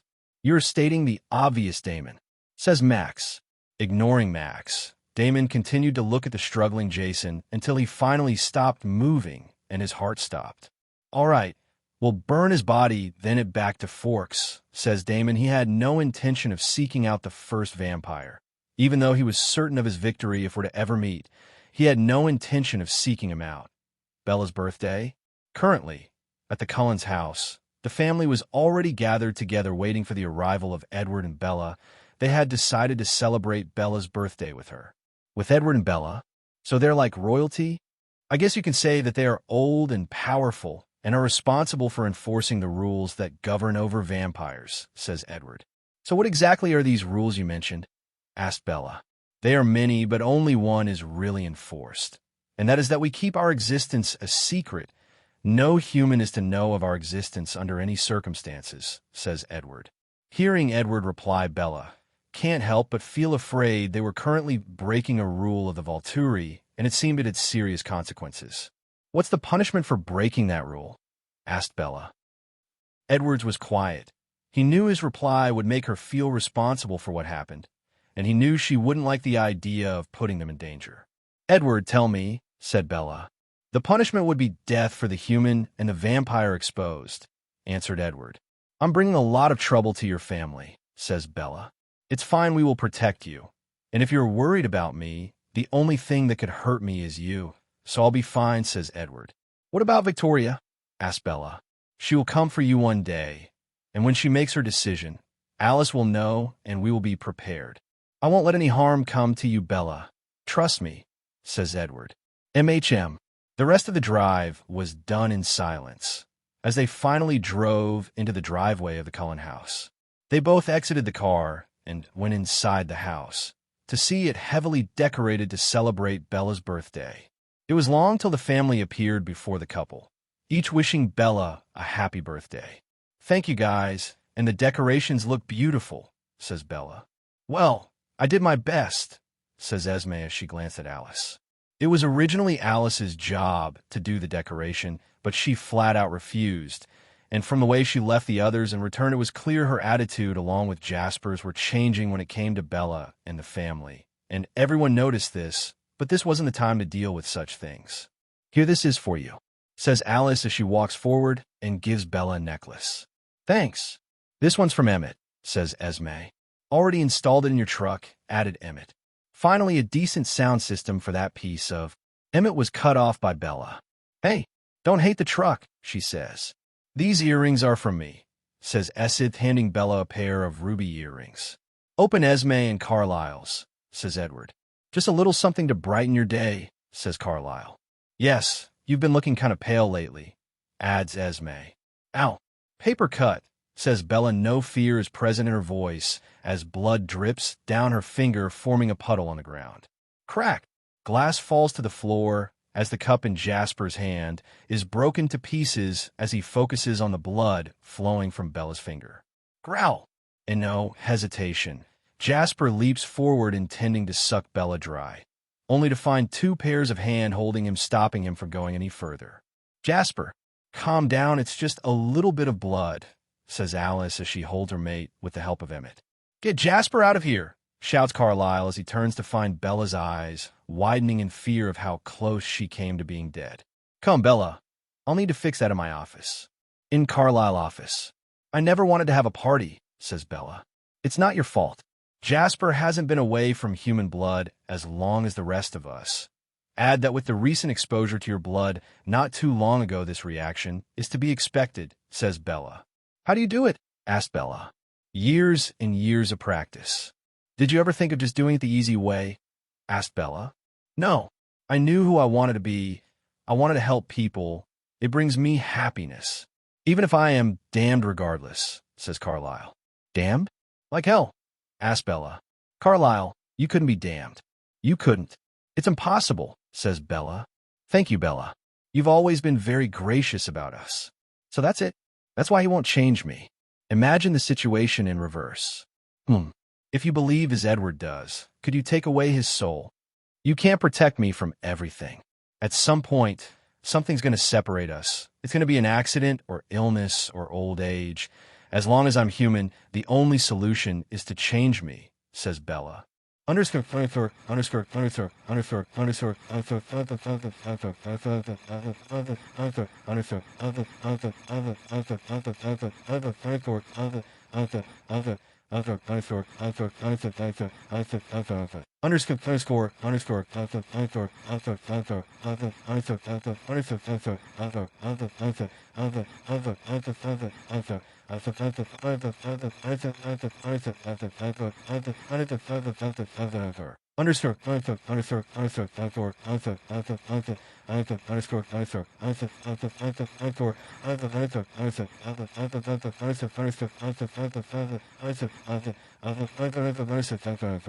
Rosalie. Rosalie was currently relaxing while waiting for Damon to return, and it wasn't long that she heard. You ass, you actually bite me on the ass. Of course I did. You cheated. You said you would start until 20 minutes had passed. I did start after 20 minutes. The problem is that you're just slow. It seems like you need to go on a diet. How dare you call me slow and fat? Ah. You bit me again. Guess you were just too slow and heavy to digit, weren't you? Asked Max. As Rosalie heard the conversation and voices, she already knew who it was. Only Max and Damon would behave like this, but she also heard other footsteps beside them. It would seem they managed to get some werewolves. As Rosalie arrives outside of the house, she sees Damon walking with Max and 6 other people dressed in clothes that clearly aren't theirs, if how they fit them is any indication. But she doesn't mind this as she rushes into Damon's arms. It seems my little Rose missed me, huh? Says Damon as he wraps his arms around her and lifts her off the ground. Of course I missed you, she says with her head buried in his neck. I missed your company, says Damon. Putting Rosalie down, they stare at each other, before Max forces his way between them and rubs his head against Rosalie. I missed you too, Max, says Rosalie as he rubs his neck and head. How's our little angel? Damon asks as he rubs her belly that finally feeling a little bulge. She is fine. I can't wait until our baby is born, says Damon. Me too, says Rosalie. So who are your friends? I will introduce you. These are the werewolves I turned on to what I'm calling perfect werewolves. This is Kane, Chris, Ocean, Joey, Chireen, and Crystal, says Damon, pointing at each of them. Now that I think about it, I don't know much about them. Let's go inside and freshen up, and you guys can introduce yourselves to Rosalie. Everyone went into the house, and Damon showed them to the shower while he stayed with Max and Rosalie downstairs. So are they loyal to you completely? Asked Rosalie. Yes, Rose, but they aren't loyal to me alone. What do you mean? If they are loyal to another person, isn't that a problem? Asked Rosalie. It isn't. In fact, it's better this way since the other person they are loyal to is our unborn child, says Damon.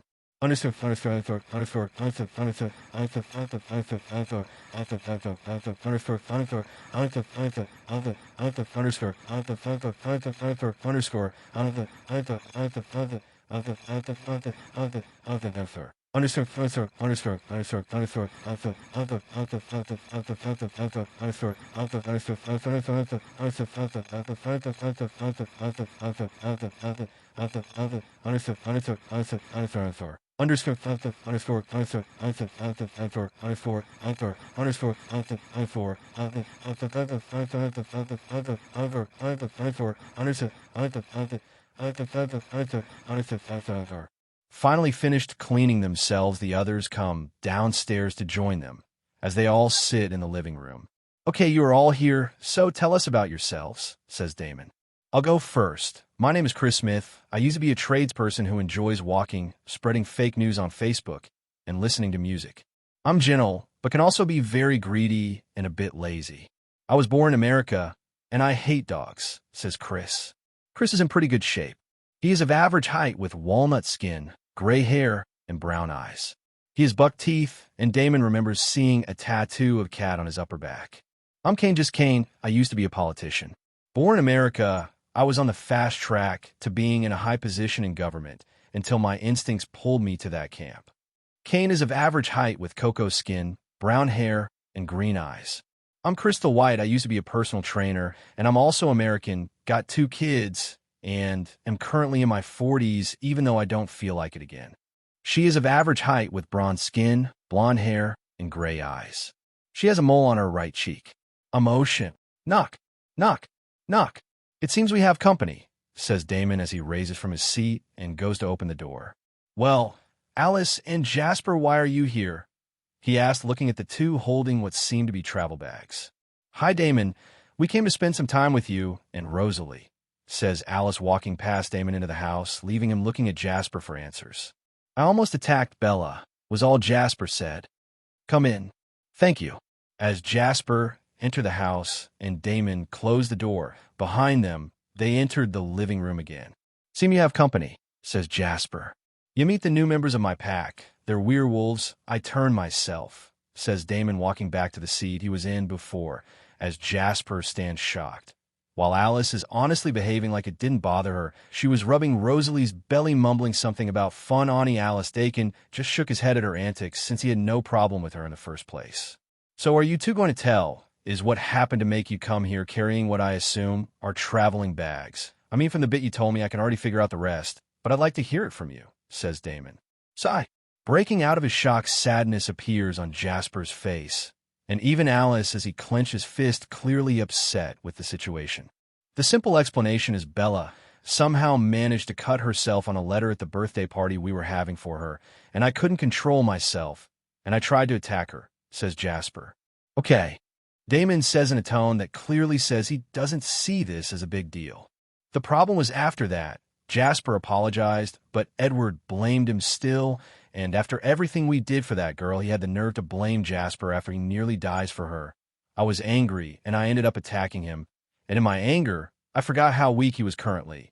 Let's just say, if Esme hadn't stopped me, he would be dead right now, says Alice, going through a mix of emotions from anger to sadness. But surprisingly, there was no regret. So what, they threw you out for beating Edward's ass? Asked Rosalie. No, we left on our own, says Jasper. After that, they had a meet about leaving Forks, in some stupid attempt to keep Bella safe, as Edward thinks it's too dangerous for her to be around the family after they agreed to leave me, and Jasper packed our things and left them after telling we have no intention of leaving for such a stupid reason. Now here we are, says Alice. Okay, but there is one thing I don't understand. Who is going to protect Bella for Victoria if they leave? Asked Damon, confused at the decision. Hearing the question, both Jasper and Alice looked at him. Don't tell me that idiot Carlisle is going to use the deal we made to have me protect that girl. He can't be serious, says Damon. What's he going to do, run back here every other week to check on the health of the baby? Asked Damon sarcastically, only to receive nods from Jasper and Alice. If this was a martial art world, Damon would have already coughed up blood in anger. Don't tell me that idiot Carlisle is going to use the deal we made to have me protect that girl. He can't be serious, says Damon. What's he going to do, run back here every other week to check on the health of the baby? Asked Damon sarcastically, only to receive nods from Jasper and Alice. Ring, ring, ring. In Damon's pocket, his phone rang. As everyone's gaze gathered on him, taking OU the phone, he saw a number he didn't know, which of itself made no sense. Being the only people with this number was in the room, and he can't remember giving his number to anyone else. He simply didn't think too much of it, as he just wrote it off in his mind as someone had called the wrong number, but he answered it the same. Hello. Damon. It's good you picked up the phone, says a voice from the other end of the phone. A voice Damon clearly recognizes as his expression changes to one of annoyance.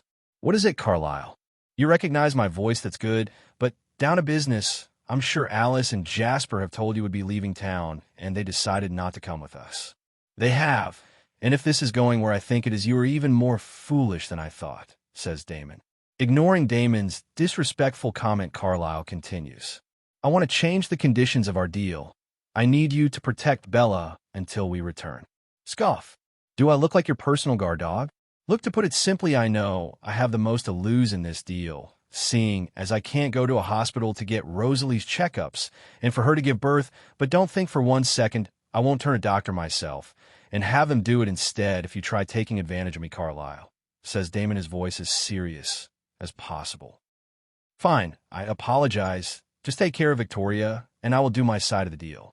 Is that fair for you? Asked Carlisle. That's fine. She'll be dead before you and your so-called family leaves town, says Damon as he hangs up the phone. Dear, are you really going to kill her? Asked Rosalie. I know what you were thinking, and I was thinking the same, but I'll keep my word to Carlisle. and having Victoria kill the girl right now, or turn her does nothing for us. Turning her actually helps them, and leaving her to die would make me have to source a doctor, not to mention the girl has done nothing to us, says Damon. You're right. Were you two actually thinking of killing Bella? Asked Alice. With her question, everyone looks at her. Look, Alice, this is a family, and we are the kind that will do anything for those we consider family and bring hell to those that hurt them.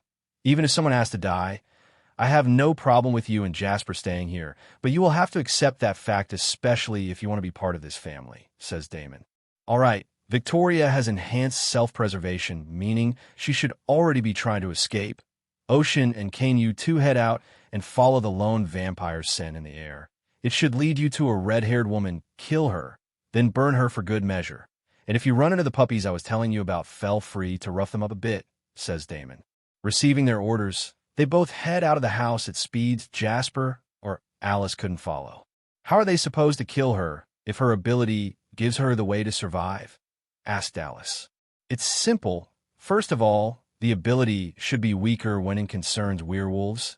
And second, even if she does know how to survive, do you think she can outrun those two? Asked Damon. No, answered Alice.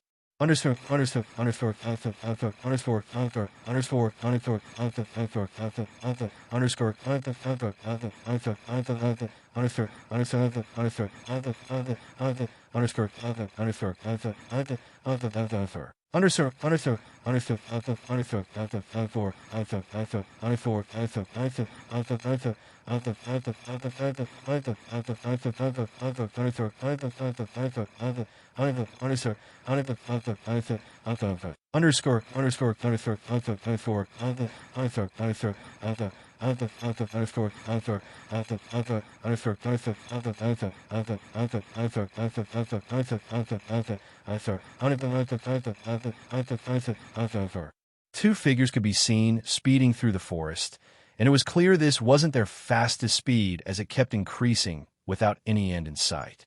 It looks like Master was right. She knows she is in danger, but at this rate, we will catch up to her soon, says Kane.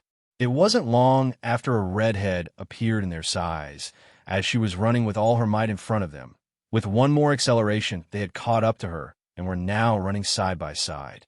Kane swung his left hand, aiming to knock off her head only for her to dodge without looking. But as she dodged Kane's attack, Ocean's came with even more force and speed, and she was unable to dodge as her head was knocked off and into the distance as her body dropped to the ground. Well, that was easy. Yeah, it was go get the head so we can burn her and head back, says Kane as Ocean speeds off in the direction the head went in. It wasn't long after he found it lodged in a tree, after what looks like it bounces off the ground if the crater left was anything to go by. Go up and pulling the head from the tree. Growl. It took you guys long enough to reach here. Quick question, who wants a treat? Asked Ocean, turns to find two giant wolves standing there clearly on guard at his presence. Chill out, guys. I wouldn't want to have to break your snouts if you tried attacking me, he says in a joking tone. Growl.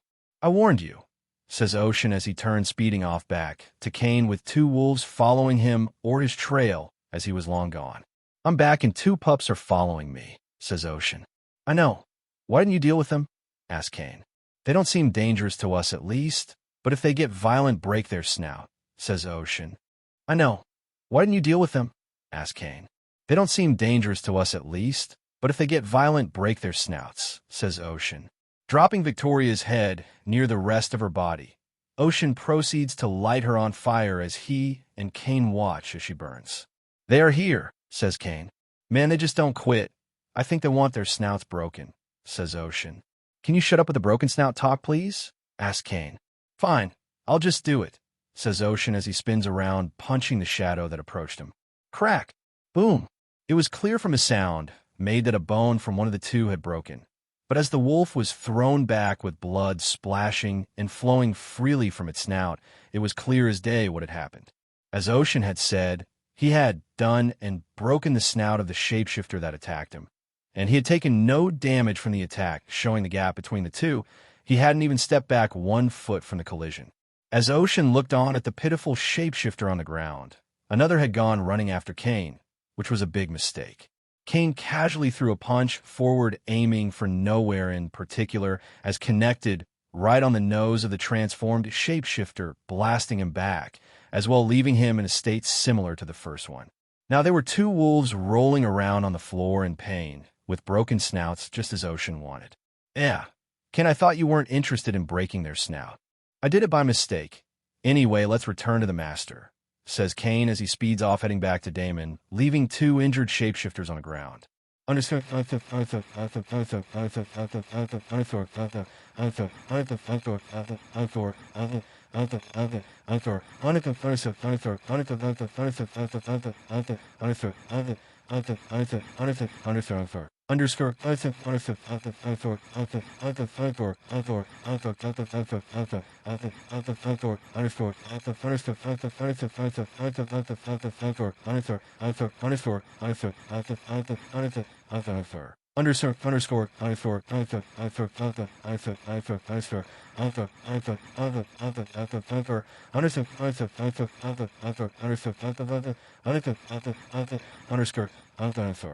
At the Cullens.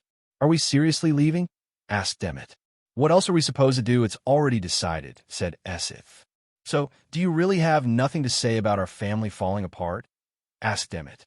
I doubt we will come back together. A real family never gives up on its members, so our family will be whole again at some point. And if it doesn't, asked Demet.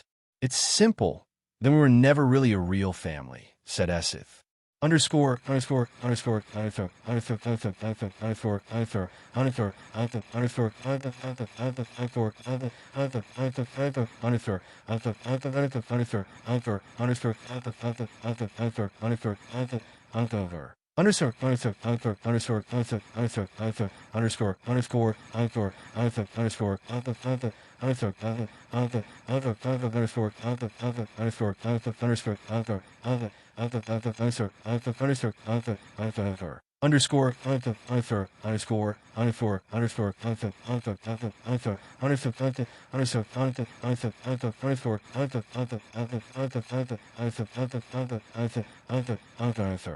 With Edward.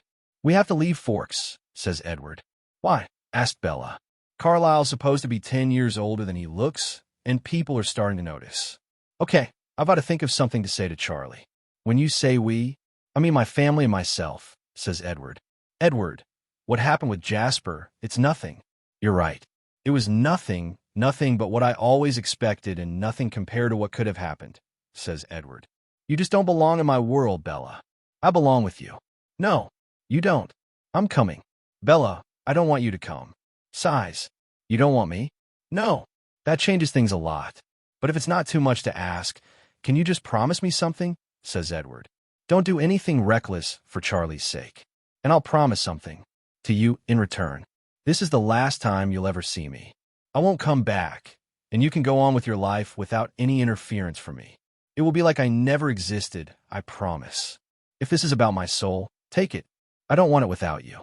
It's not about your soul. You're just not good for me. Not good enough for you. I'm just sorry I let this go on for so long. Bella's sobbing. Edwards runs away, disappearing from her sight. Bella collapses on the ground in tears, calling out for him, with no response. Underscore.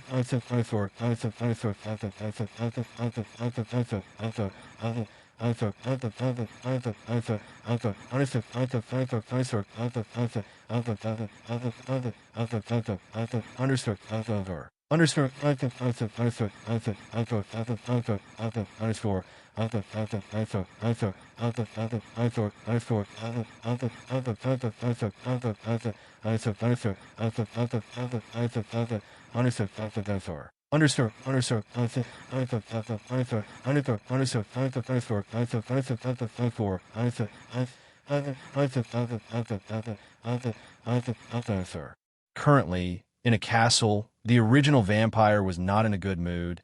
He felt that his pawn had died, and quite suddenly at that. Were the werewolves that strong? Did they get help? How could they kill something he created? Something that had part of him? This was unacceptable. They had to be punished for this. This could not stand.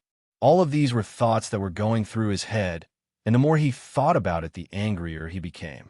IT clung to his thoughts like a tick to a dog. It could be said that the original vampire's mind has long since started to degrade. It would seem he wasn't as perfect as he thought. Jesse, He shouted. It wasn't long after that a man entered the room in a hurry, kneeling before him. Yes, master. Go to where the werewolves stay and kill them all. I want their head on a spike before me before the end of the week. It shall be done, master. Without any delay, he sped out the room, leaving the original vampire alone, as he knew better than to stay around when his master was in a mood. Underscore, underscore, underscore, underscore, underscore, underscore, underscore, underscore, underscore,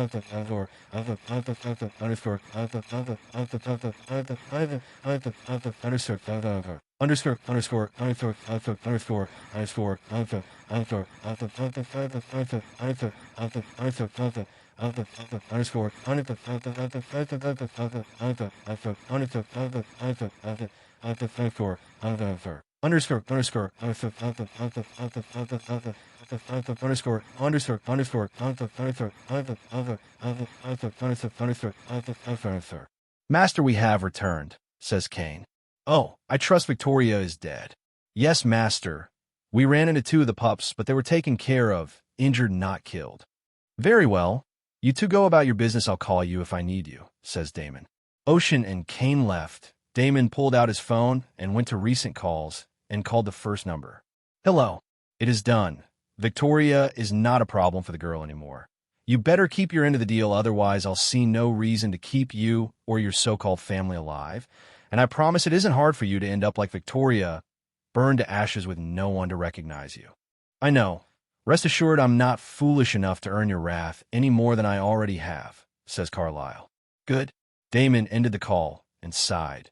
He couldn't believe how foolish Carlyle was. Anyway, it isn't my problem. And if things go the same as they are supposed to, and the Volturi find out about my existence, if they are foolish enough to come, they will die. Hello, everyone. As we wrap up this video, I want to share a quick note. I have a Patreon account. If you'd like to support me and enjoy on-demand audiobooks, you can become a Patreon member. Alternatively, you can check out my Google Drive link, which has 500-plus novel audiobooks available through my Ko-fi or Patreon shop. I appreciate your support.